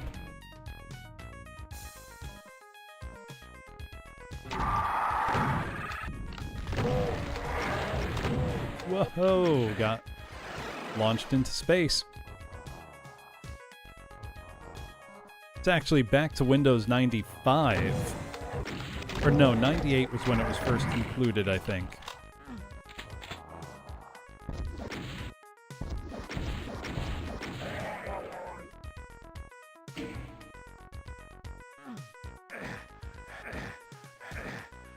That's what I should do.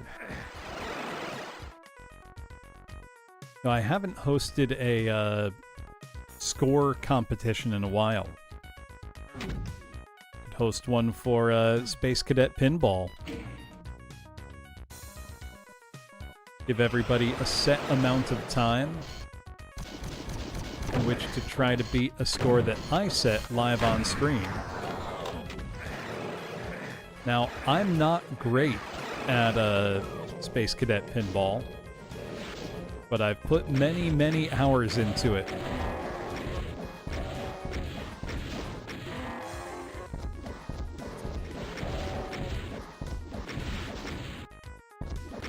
Pitfalls with no way up. It's always a bummer when you realize that you're stuck in one.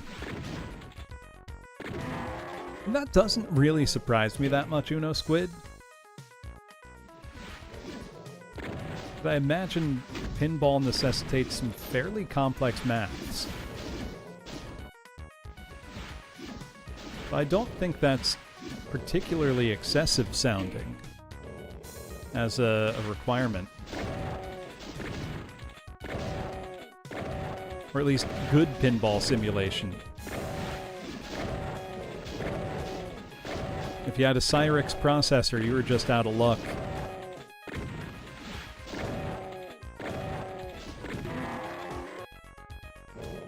No floating point calculations for you.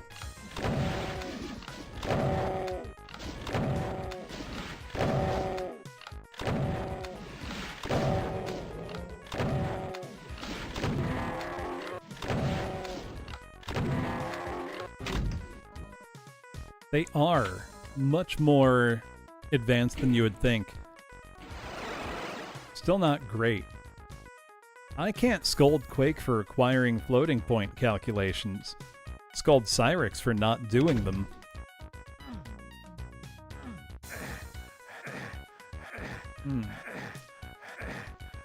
How do I get out of here?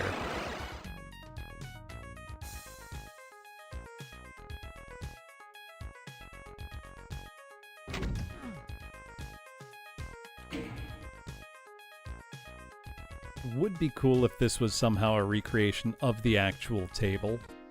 There we go. That was fun.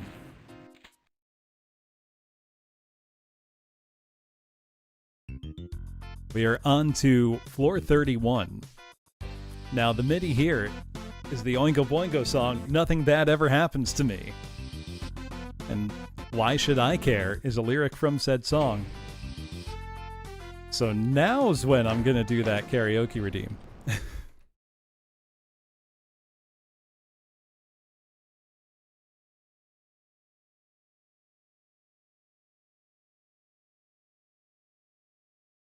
If there's a good track for it. I know there wasn't last time.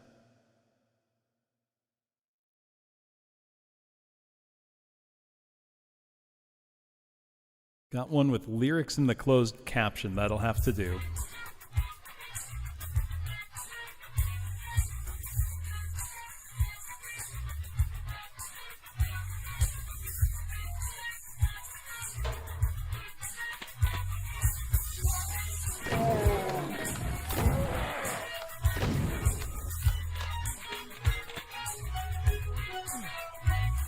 A man broke into my neighborhood. He threatened the family with a loaded gun. He tied them all up and beat them real good and took everything and he got away clean. And I can't believe that anyone would want to do such a terrible thing. But why should I care?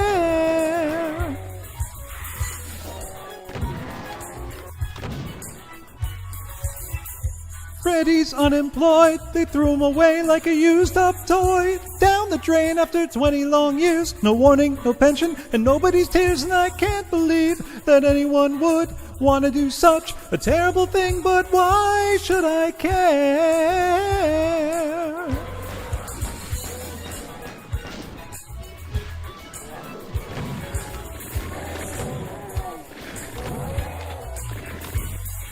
Every time I look around this place, I see them scream, but I hear no sound. All the terrible things happen down the road to somebody else that I don't even know. Nothing bad ever happens to me. Nothing bad ever happens to me.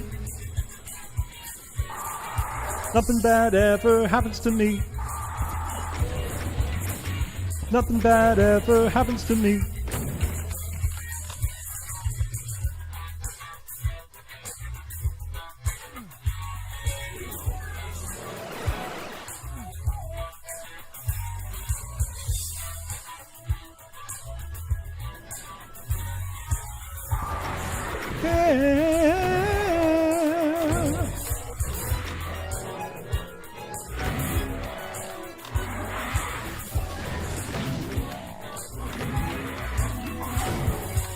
Every time I look around this place, I see them scream, but I hear no sound. All the terrible things happen down the road to somebody else that I don't even know. Jones is my, happened so quick, no one knows why. The teenage son, he seemed okay, but his suicide ruined everyone's day. And I can't believe that anyone would want to do such a terrible thing, but why should I care?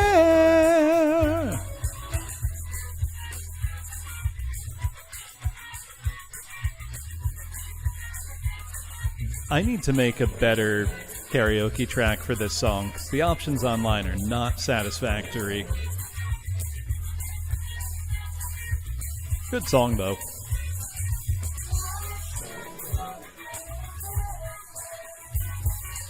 I just think it's fun that this was the MIDI for this map. There we go.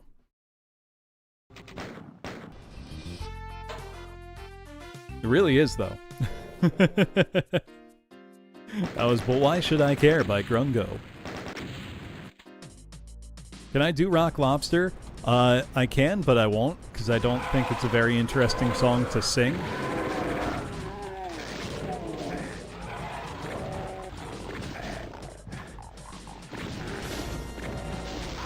Ooh! Vermilion Flux is this map, and it's starting off hot and angry.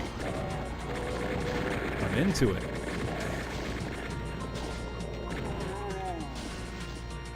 What Tom Waits I got up my sleeve? Not really any. It's in the category of music I enjoy listening to, but not necessarily singing. Ooh, that got me good. I know earlier, I think it was Hetty had mentioned the band Sonata Arctica. Does anybody else remember them? Power metal band from Finland. The 2000s. Had a couple really, really good albums, and then a bunch that have just stunk, and they were even getting worse at live performance. But now they seem pretty good again. I watched a performance from this past year and I was impressed. Tony seems to have gotten his voice back in shape. Ooh, this map is tough. Let's go.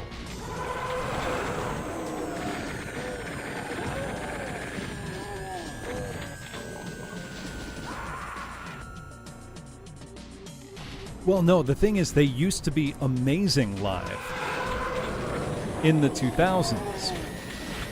And then it just seemed like, they were kind of getting old and just, they lost it.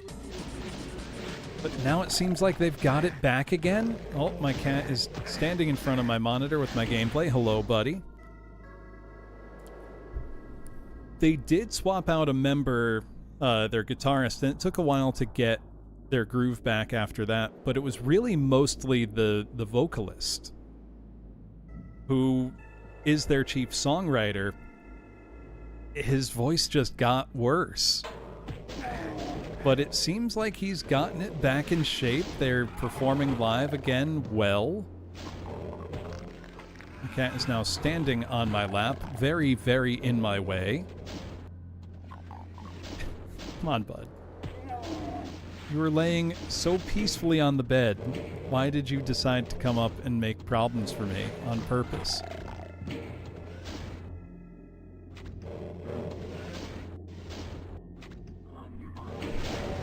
Still has yet to lay down.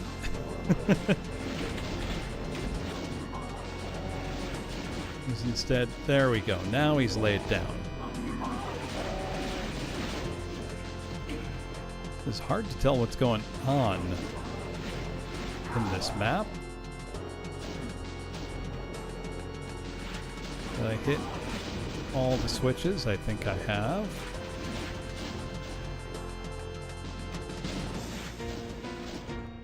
Don't have whatever that one demands. I don't think it's worth trying to shoot the stuff up there. Gotta be missing something obvious again. There we go. I was indeed missing something obvious again. Alright, so we're gonna want to get that BFG, really, before much of anything else.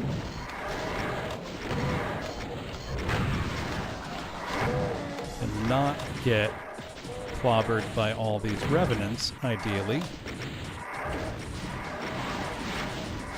I think I've got to ride this up.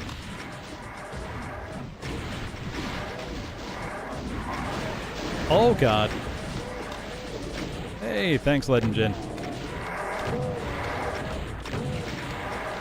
What are you in the mood for? If I can accommodate, I will. If not, I might go with some very corny 2000s power metal that is near and dear to my heart.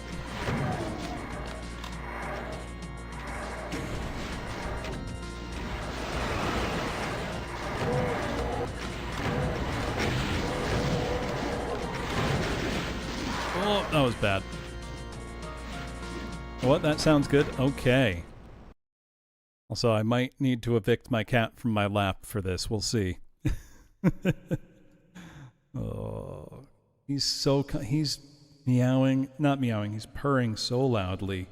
He's so happy. Gonna try not to upset him.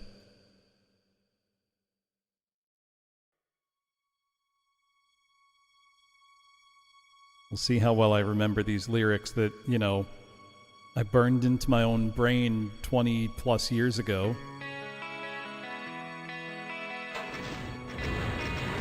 This one's a ballad, though.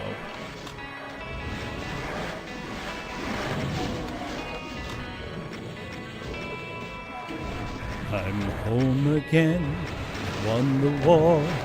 Now I am behind your door. I tried so hard to obey the law. See the meaning of this all. Remember me before the war. I'm the man who lived next door. Long ago,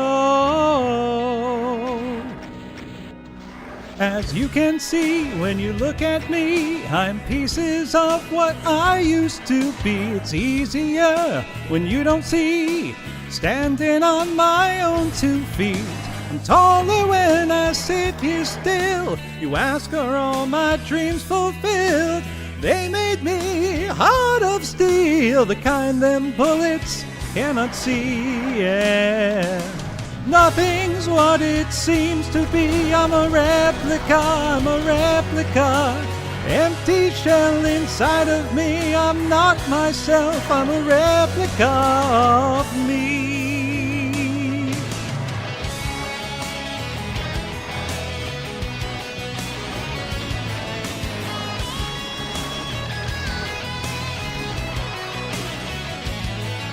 The light is green, the slate is clean. New life filled the hole in me. I had no name last December. Christmas Eve I can't remember. I was in a constant pain. I saw your shadow in the rain. I painted all your pictures red. I wish I had stayed home instead. Nothing's what it seems to be. I'm a replica, I'm a replica. Empty shell inside of me. I'm not myself, I'm a replica of me. Oh, damn it. I forgot the bridge of the song entirely. Oops. It's on autopilot a little bit.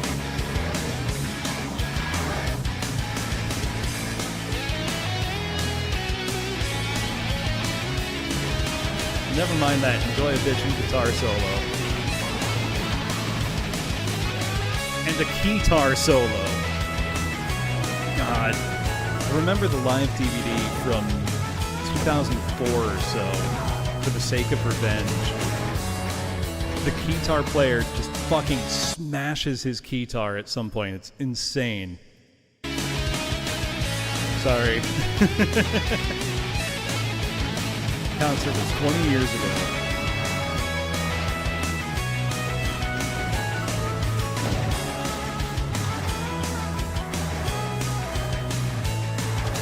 Rising from the place I've been, trying to keep my home base clean. Now I'm here and won't go back, believe. Fall asleep, dream to dream, floating in the silent stream. No one placing blame on me, but nothing's what it seems to be. Yeah, nothing's what it seems to be. I'm a replica, I'm a replica. Empty shell inside of me. I'm not myself, I'm a replica.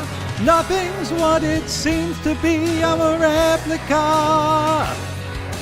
Empty shell inside of me. I'm a replica.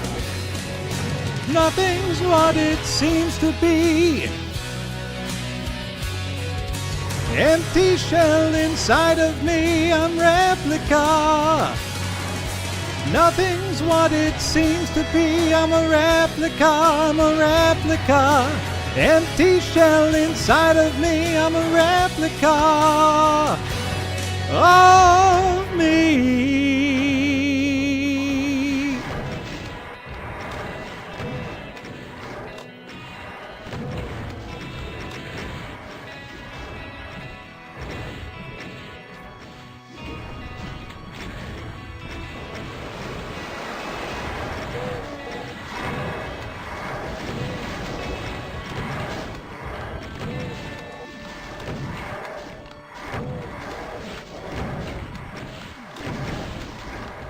I couldn't tell you the last time I listened to that song. You know what? Let me see.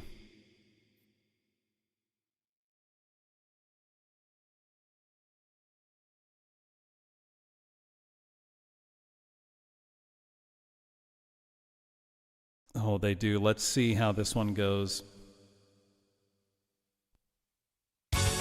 You know this one's gonna be good because it's a Japanese karaoke track with like peaceful nature scenes in the background in 160p.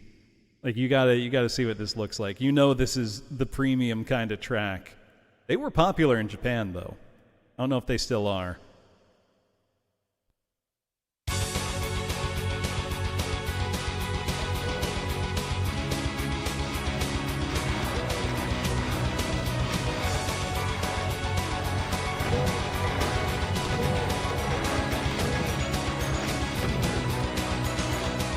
I am your poison candygram, the love that's meant to fade away.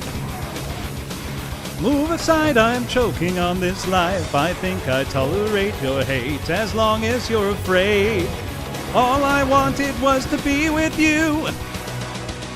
Under the moon, I hold awake from promise torn.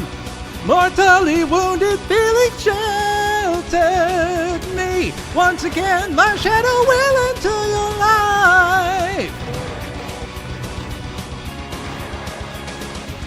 I read a book about a man, a love, a woman, how they died, how I was whipped aside. I truly see a madman in the mirror when I'm weak. I spent a year in love before. Open your blue eyes, tell me that you love me, whore. Make me believe it, oh I know you're lying. Broke the vow, I thought you made my angel. Why could I let you wait out the night? Mother always said, my son, do the noble thing. You have to finish what you started, no matter what now. Sit, watch, and learn. It is not how long you live, or what your morals say. Can't keep your part of the deal, so don't say a word. Don't say a word. It won't be long now, love. Like mist, I slowly fill the room. I place black candle on your chest. The path of night is manifest. I never wanted us to end up in this catatonic phase. It was not me who ran away. Open your blue eyes, tell me that you love me, whore. Make me believe it, oh I know you lie. Broke the vow, I thought you made my angel. Why? Setting the score, we passed the twilight.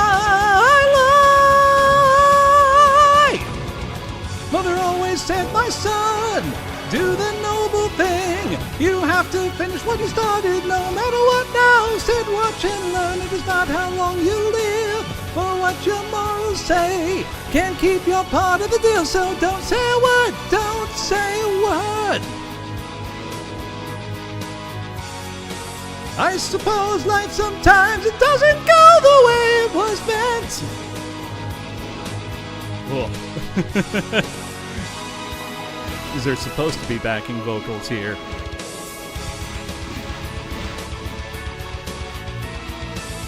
Yeah, this song was like a pretty big hit, Bones. I think it left, outside of its usual audience.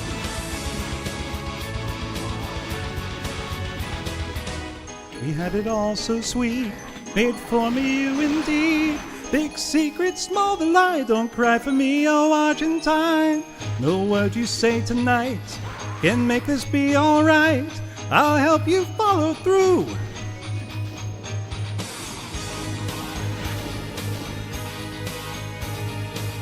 To prove there was a time when I loved something more than life.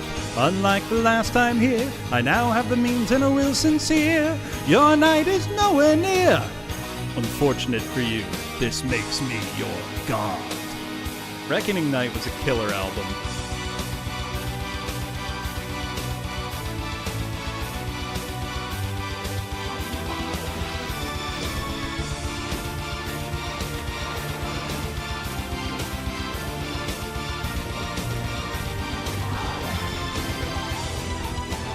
Anything with that many guitar solos can't be bad.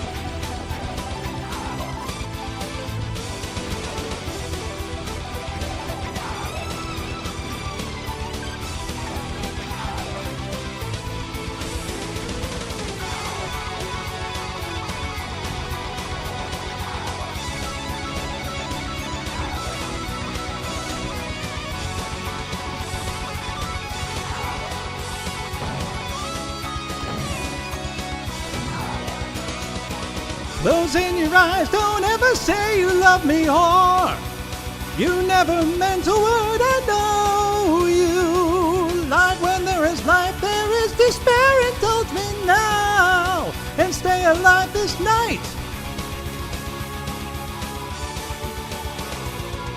Mother always said, my son, do the noble thing. You have to finish what you started, no matter what now. Sit, watch, and learn. It is not how long you live, or what your morals say. Can't keep your part of the deal, so don't say a word. Don't say a word.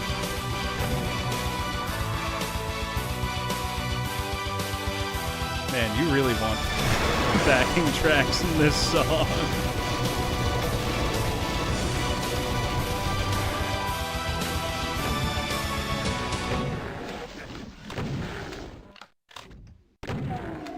There we go. Know what? I'm going to throw in So it's really funny that the like background video of that has just like a happy couple having a picnic. Given the content of the song.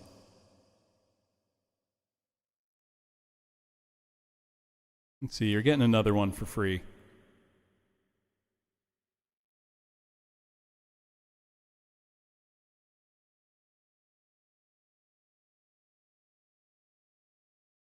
Right, like it was clearly a stock video that they just threw in there, but it ended up making it really funny.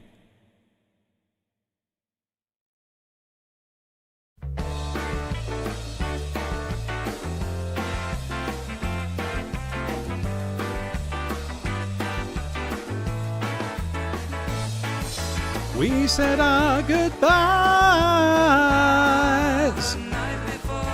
Love was in your eyes.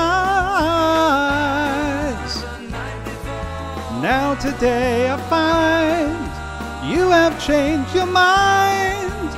Treat me like you did the night before.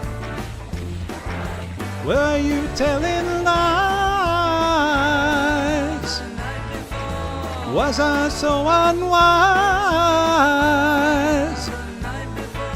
When I held you near, you were so sincere. Treat me like you did the night before. Last night is the night I will remember you by. When I think of things we did, it makes me wanna cry. We said our goodbyes. Love was in your eyes.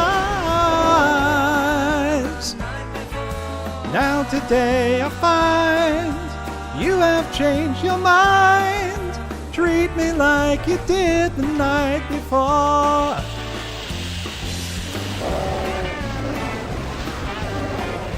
This is not a missable secret. What the fuck? When I held you near, you were so sincere.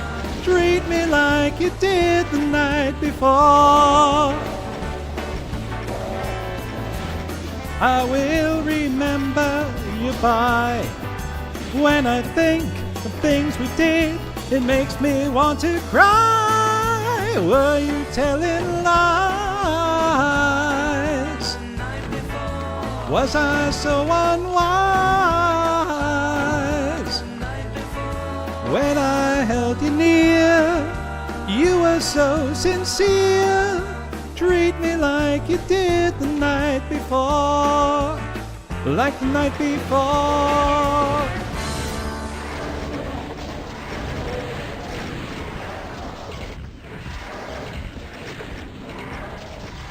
I'm just gonna sing whatever comes up on autoplay. I can't stop. Oh damn. That's going good too.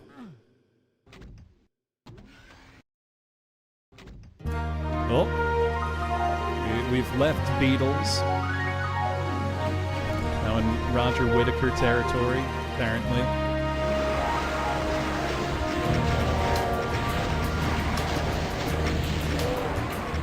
There's a ship lies rigged and ready in the harbor. Tomorrow for old England she sails, far away from your land of endless sunshine, to my land full of rainy skies and gales. And I shall be aboard that ship tomorrow, though my heart is full of tears at this farewell. For you are beautiful, and I have loved you dearly, more dearly than the spoken word can tell. For you are beautiful, and I have loved you dearly, more dearly than the spoken word can tell. I'll finish the song before I move to the next map. I've heard there's a wicked war a-blazing, and the taste of war I know so very well. Even now I see the foreign flag raising, their guns on fire as we sail into hell. I have no fear of death, it brings no sorrow, but how bitter will be this last farewell. For you are beautiful, and I have loved you dearly, more dearly than the spoken word can tell. For you are beautiful, and I have loved you dearly, more dearly than the spoken word can tell.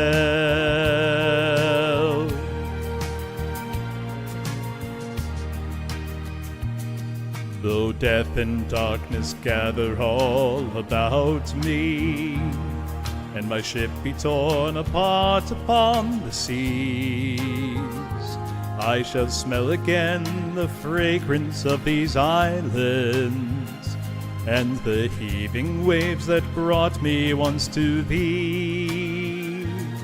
And should I return safe home again to England, I shall watch the English mist roll through the dale.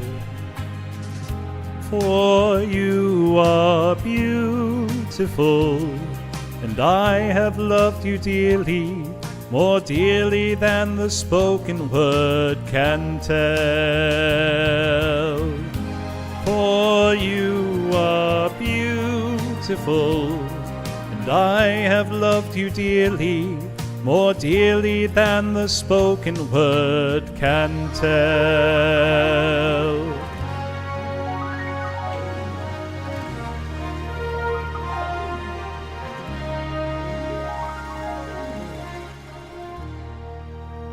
There we go. The lighthouse keeper got drunk.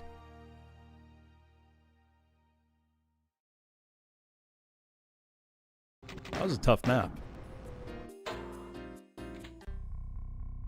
Now entering Exile on 33. It's floor 33. We've only got 7 floors left. We're finishing this tonight. Even if I have to stay up a little past my bedtime to do so.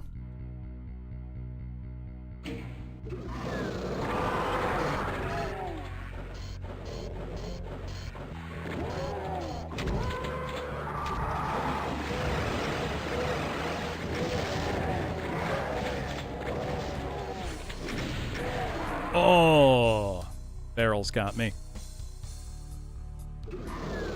Wouldn't be the first, won't be the last. It's what coffee is for, if we're being honest.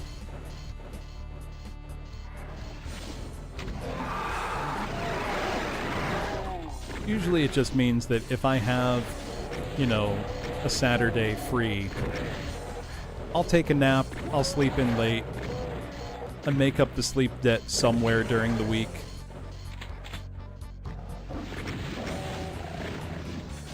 I can't really ignore it. Not anymore.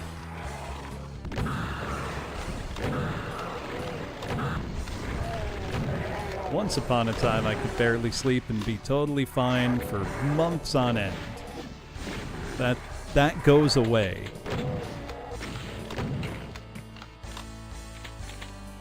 For anybody who currently neglects their sleep, my advice would be, take it a little bit seriously.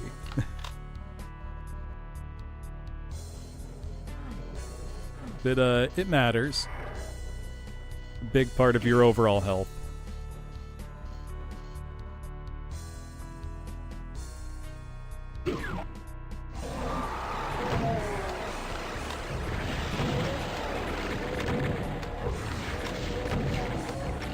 Got a lot of nasty sight lines in this map.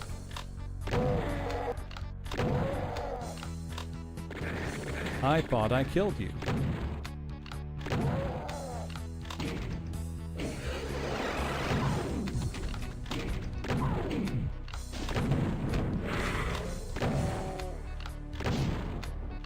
Yeah, my natural inclination is definitely that of a night owl, but when you have to get up early for work, you just kind of do. And you get used to it, and that becomes your new normal.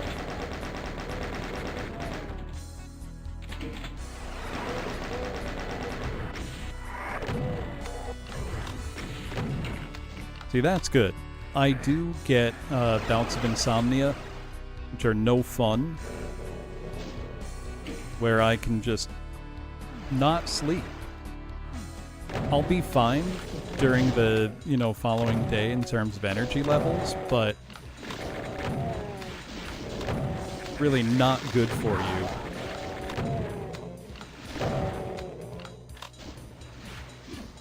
I mean, you genuinely may have lead and gin.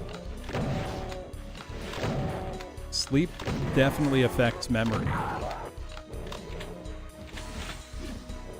One piece of advice I always give to anybody, studying or taking an exam, the night before a test, do not cram for a test. Because be honest with yourself, by the time you get to the exam, if you don't know that stuff, you don't know it. Don't make yourself miserable. Get a good night's sleep and do your best. Really, you should just be reviewing at that point. Not, the time to learn that material was, it's not the night before. Like these fire blue teleporters.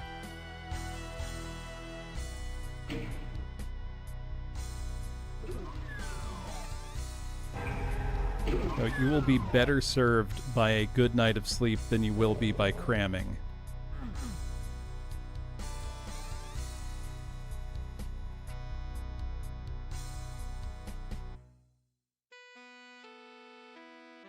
Right, so I have red key, now what?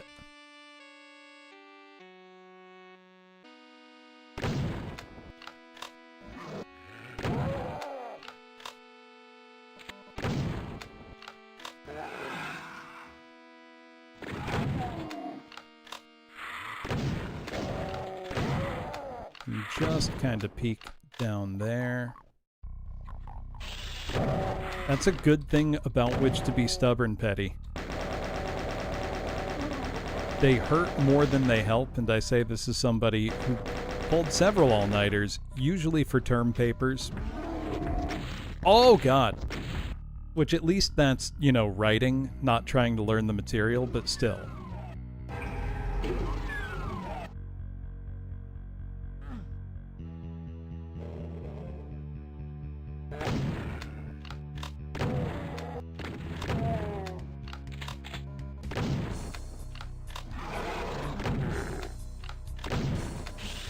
Doom as a game does have a remarkable sense of comedic timing.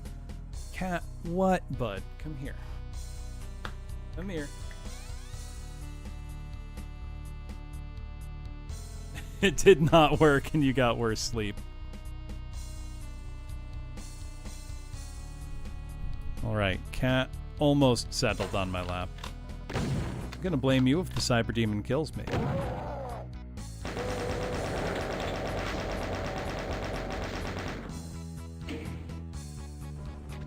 Cat just wants so badly to cuddle right now.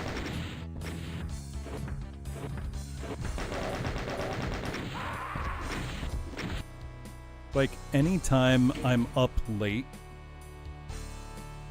he takes it upon himself to try to remind me that, hey, you should go to bed. You should be in bed by now. He's just looking out for me, but...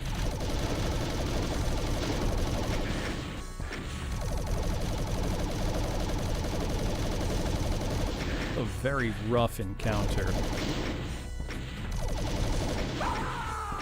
think that's how I'm supposed to do it. I don't know if this hallway is wide enough. Did I just get lucky? No. No, I did not.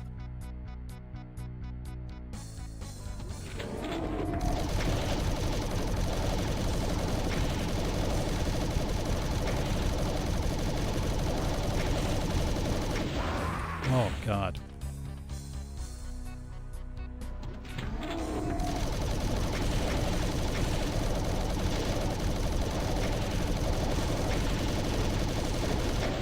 I think I've got to try to get good stun luck here. And then use the hallway to dodge, but that's really not going to work.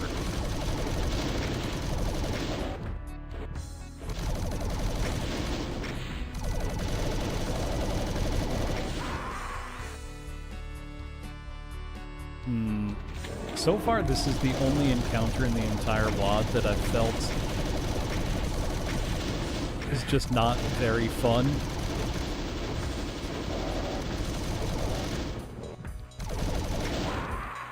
Like, I get what I'm supposed to do, which I think I'm supposed to use the width of the hallway to just barely dodge side to side, which I can do just barely.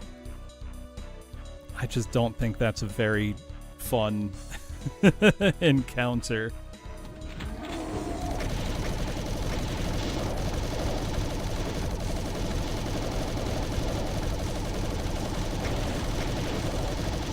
Especially when the wall behind me ensures that I will be taking splash damage.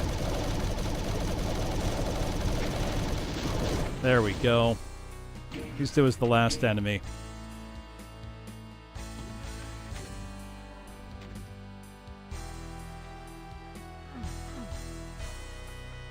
Now, in fairness, there were two other secrets, and one very well may have been a BFG. So if there was a BFG and I didn't have it, that's my own fault. Next map 34. Cryvale Shipping. We appear to be back into a normal building. Nope. We were back into a normal building. But it appears to have suffered some demonic corruption.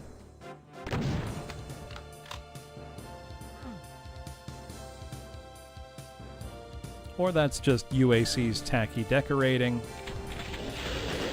Couldn't say which.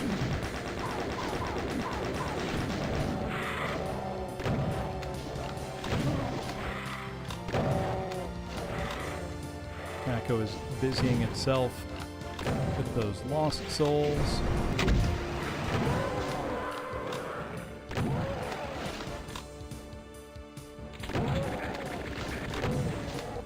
Oh, 1 HP in a dream.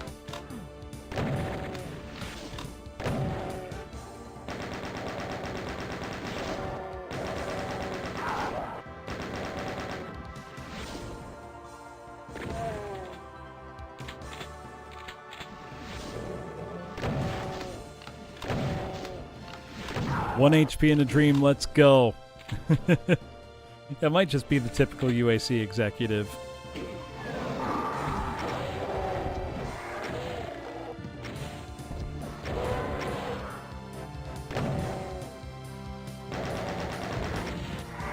Almost immediately face rocketed too.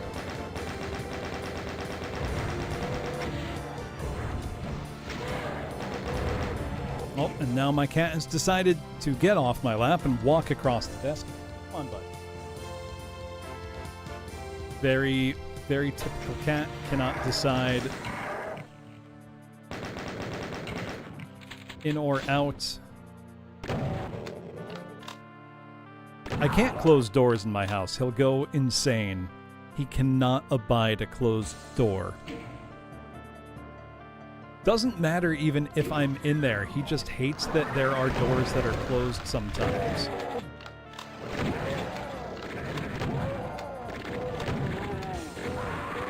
Oh, that's a lot of hit scanners all of a sudden. I have tried Frost King. He goes for mine. Like, he knows he's being duped. Because he can see, well, that's not the one you're touching. So clearly yours is the good one.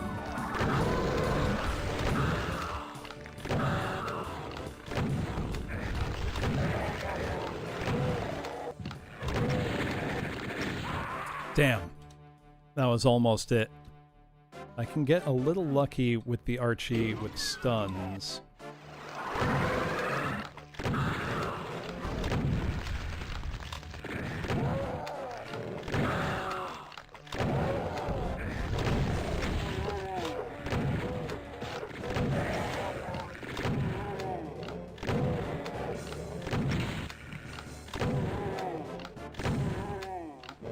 Ooh.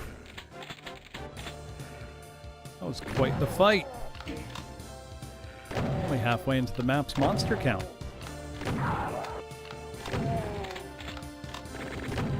Tough to fit this much fight into this small a monster count.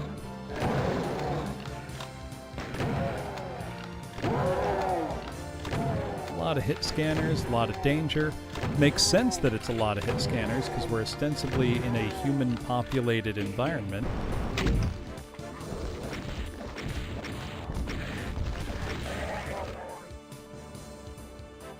I like when maps think about things like that. You know, like, what is this place supposed to be representing, and how do we represent that? You know, this is a UAC building, so it should have people.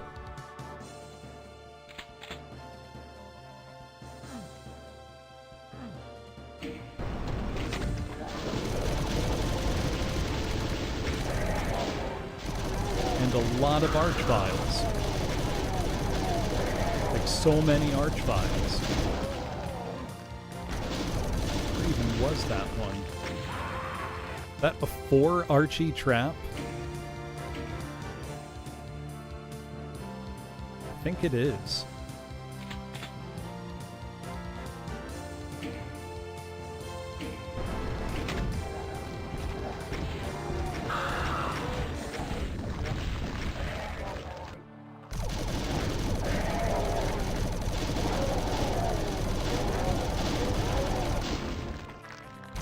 AV Fusion, I do wonder if it would be possible to port Doom to the PCFX, though I suspect likely not.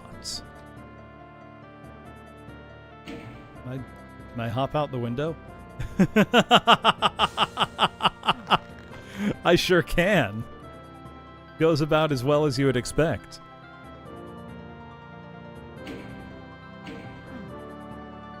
Well, that was funny.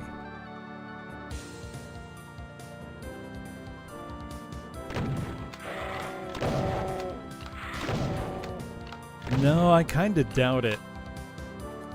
Just the things it's good at are so different than what's required to run Doom. Oh,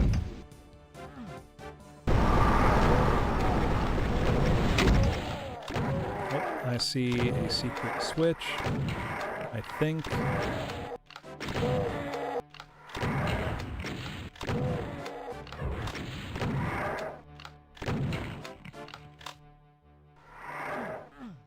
Oh, never mind. I thought there was a switch in the door track. There was not. We have a BFG and not that many enemies left, so it's either going to be Cyber Demons, Archviles, or some combination thereof.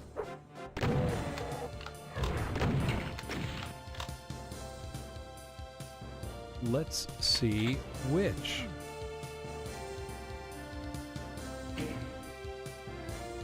Secret switch on the backside? No. Okay, the answer was Archviles.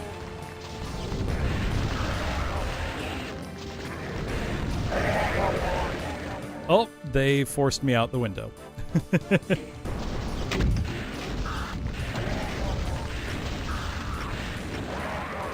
That is a 5 Archvile trap.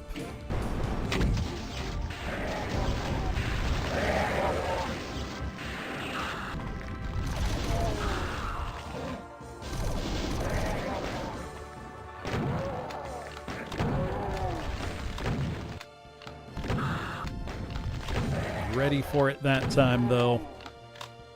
That was sick. That was good action the whole level through. Nope. We've got a broken end teleport Hall of Mirrors. Nah, that's just getting exciting, Frost King.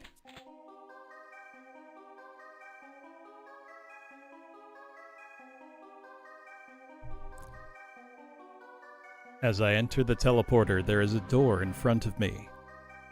I open that door, and behind it is a light, bright room. It is a very uncomplicated room. There is no issues I couldn't tolerate as I am. Time for it.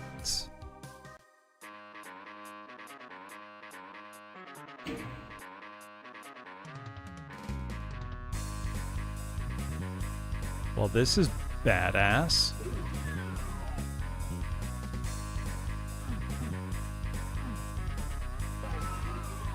So I'm pretty sure this is Mob Rules by Black Sabbath for the MIDI.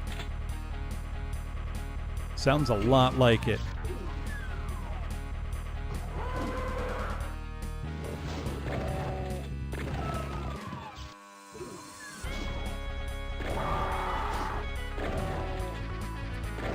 Nope, not quite. Just sounded like it.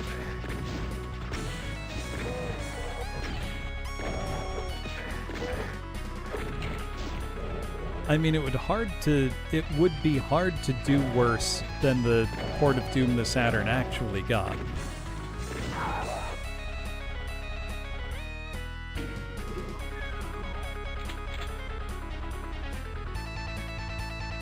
Also, Doc Smasher, was it you who wanted to request Name Your Poison from The Return of Captain Invincible, as sung by Christopher Lee? Oh, fake out exit. Oh, the map got spooky.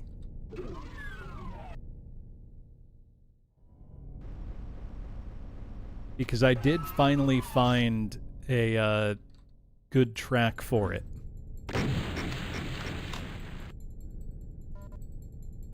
Well, this is cool.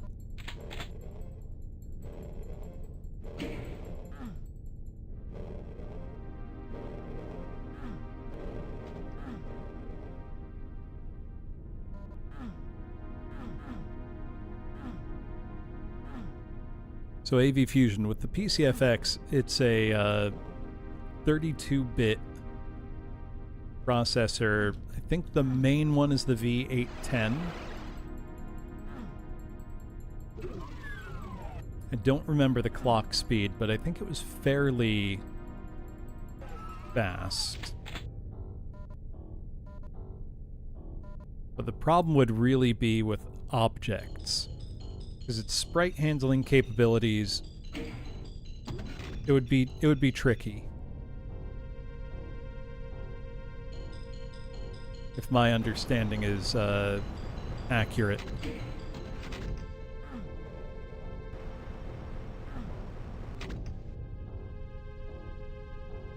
What all is going on in here?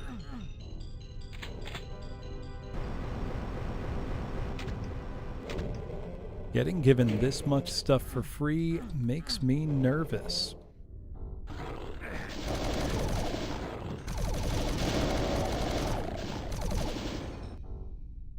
Don't love these eyes following me either.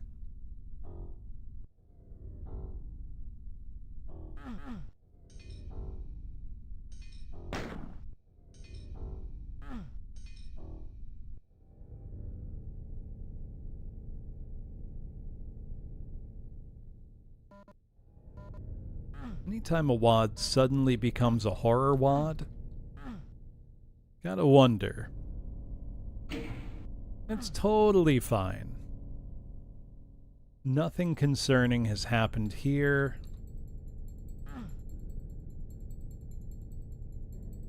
As we sang a few maps ago, nothing bad ever happens to me.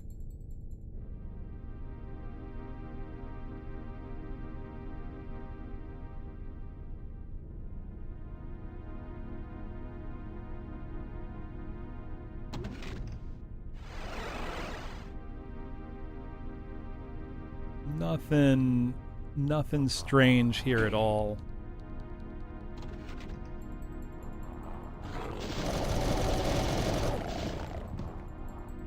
Don't worry about those odd sounds or all these eyeballs that seem really to be following me.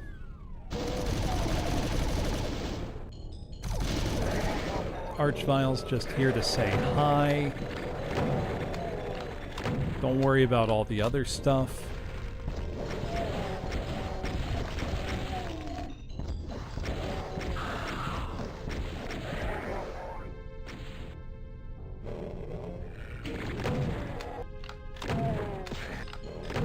Oof.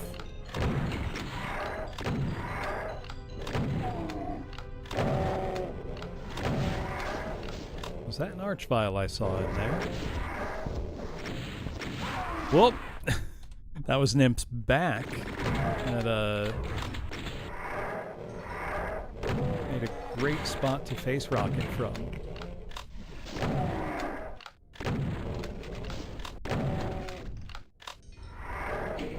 I am not saying it's an odyssey of noises. Okay, there's absolutely an Archvile, like, right here. That's in the wall, maybe?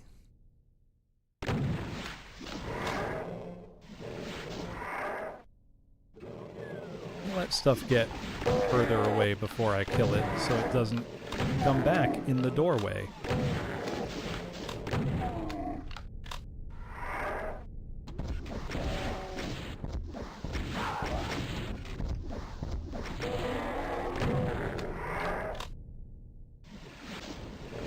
There's definitely a hidden Archie,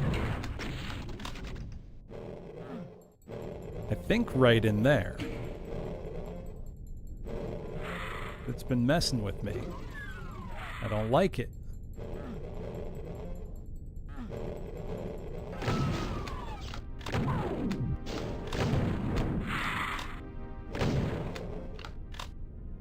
Nearly through the whole monster count. I don't think I would say that I've figured out the gimmick of this map yet. If there is one. Or if it's just, you know, spooky.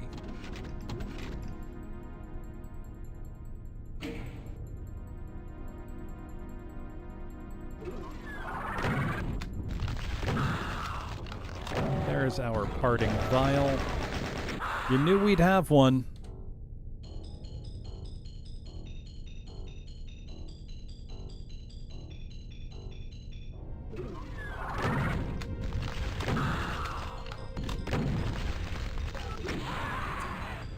Now, I don't think that should have hit me. I don't have any reason to think that other than I don't want it to hit me, but I think that's a good enough reason, don't you?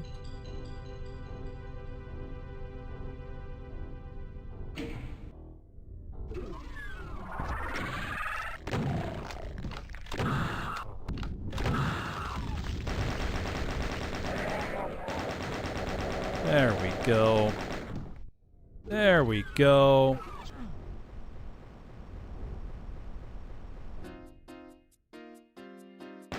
Exiternity. That was fun. Weaving Wiles.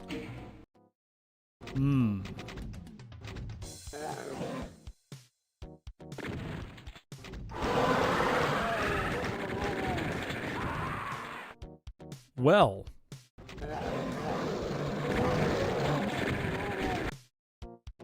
Something tells me this one's gonna be tough. I think if I shoot, I'm going to be near instantly annihilated, but maybe not.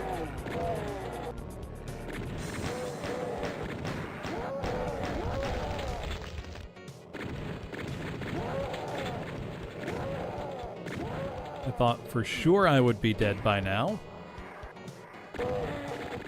That maybe this wanted me to, like, run a tricky pattern to avoid getting hit. but maybe not. There is a lot of time for dying yet. That's true. There's probably a smarter way to deal with this Archie, but I'm not interested in it. I'm interested in seeing it dead now.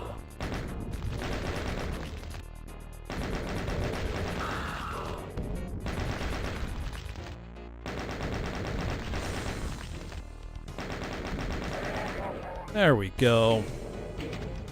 It was very loud.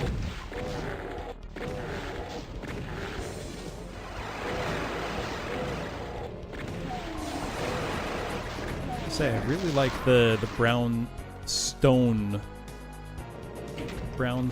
cube look here. Quite handsome. Everything here is just using stock Doom 2 textures, by the way. So that we've had as much visual variety as we've had and as many nice, creative, good-looking maps as we've had. Really a testament to the great job all of the mappers involved here have done. How did that hit me?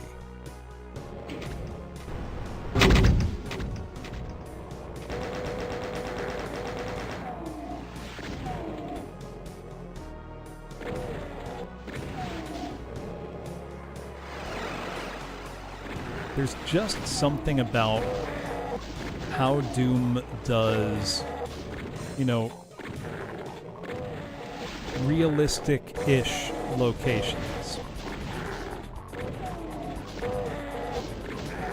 You know, things that still have like 1 to 2 layers of abstraction somehow are made all the nicer. It's hard to explain.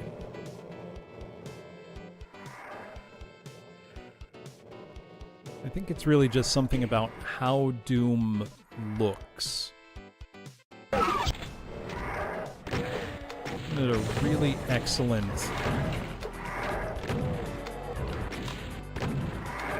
strong, consistent visual identity over the decades.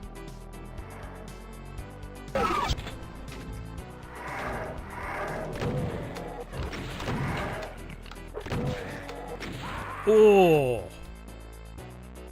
Punched by one, rocketed by the other. It was brutal.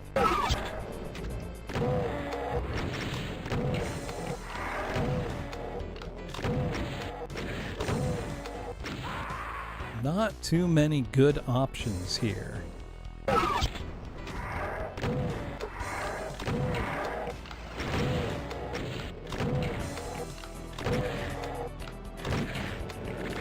Oh, come on. Not much opportunity for infighting.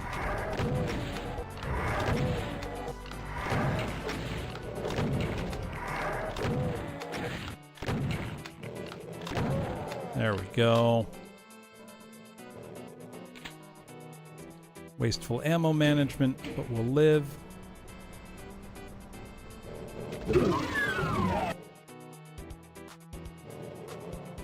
Half expecting an Archvile back at the start.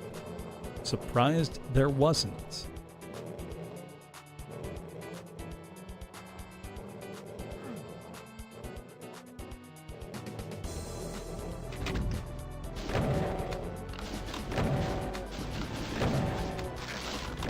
A very consistent pattern here, which is advance to the next area and then get faced with, you know, kind of the next monster up the ladder that will come at you from both sides. So as I've just demonstrated, knowing the pattern has not made me immune from getting beaten by it. Tried to get behind it, didn't work. I push forward a touch. There we go.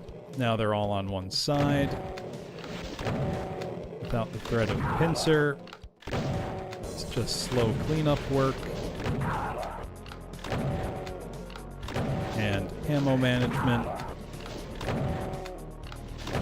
and not getting hit by things I should be avoiding easily.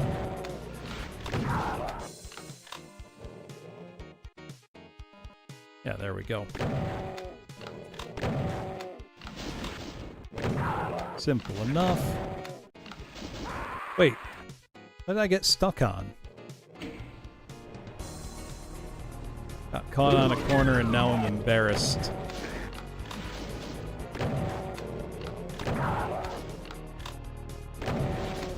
Oh well.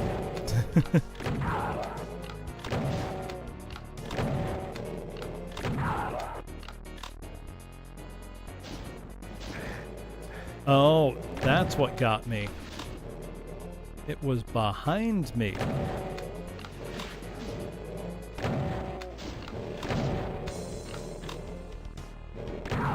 They were, in fact, not all on one side of me. I keep picking up boxes of shells when I really don't need them. I gotta stop that. That's a great way to end up dead.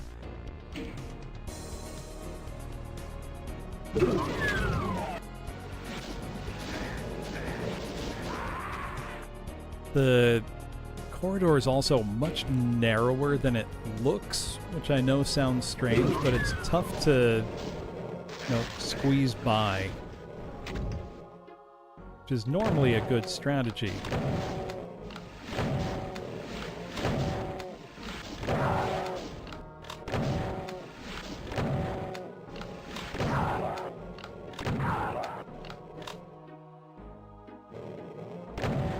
I can pick off those ones first. I'm gonna take this the slow, steady, safe way, while not exciting, will hopefully not result in my death either.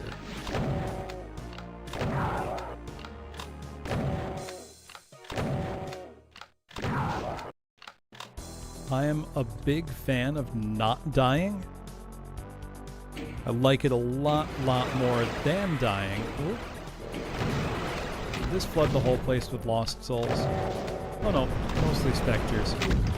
Cat, come on, bud. You can't just jump in front of the monitor. Come here.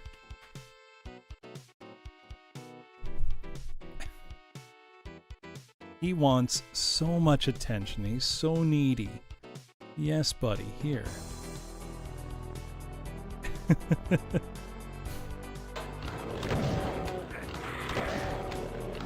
I swear he's trying to tell me to go to bed.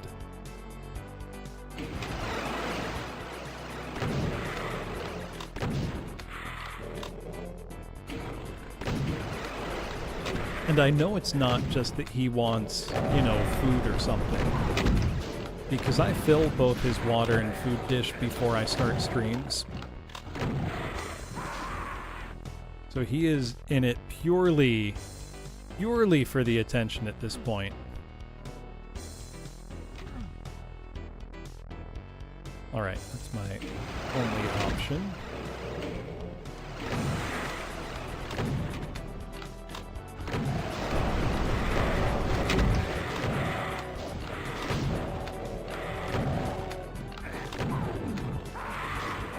He does want cuddles. I can't be upset that, oh no, my cat loves me a lot. What a tragedy.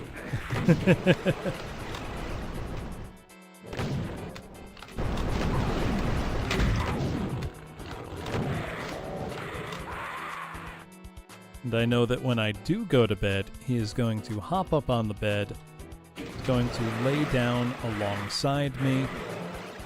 Past couple nights, for whatever reason, he's decided that he really likes to lay down next to my head. Like leaning against me. I don't mind. But it's like, he hasn't done that before. He's just decided that's what he likes now. Come on, get out of the way.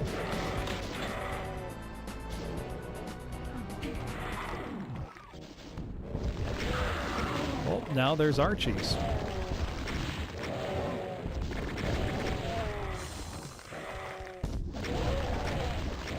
And me with almost no health.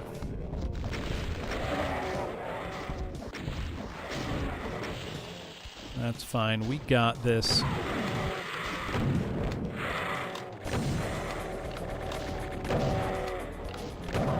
4 HP in a dream. 3 more hit points than I strictly need.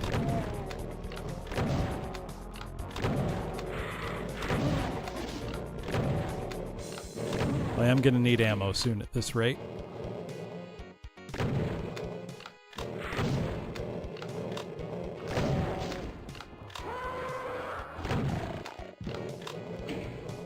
Right, I can see 2 Archviles left. That's more than I was hoping for.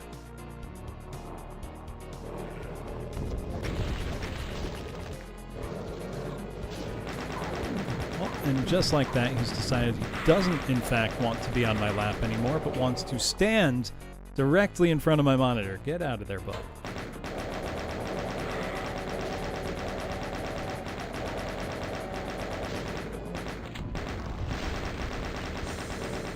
We are gonna use the chain gun. So help me. This is not great.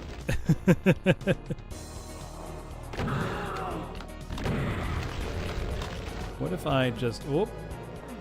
That's where I wanted to go. I went there too quickly.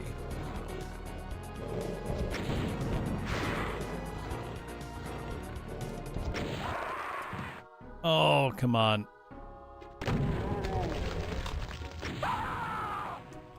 This is where the Archvile bakes me.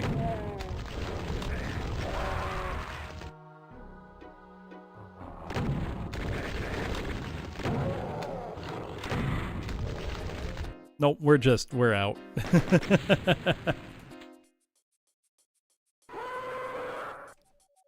Floor 37. The floor is pizza.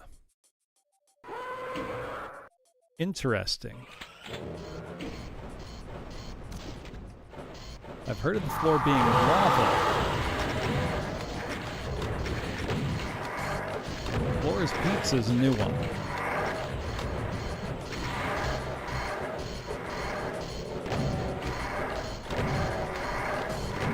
Is already brutalizing me a little bit.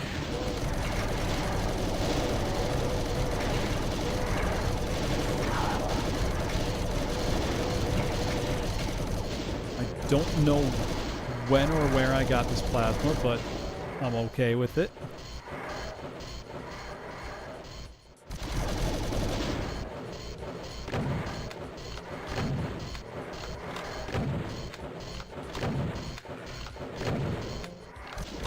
How did that thing not die?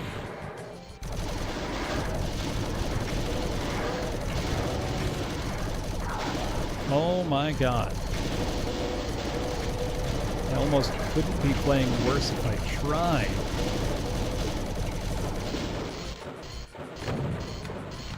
Shameful play on my part. I'm still alive somehow, so we take that. Ah, I see. That's where the resources are. Albeit under guard.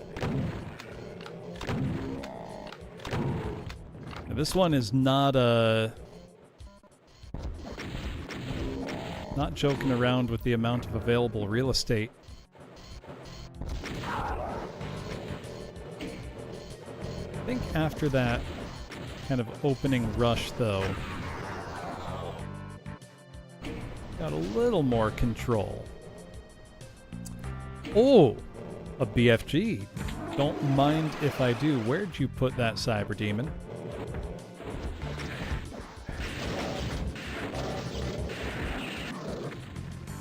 Get out of here.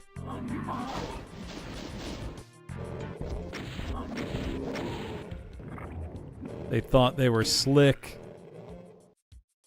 Putting a cyber demon after me like that. Thinking I wasn't ready for it.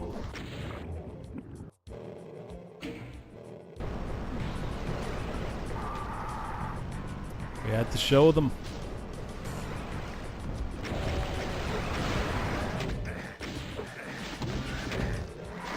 I appear to have gotten stuck.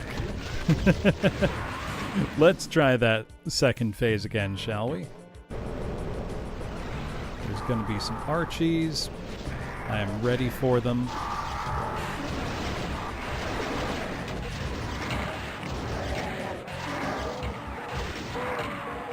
Damn.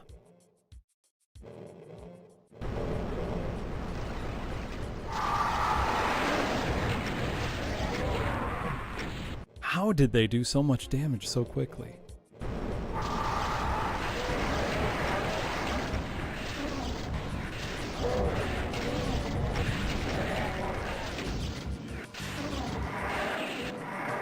Now, Mr. Archvile, I spent a lot of ammo making sure everything down there was dead.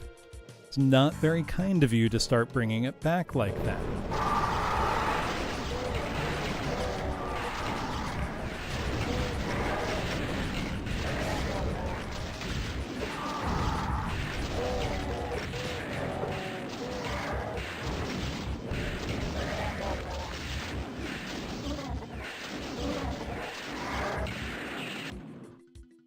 That was a lot. I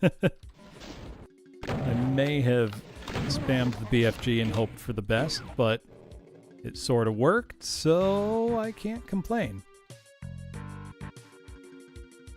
There is one secret on this map.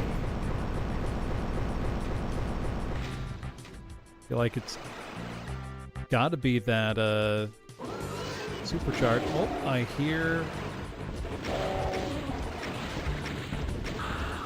Spider Mastermind. Actually could be pretty dangerous in this space. And a Cyber Demon. Oh, it is fighting the Cyber Demon, however, so we might be okay. Nope.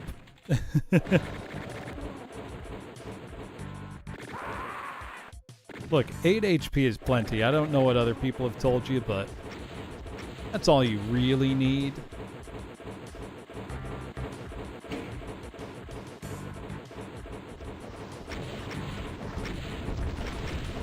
You know, much more than that, and you're just showing off.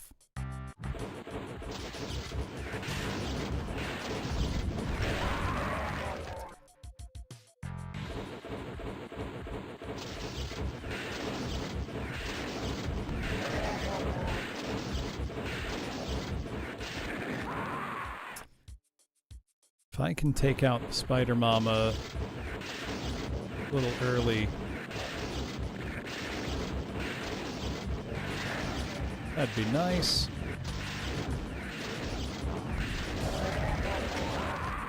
Ooh.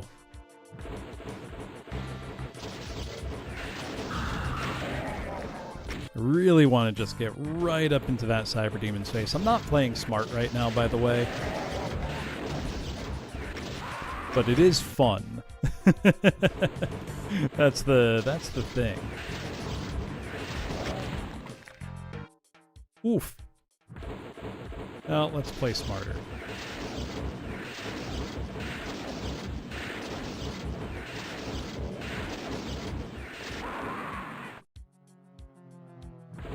Thought I had that.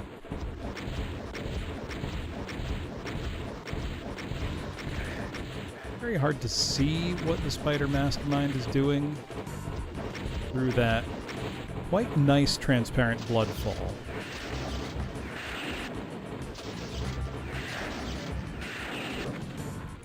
Spider Mama down 2 HP.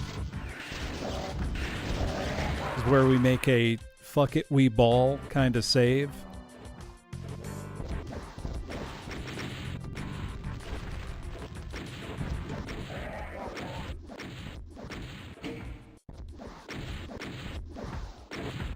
Right, you and me, Cyber Demon.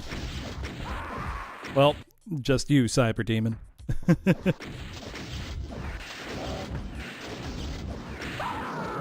Oh, I want to be aggressive and cool with this one. That's going to require some very up close and personal dodging and a bit of luck. Oh, come on! The tail end of the splash damage got me. There we go. There we go. Now, how do we actually leave? Oh, not that. Is that pizza in the center? I think that's pizza at the very center. It is called the floor is pizza after all.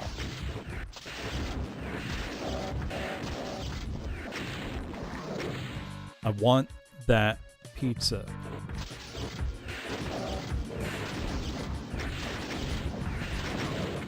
Oh, come on. I don't know if it's just late and my reflexes are getting worse. It's the terrain or what? Damn it! Killed it and then fell into a hurt floor pit.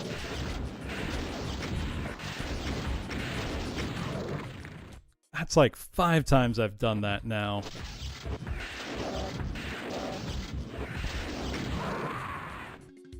Where I just keep not dodging its last shot. Splash damage is doing me in.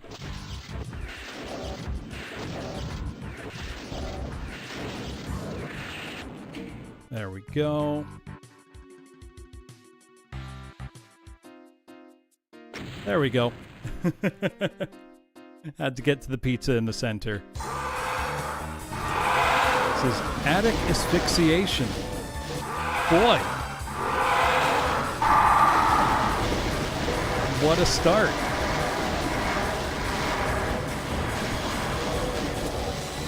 All right. Calm down.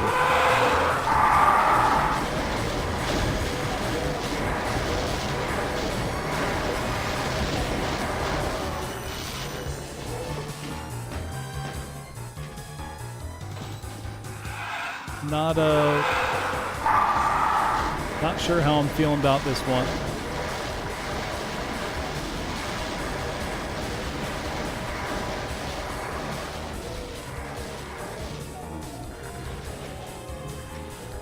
Am I missing a gimmick, or is it just like this?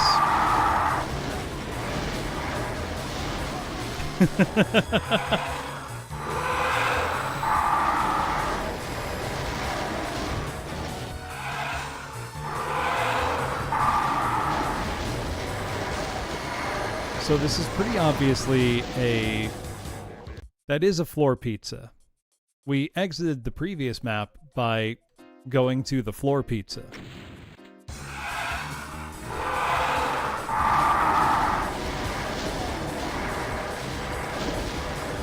Now this one, I'm almost positive is just a, resource management test.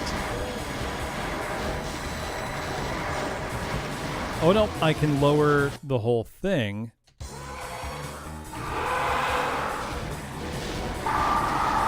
That's not better.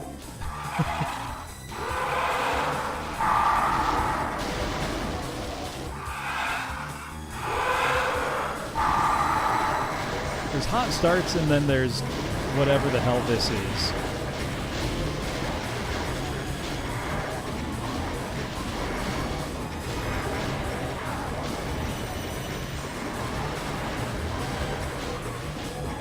I gotta say, I'm not into this.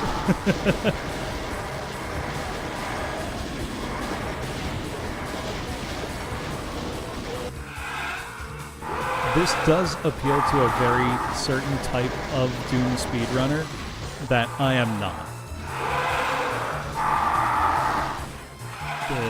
This sucks.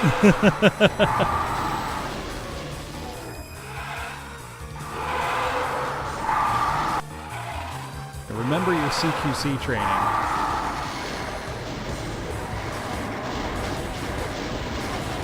I'm going to give it a few tries because I can tell what I need to do.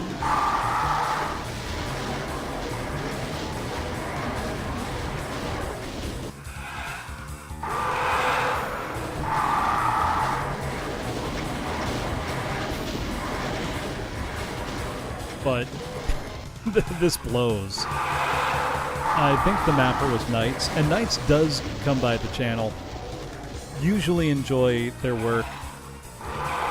This one ain't it for me. It's a bit too much like how this is. I will not scold myself for not having a hydrate redeem Kaneko because I'm a grown man and I hydrate myself as needed.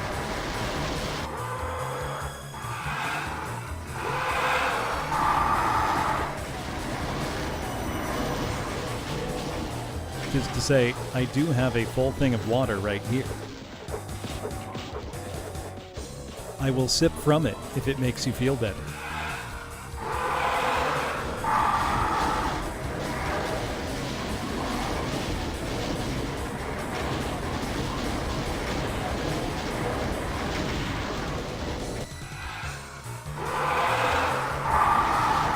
There it is. This is the third time I've filled it in the past 6 hours.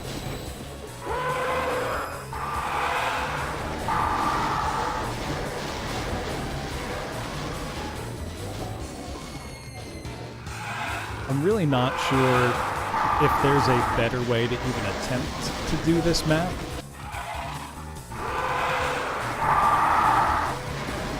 Like, I could try to take out some of the imps of the interior first. But I don't think that really does much for me.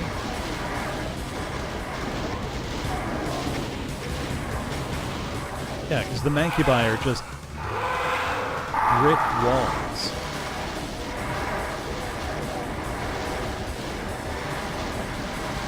Well, not brick, they're quite fleshy, but...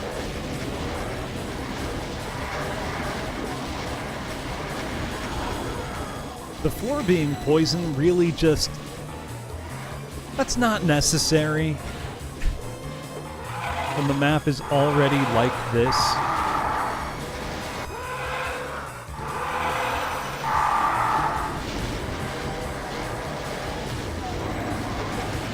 I don't know. I don't like being negative about maps.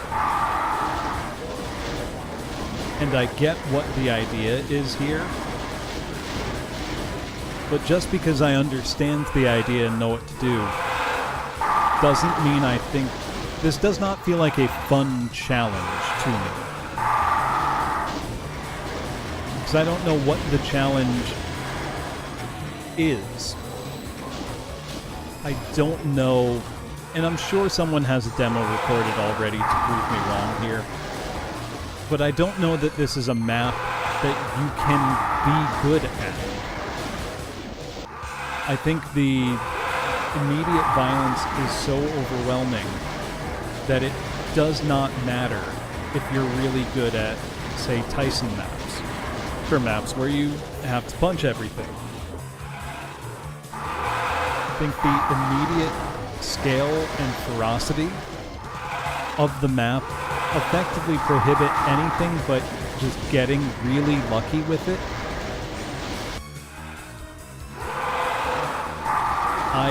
I don't know that this is, strange as it may sound to say, I don't know that this is a skill-based map.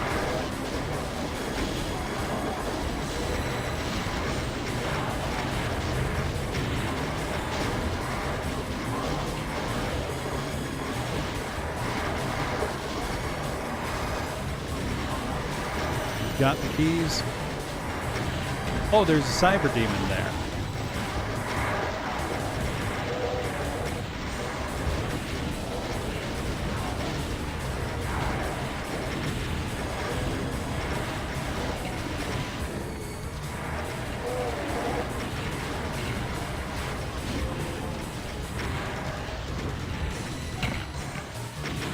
Damn.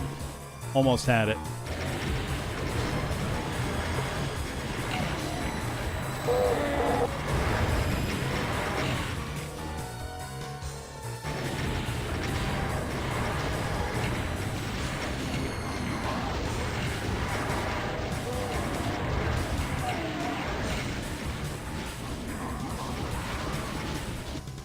I know I can just leave at this point, but I want to, like, give the map the middle finger by beating it now.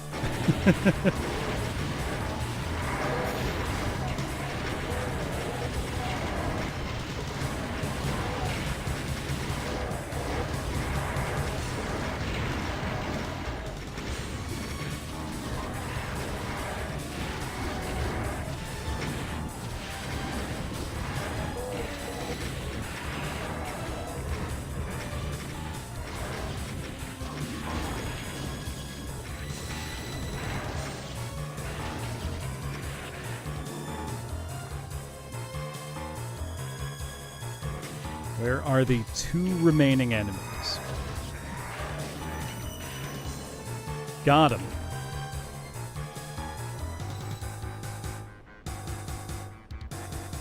Even though I beat it, I'm going to stand by my initial statement of I don't think this is a map you can be good at.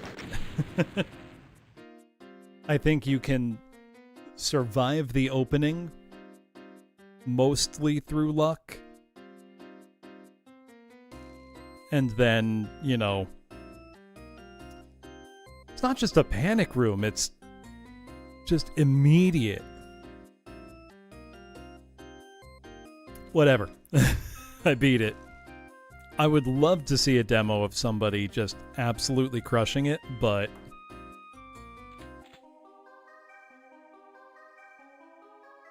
you are not welcome here. Map 39. Is this heaven?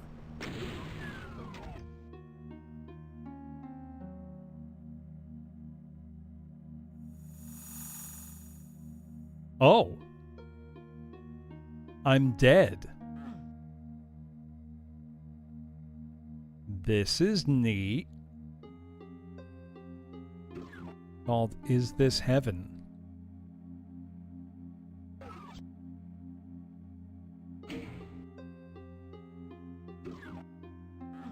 Light switches, normal bathroom.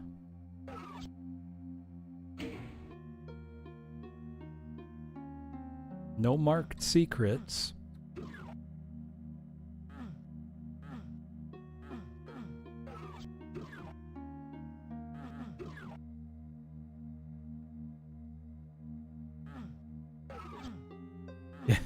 We've moved to the My House portion of the WAD now.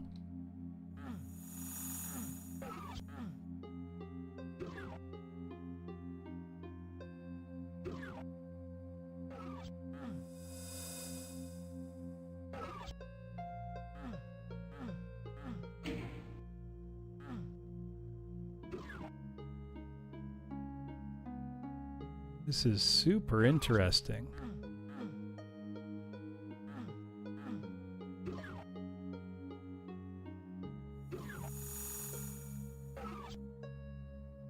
Oh, that's a world map. That's cool.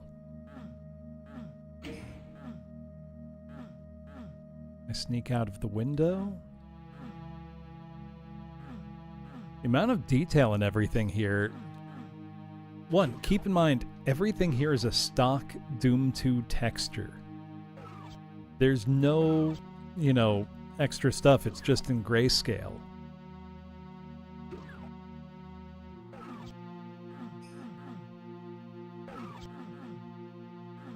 This is kind of wild.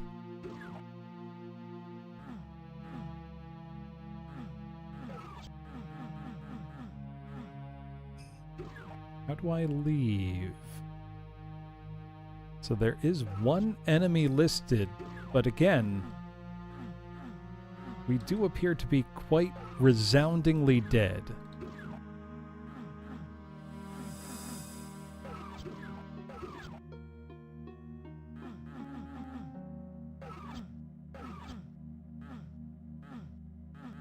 I'm missing something here.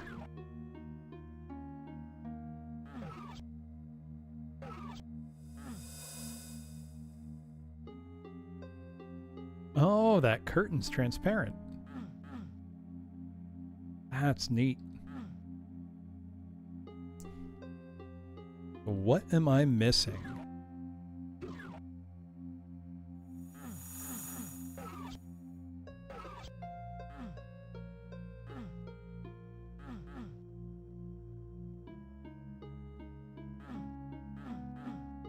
I mean, being dead here is, it's a feature, not a bug.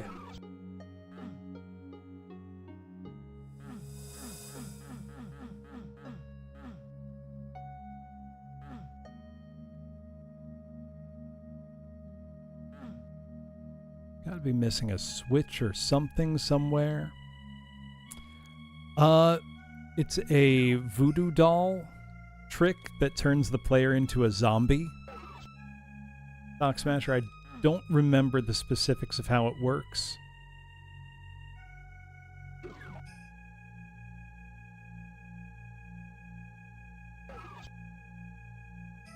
But it's a fairly well-known technique. Can I get out there?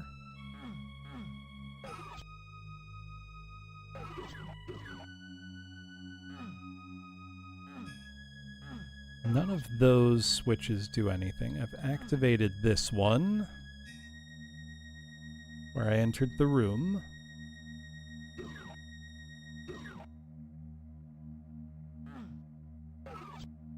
Ah, there we go.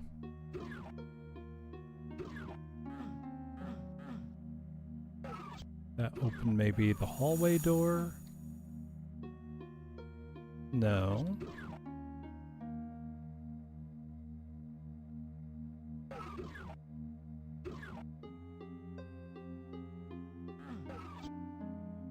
Switch must have done something.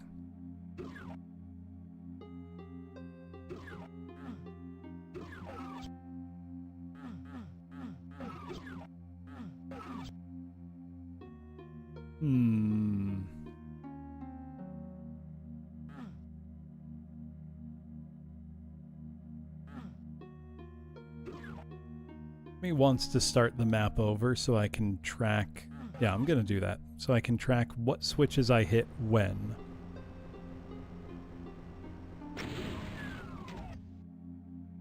So first switch, we're gonna hit out in the hallway. Second switch, right there. There a bathroom switch.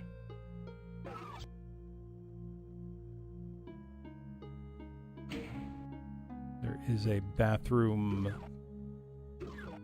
switch to flip. Bedroom. Then second room.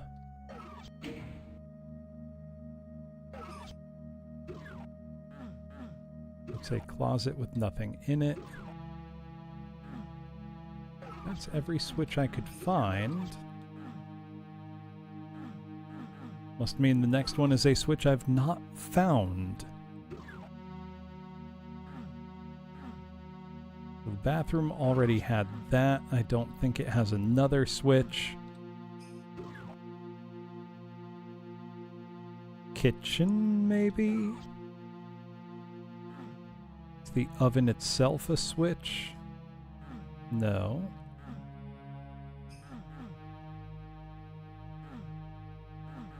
That strange fixture is not a switch. Nothing on the window, nothing on the couch. Ah. There we go.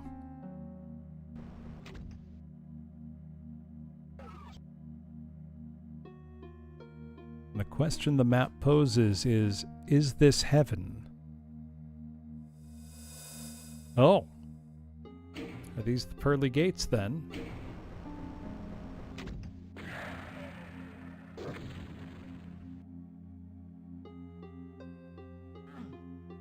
That blew something up.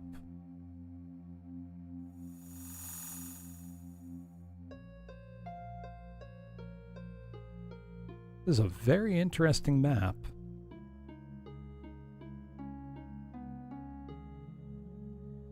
does one leave?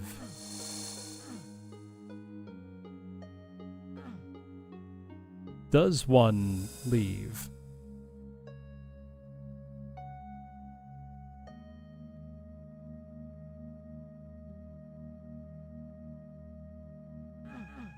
Those are windows where I entered.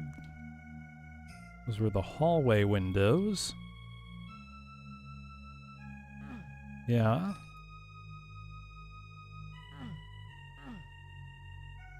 Am I missing something? I imagine there must be an exit.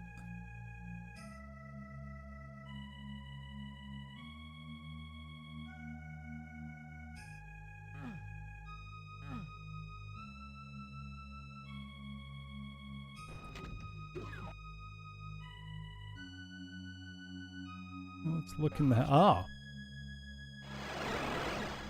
There was a teleporter now in the house. We continue our journey upward. I raise into the sky, elevated by the spacecraft above me. I take one last look at the sun, one last look at the clouds. Below those, everyone still lives, living a life of struggle and despair, with only the hope of the promised utopia fueling them. And mostly, what was that place? My thoughts are interrupted by the interior of the spacecraft. It is raising fast, and I don't have time to think about all this. Let's end this.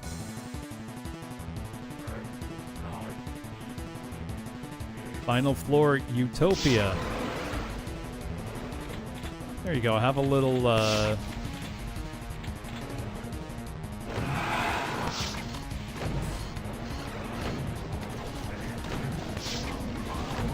fire blue to really liven things up, you know?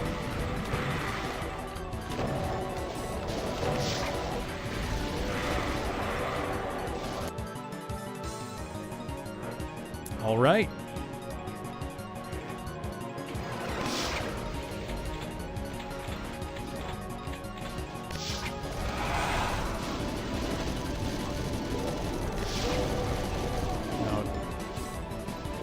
Shoot my rockets in there.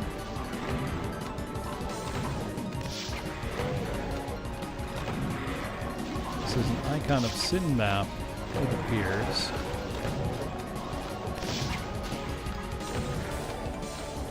I see no raising or lowering pillars.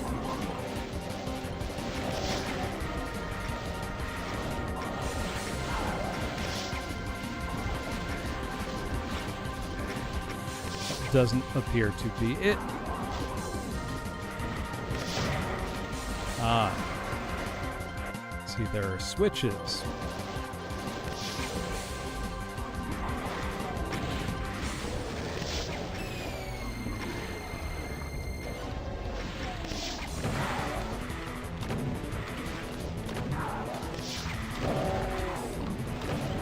Sure love it if I could see.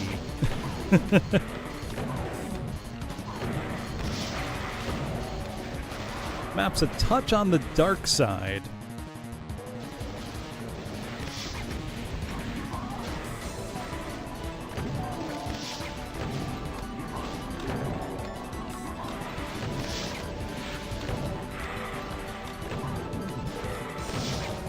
Unfortunately, this appears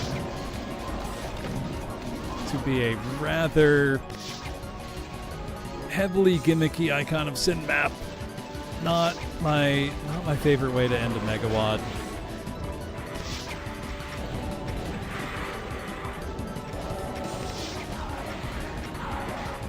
The rate at which stuff is spawning is also ridiculously high.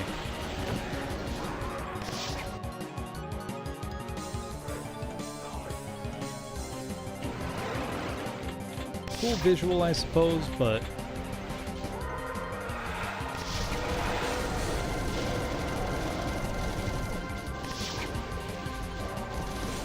I think speed is our ally here.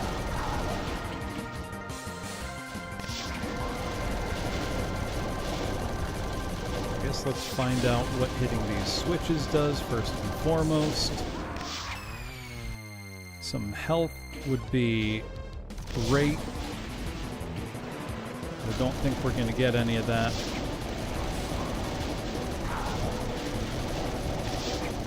Honestly, just light.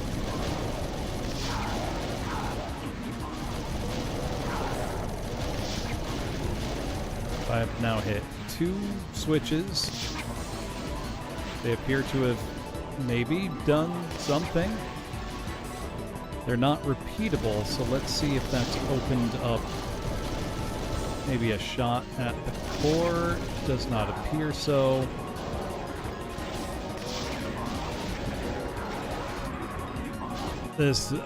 I can't give up because it's the last map. So this is why I don't really like Icon of Sin maps. More than fun to me, they just end up feeling very tedious and rote. Like, is that thing the pillar? I don't know. Looks like stuff's coming out of it, but I can't really say.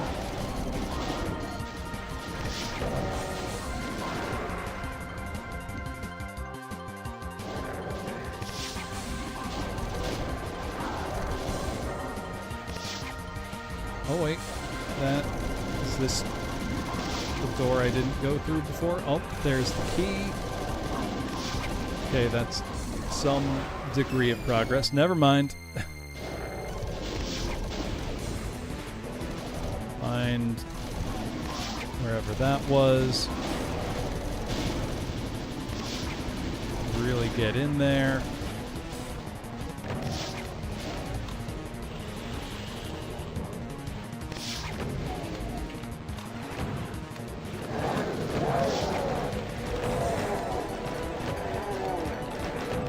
Oh, hey, it's that pattern I was seeing on the floor for the whole lot.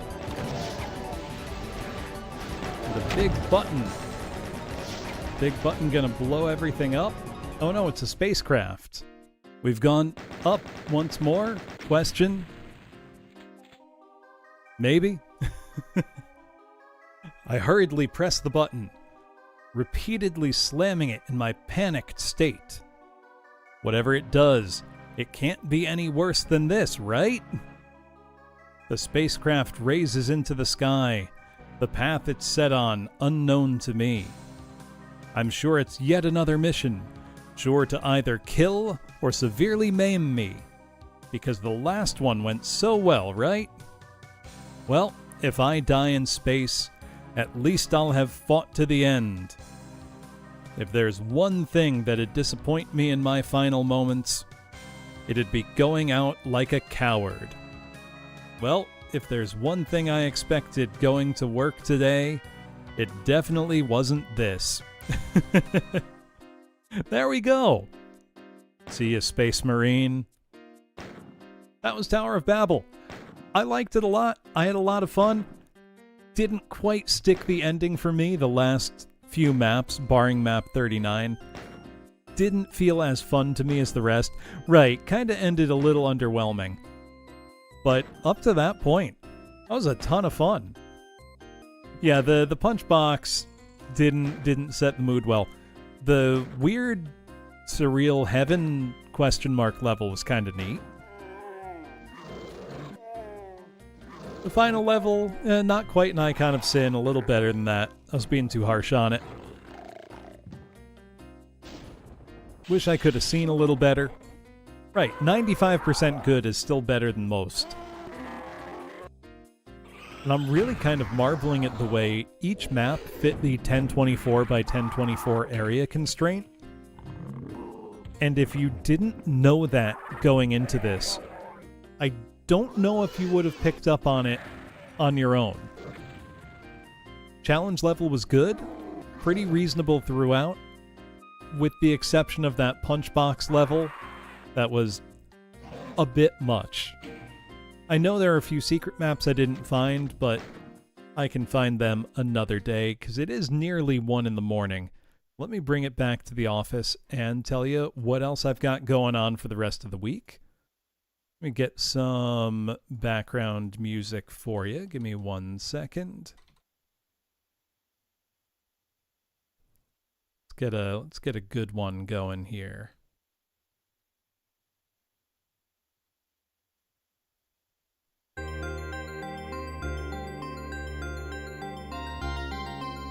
There we go. There's some good Sega Genesis music for you. All right. So Friday, I don't know what I'm doing yet, but I will be streaming my normal time, 6 p.m. Eastern. Should be a lot of fun. Maybe you know what? I could stream that new NES game I bought that I mentioned earlier. And when I say new, I mean it came out last month. It had its official release December of 2024. Changeable Guardian Estique. Pretty impressive stuff. That, or who knows, maybe I haven't done an out-and-out Kusoge in a while. Much to consider. Either way, I won't be streaming tomorrow, Thursday, technically today, but I will be streaming Friday. No stream Saturday or Sunday. I will stream Monday, and then I'll be off for about a week. I'm going to a convention. I'll be out of state and unable to stream. But that said, let's find somebody into whom we can raid and tear. Thank you all for coming with this journey upwards. Kind of like an inverse of going down, huh? Let's see. Who is online? Also, to anybody who worked on the set, I had a lot of fun. Thank you very much for all your hard work making this a reality. I know this one came out back in October, so it's not brand new, but still pretty close.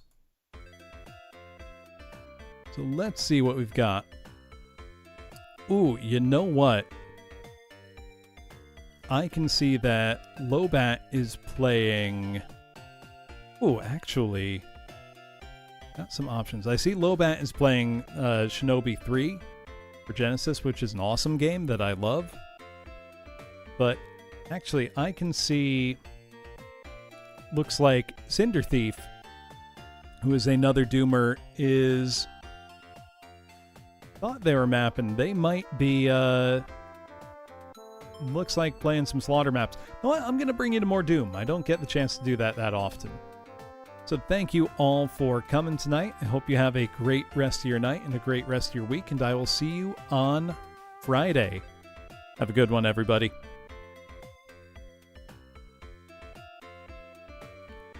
Oh, and I got to stretch.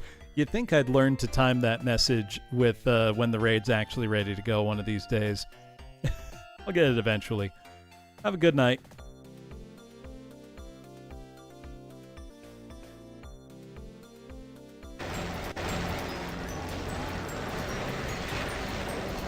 For some reason, I'm just not... Yo, Bloom!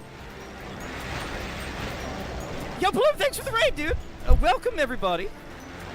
I am playtesting something I made. This is Salt of the Earth Map 3. Welcome, everyone. Great to have you here. Bloom, how was your stream, dude? I saw that you were on. I just don't remember what you were playing because I forget literally everything. But yeah, this is Salt of the Earth Map 3. It's... the name of the map is Colonoscopy Tower Babel. Ooh, how was that one? That sounds cool.